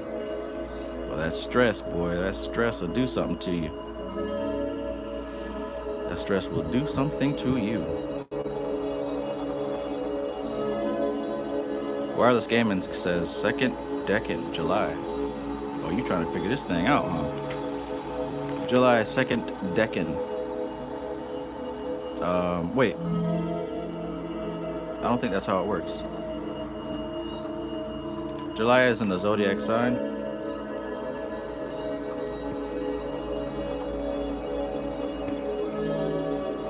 Look, you're making me work a little too hard for this free reading here. Second decade of July. Yeah, so I guess you're either you're the Knight of Wands. This is gonna be something Cancer or Leo.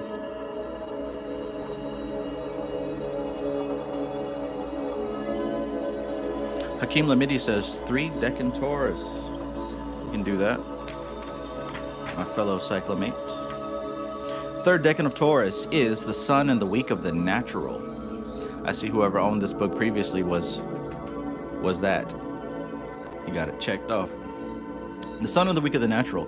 Personal self-expression is so important to these people that they react very badly to being suppressed. If hemmed in, they will inevitably break out of their restrictive environment, often in an unforgettable manner. Damn. Their love of nature is best expressed through living in the country or visiting it frequently. Their rebelliousness must be curbed at times, and they must learn self-control.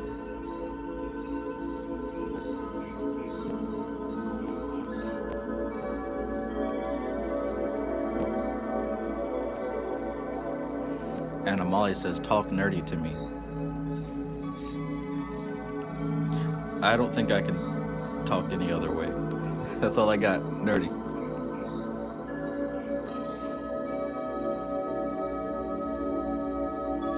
Marko Markovic says, I'm a July 22nd. It's actually Cancer, but most people think it's Leo for no reason. Well, if most people think it, it's probably not for no reason, right? There's definitely a reason why someone would say that. There's also definitely a reason why I would even agree with them. However, thankfully, there's books like this for people like you that show that there are what's called cusps, and cusps are right in between both signs, right in between Cancer and Leo, because Cancer season officially ends on the 19th, and moving forward from that is Leo, but there's a bit of a leeway, and here it would be oscillation is what that one would be called, for those few days in between.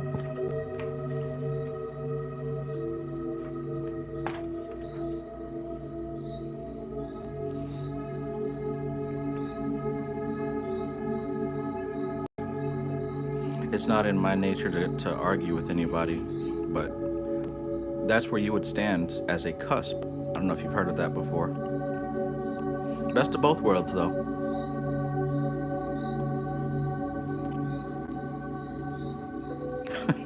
Patchwork said, third decan of July is the best. Yeah, the third decan of July is the most auspicious.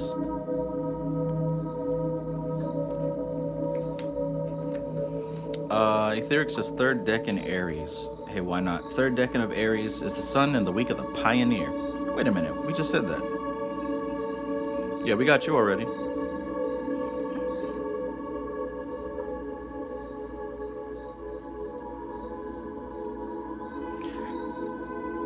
Curve said July 22nd is the third decan.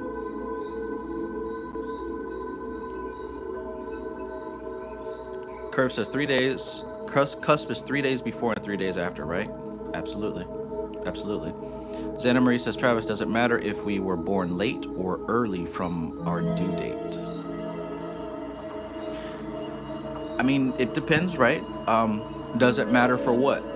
Does it matter for what? What's the context with that? What's the context with that?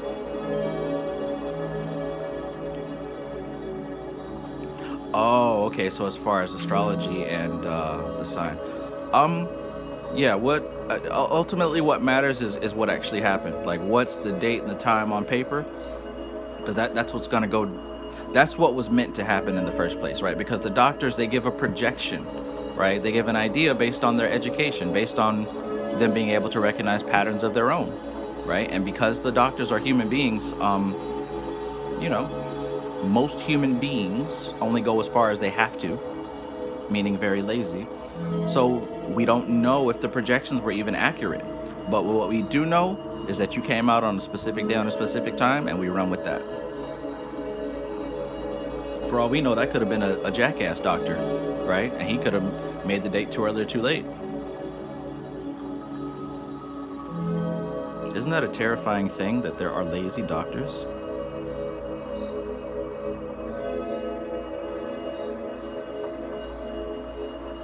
J Bald Hill says third deacon cancer. Let's see where we at with that.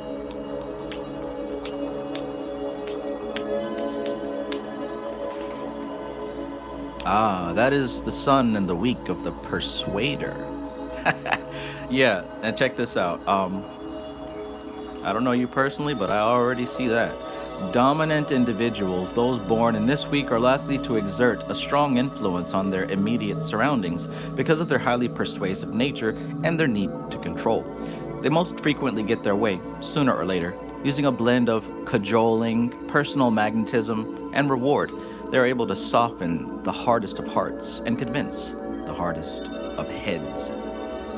So, for whoever is that Cancer 3, let me tell you, you will be forever grateful to me if I suggest to you to take the study of NLP very seriously. You will be an unstoppable beast. And here's why.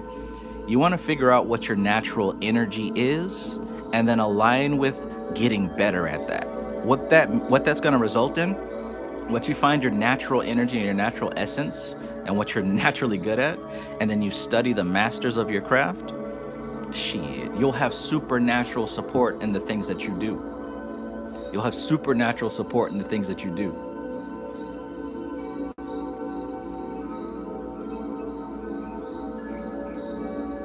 From the rooter to the tutor.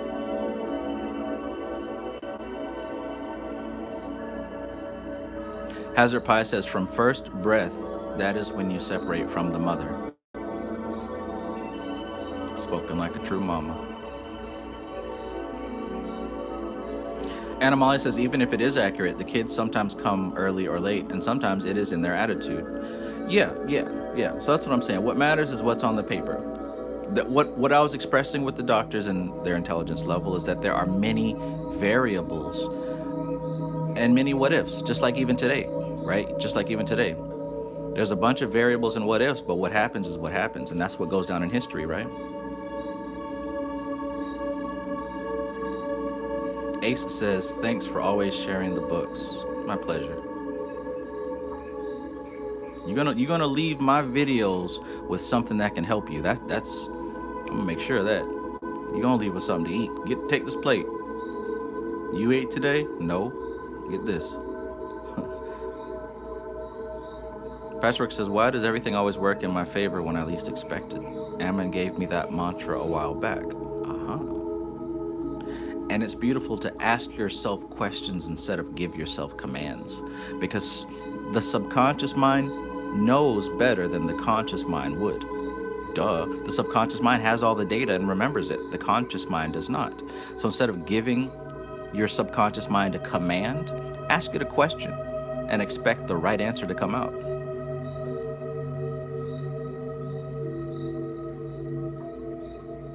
Zana Marie says, but some babies are having to be taken out of their mother's womb from a potential accident. So didn't know if that would affect all this reading, if their development that would have happened out of the womb didn't happen until after they were out. Okay, yeah, okay, so I understand what you're saying.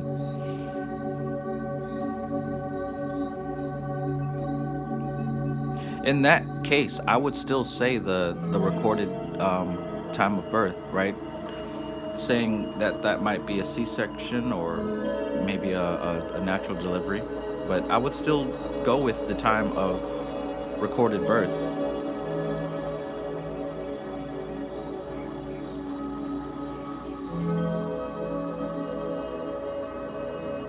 Patrick says, oh, and guess who bought the gold book? Right.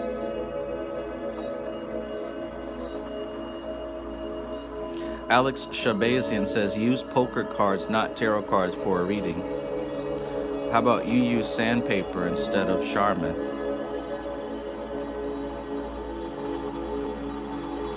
And record the audio and post that on YouTube for us.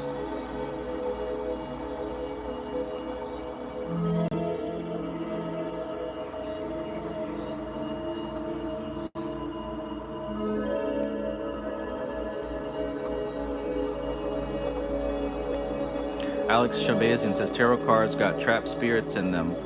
And don't you? Don't you? Doesn't your dog that you let kiss you in the mouth deeply? Everything has a spirit in it. Everything has a spirit in it. This existence is nothing but spirit. Hero Hughes says, seek Jesus. What's he selling? Why do I need to seek him? Has he got something I can purchase?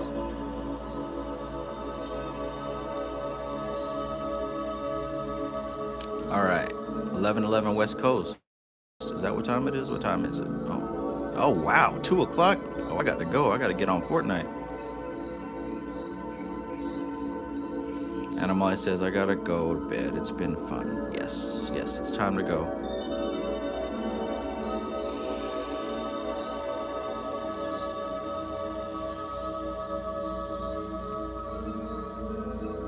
Alex Shabazian says, no, I don't. Not at the moment after I have a thought. Then I get the spirit, not beforehand. Okay. That's how you've observed it working so far. Keep doing experiments. See if there's more data that you can gain, Alex Shabazian. All right. So yeah, as a few of us have mentioned, it's getting kind of late. I literally did not look at that watch. I'm telling you, man, time is no longer what it was. Time is no longer what it was. That is a fact.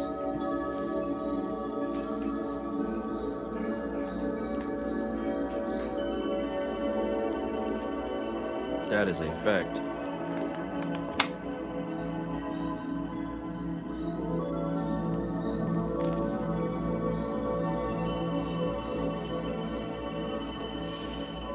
All right. Time to go.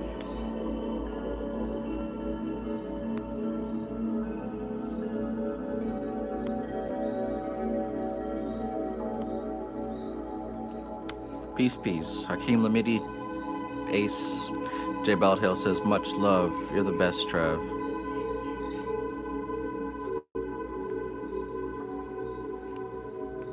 Peace, Curve. Peace, Animali. Peace, Rorockin'. All right, y'all. Enjoy yourselves. Alchemy Gold. Peace. Enjoy yourselves. Have a good night. Be good. Be cool. I'll see you tomorrow night on the live stream. I think that we're going to have a special guest talk about some special things. Hope to see you there. All right, this is TK Trav, aka Travis Magus, here with LVX777. I love you all. Peace.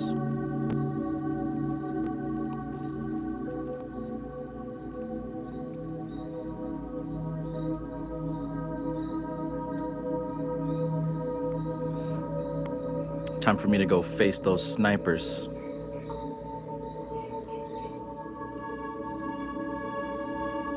Framestar Films, peace, my brother.